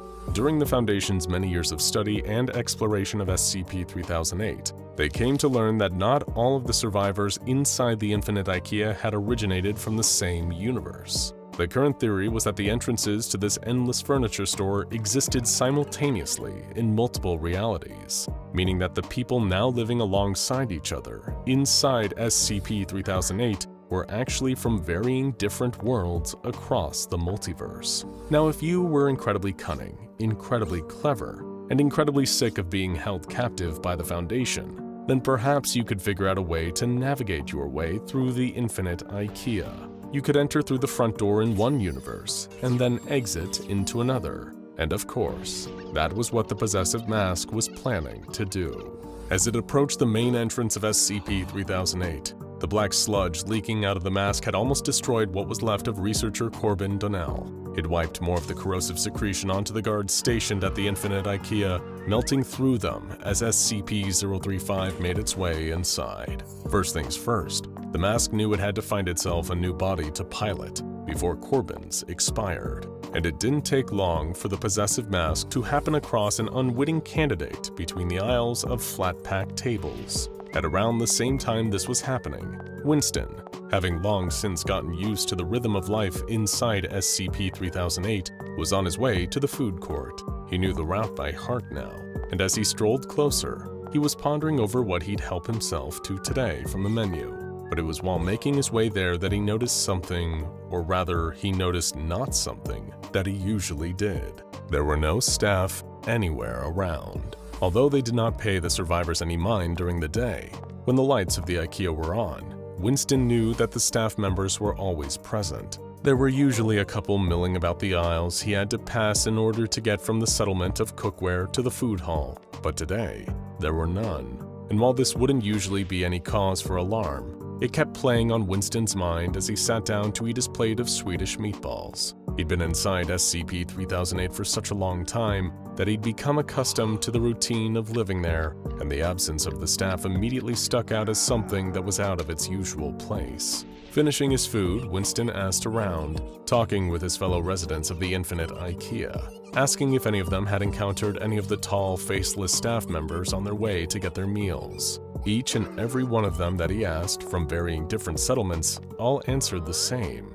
that they hadn't spotted any staff all day. As much as they were a minor threat to the human beings living inside the infinite Ikea, the absence of the store's only other residents kept playing on Winston's mind. Whatever was going on, the staff seemingly vanishing couldn't mean anything good, and so he decided to venture out into the aisles to figure out what exactly was going on.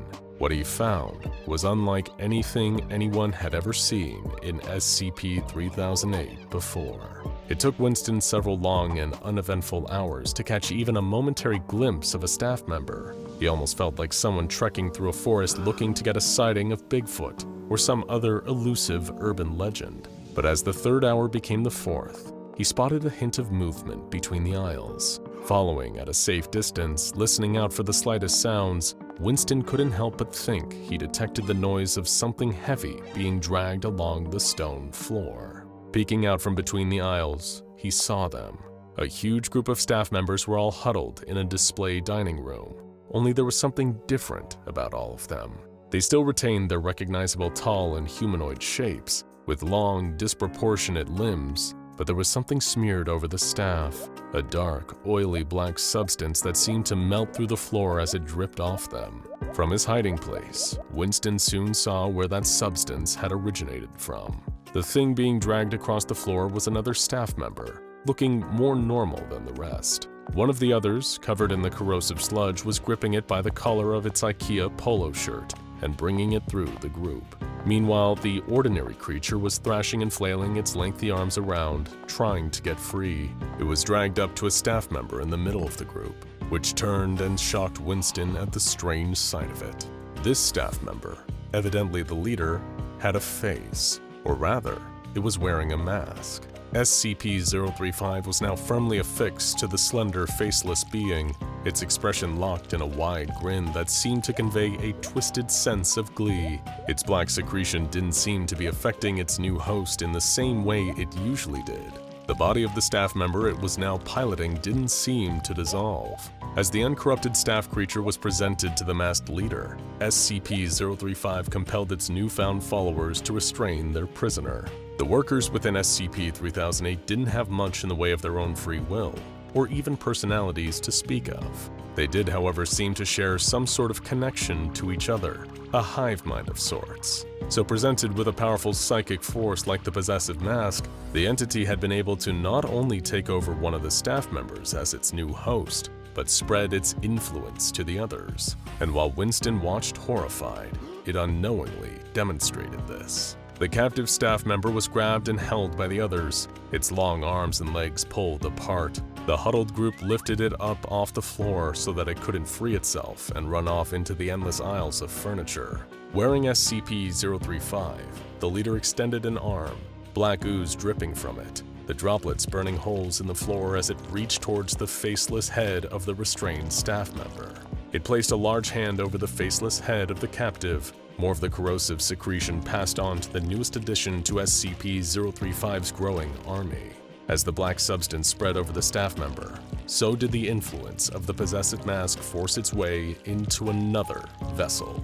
I'm telling you, I know what I saw! Winston protested, after recounting the events to the other settlers back at Cookware. There's something else out there, something new and dangerous, and it's infecting the staff. Oh, that's ridiculous, replied Bryce, one of the survivors who had been there much longer. I've been here for years and I've never even heard of such a thing. They yelled. I saw it with my own eyes, Winston argued. It has a small army of them already under its control. Even if what you're saying is true, Someone else chimed in. what does it matter? We've already got barriers that keep the staff out, and they only attack at night anyways. Surely, even if this mask thing really is in control of them now, who cares? As if on cue, one of the lookouts at the Cookware settlement started frantically trying to get everyone's attention. They pointed to the ominous glow coming from just beyond the nearby aisles filled with wardrobe frames. An orange flicker was visible, even under the lights of the store which were still on, although blocked a little by thick plumes of black smoke rising up towards the ceiling. That's lighting, The lookout said in shocked disbelief, stating the name of another nearby community of survivors that was named after an Ikea store department. Something must have happened over there. Bryce declared. Maybe it's an electrical fire that's gotten out of control. It's them, Winston said solemnly. It can't be them. The older survivor snapped. The lights are still on. It's still daytime in the store, and the staff never attacked during the day. I don't think the rules are the same anymore. Frustrated, Winston continued to argue. There's no telling what that mask did to them. Perhaps. Bryce was trying desperately to come up with a suggestion, but was clearly grasping at straws. What if this mask can be reasoned with? If it's more intelligent than the staff, we can negotiate. There must be something it wants. What do you think it wants? It wants this place, this Ikea. And now it has control of enough staff to form a small army. You think it's just gonna stop there? It's coming for all of us. And it won't stop until it's got the whole store under its control. And if it has to wipe us out to do that, well, it looks like it's not hesitating. So what do we do? A voice called meekly. Winston turned to see the townsfolk of Cookware had gathered, all looking up at him with terrified expressions on their faces. He gazed back at each one of them, then looked back over at the smoke now towering over where lighting had been, and was now in flames. Who knew how many of the settlers there were still alive, and how long it would be before SCP-035 and its new army did the same to Cookware? Something had to be done. We need to get the word out, Winston announced to the other survivors. I need our fastest to run over to the other towns in the store. You each take one, you pass on the message, and then you come back. You know your way around well enough, so avoid anywhere you'd normally see staff. Even if they haven't been corrupted, we can't chance it. Why don't we tell the other settlements? Somebody in the crowd called. You tell them what's going on. You say that something has come here to threaten this Ikea and our way of life. This place isn't where any of us first came from, but it's all our home now. It's provided for us, but now it needs us to defend it. Winston explained. And how exactly are we gonna do that? Bryce asked. The lights had gone out, but although night had fallen, it wasn't dark yet. Standing with their fellow survivors from numerous other settlements, the residents of SCP-3008 had fashioned flaming torches from the legs of Ikea desks and tables. And that wasn't all. They were carrying makeshift weapons. Some had spears crafted using curtain rails with sharp kitchen implements fashioned to the end. Others had wardrobe doors in their hands to act as rudimentary shields. They were hardly warriors, but as an army of corrupted staff members lurched out of the darkness towards them, each survivor of SCP-3008 knew what they had to do. At the front of the army towered the staff member with SCP-035 on its faceless head.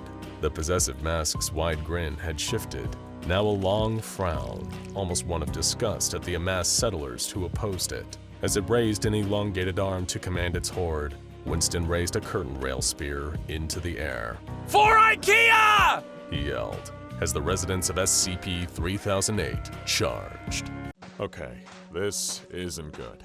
I know you have no idea who I am, have no reason to care, but my lovely wife Brenda and I got ourselves into kind of a sticky situation here. We just wanted to go shopping, gosh darn it, and now we're trapped in here. I think there are monsters. Oh God, this is horrible. I'm so scared, not just for my life, but for hers. And worst of all, why does it feel so oddly familiar? Okay. Gotta keep a cool head. How did this all begin? It'd been about a year since the incident. We don't like to talk about it much. My psychiatrist tells me that after I was kidnapped by that mysterious international criminal organization and kept in their clutches for 100 days, it's likely I repressed most of the memories to avoid the trauma. He told me it's an extremely common reaction. So common, in fact, that even Brenda can't fully remember the exact circumstances of my kidnapping. Just her immense gratitude when the FBI brought me home. Eventually, we moved out of our old place. Too many dark spots. Into a new apartment in a different town, in a different state. You know, things were good until one day we realized we didn't have a coffee table. Now, who can live without a coffee table these days? So we decided to make our way to the local Ikea to buy a Truhlstorp coffee table. Brenda wouldn't let me go alone. She never lets me out of her sight anymore since I was kidnapped. Neither of us had been to an Ikea in over a year, so naturally we found it easy to get lost in there. Those warehouses are confusing after all. But this time, it was different. We were lost for hours on end. We even started calling out for help, but we never got any reply. And after what must have been closing time, the overhead light shut off. Well, we were less than calm about it. As the day passed, the two of us stuck together. We watched enough Scooby-Doo cartoons in our youth to know that splitting up to cover more ground is the quickest way to get irreparably lost. That being said, it's not like sticking together did us any better. We kept wandering through the different departments, wondering if we passed that long-marked cabinet or that copang chest of drawers before. We walked until our legs ached, trying to stay strong for each other. It's impossible that we'd be trapped in here. Sure, I know that warehouses can be a little overcomplicated, but this is ridiculous. By the time the day ended, or at least by the time the store's lights turned off, we were able to find a Slatum queen-size bed to rest for the night. Maybe we'll be able to find our way out tomorrow. How long have we been in here? I checked the date on my phone. 72 hours. Though of course there's no internet or cell service in here. Naturally, Brenda and I get up when the lights turn on and start walking again. Surely anyone who walks for long enough has to find something, right? We both hold this hope in our hearts as we pass what feels like miles of cheap, flat-pack display furniture, wondering what on earth is going on. Sometimes we see figures moving in the distance. Part of me can't help but wonder if they're really there or if I'm just losing my mind in here. Difficult to say. It feels hyperbolic to even express this thought, but there's something oddly frightening about the things I see out of the corner of my eye. I start to get the sense that we're not alone in this strange place. And frighteningly, I don't know if not being alone in here is really such a good thing. At least we have each other in here. Oh god, things just got a lot worse. So, Brenda and I were walking down one of the many latticed aisles of the kitchenware department when the lights shut off. Thankfully, we'd picked up a pair of Friel rechargeable flashlights, so moving in the dark was no longer a deal breaker for us. Goody. Or at least that's what I thought, until we encountered something horrific in there. Look, Brenda said, pointing into the distance. It's a member of staff. I couldn't tell you why, but the second Brenda said that, a chill went down my spine. It was like the lingering after effects of some memory I couldn't recall. There was a silhouette in the distance, and in the beam of the flashlight, I could make out the faint colors of an IKEA staff member's uniform. I knew right there and then that it was time to get the hell out of there. But before I had a chance to say anything to Brenda, the so-called staff member had already closed the distance. It ran into the beam of our flashlights, its long, drooping arms and featureless face shining in the light. Instinctively, I threw myself into its path to protect Brenda. It forced me to the ground and began beating me with its fists, kept repeating in this kind of freakish, robotic voice. The store is now closed. Please exit the building. If Brenda hadn't smashed it over the head with a Vatnot stainless steel kettle and beat it to a pulp on the ground, I would have been done for. So, now we know. There are monsters in here. Great. Food and water are becoming an issue. It's not something we've needed to address until now because of the healthy supply of snacks in Brenda's purse, but there's a hard limit to things like that. We realized we really needed to find food in this place or we'd be doomed. But after the encounter with that monster, we're moving cautiously. Who knows how many of them are still out there. We can't travel at night anymore. That'll keep us safe, but it won't do anything about our hunger situation. It's only a matter of time. Brenda's a genius. I don't know how I'd ever survive in this terrible place without her. I'd probably die on day one of my own. She remembered that no IKEA is complete without a little mini cafeteria where they serve a variety of Swedish dishes, including their famous IKEA meatballs. All we need to do in the otherwise sterile environment of the IKEA is follow the smell. until we found our way to sweet, meaty salvation. And that's exactly what we did.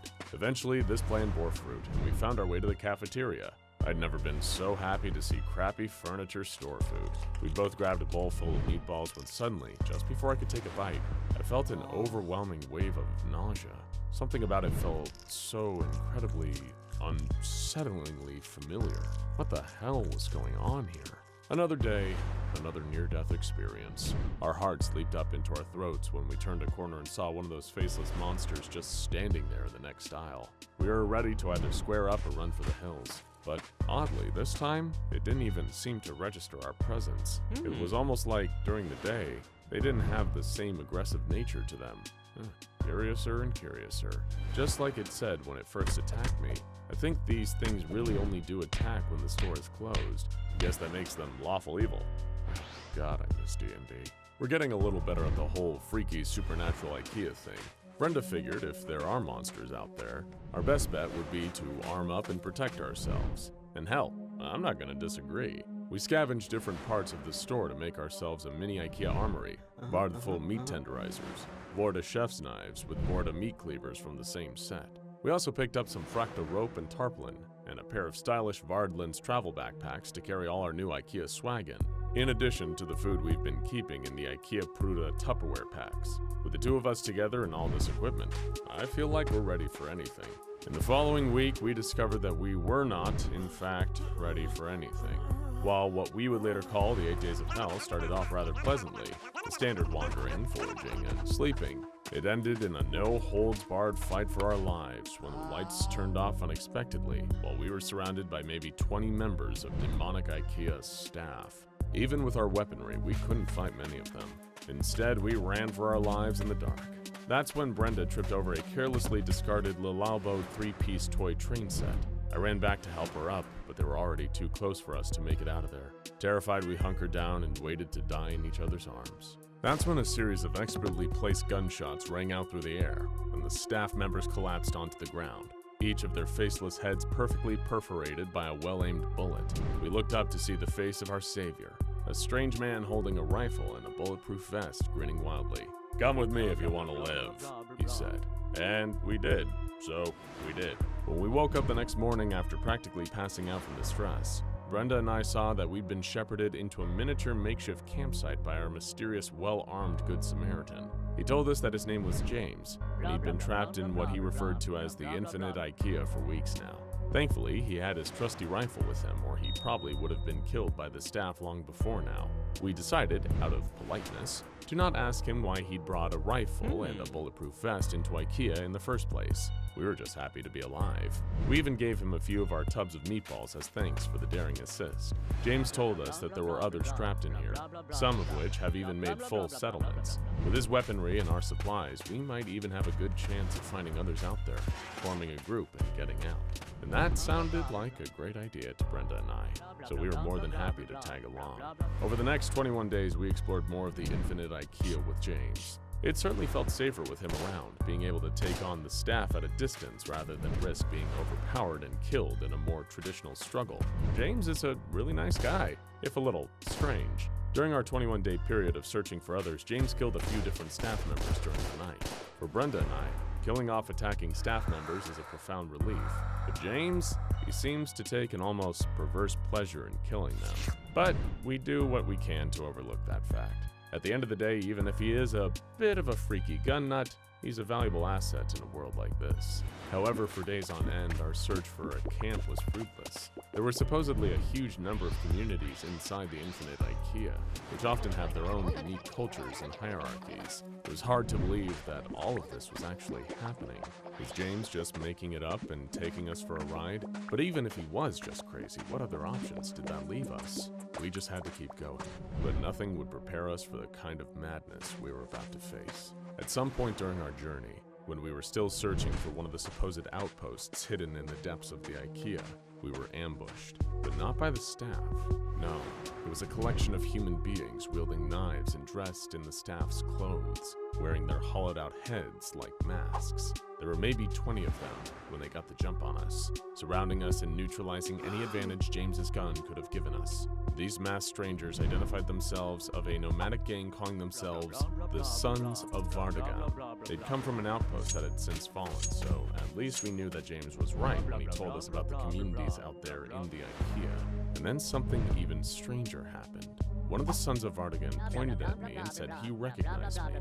I said that was impossible, and that I'd never seen him before in my life. He brandished his knife and started getting in my face, claiming I was lying. That's when Brenda stepped forward to defend me, telling him to step off. As wonderful as her intention was, this just made things worse. A few other members of the Sons of Vardagan began ganging up on her, and that I simply couldn't abide.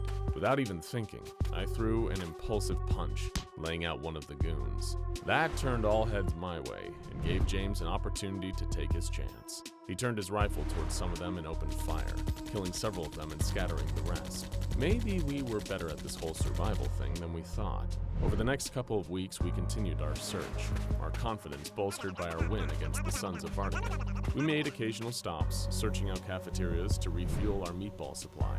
You need protein in the infinite Ikea. At some point during the journey, James asked Brenda and me a strange question. Have you ever heard of the SCP Foundation? While neither of us could answer that question, there was a strange, faint memory of that name. Was it some kind of charity? Maybe a government thing? I don't know. But something about it, just like so many other elements of this impossible situation, is eerily familiar to me. I just don't understand. I just don't get it, and it frightens me. 68 days into our confinement, we found something horrifying.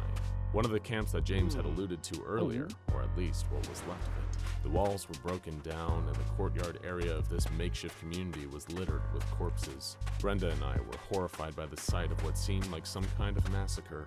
James just strode forward into the camp, observing the aftermath of some unknown carnage. Looks like we got here too late, he said. Shame, a real shame. James advised us to collect any resources worth taking from the ransacked camp and moving on. No point crying over people we never even knew. But looking at the bodies, part of me felt as though I had known these people once. Perhaps in another life. I got closer to one of these deja vu-inducing bodies and noticed something strange. The body had gunshot wounds. Over the next 4 days, a nightmare erupted. After discovering the massacre at the camp, I came to realize that James couldn't be trusted. He was dangerous and unstable, and I had every reason to believe he was the one behind all those killings. I relayed these facts to Brenda and told her that we needed to get away from him as quickly as possible. But when we attempted to escape, he caught us and held us at gunpoint. He seemed intent on killing both of us. He was bigger, stronger, and better armed than the two of us, so all I could do was distract him and hope for an opportunity to turn the tables. I asked him who he really was and why he was here. So, figuring he had nothing to lose, he told us. Once upon a time, he had been a mobile task force operative, kind of a special ops guy for that SCP Foundation group. He'd been one of the best, but after he horrendously botched a mission, including intentionally murdering many civilians over the course of his career, just for fun, he'd been demoted to D-Class, which, to the best of my knowledge, seems to be a human guinea pigs this SCP Foundation used for cruel experimentation. One of the experiments they used him for was apparently this very location, the Infinite Ikea. He'd been in here for a long time now, with guns and ammo he'd stolen from other Foundation operatives that had been trapped in here. In a sense, he loved it in here. He got to do his favorite thing of all, killing people with nothing to stop him. And now he was going to do it to us. I hugged Brenda tight. I was sure this would be our last moments. James leveled the barrel of his rifle at us and prepared to fire, when two figures emerged from the darkness behind him, wielding knives and hammers. It was a woman and a large man. They lunged at James and struck him again and again and again, until he collapsed to the ground, bleeding, dying, gone. These two people then looked up at me with a sense of recognition and amazement, and at that moment, I realized that I recognized them too. They were Vicky and Barry. I knew them. I'd been here before. Over the next several days, it all came back to me. The 100 days I'd spent in the Infinite Ikea before. Well, going on 200 days now. The friends I'd made and lost. The strength I'd gained.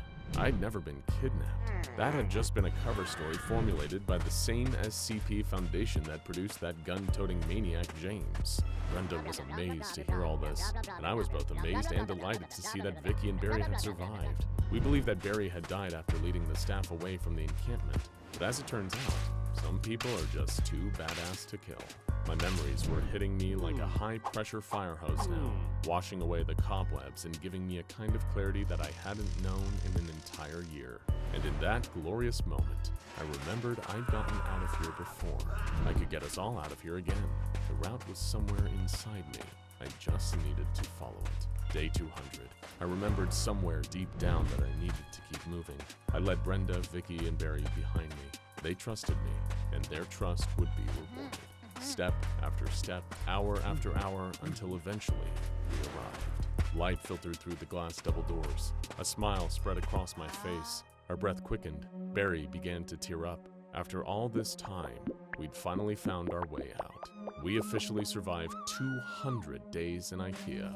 As we stepped closer, the automatic doors opened, as though it was congratulating us. We held hands and stepped out into the light together.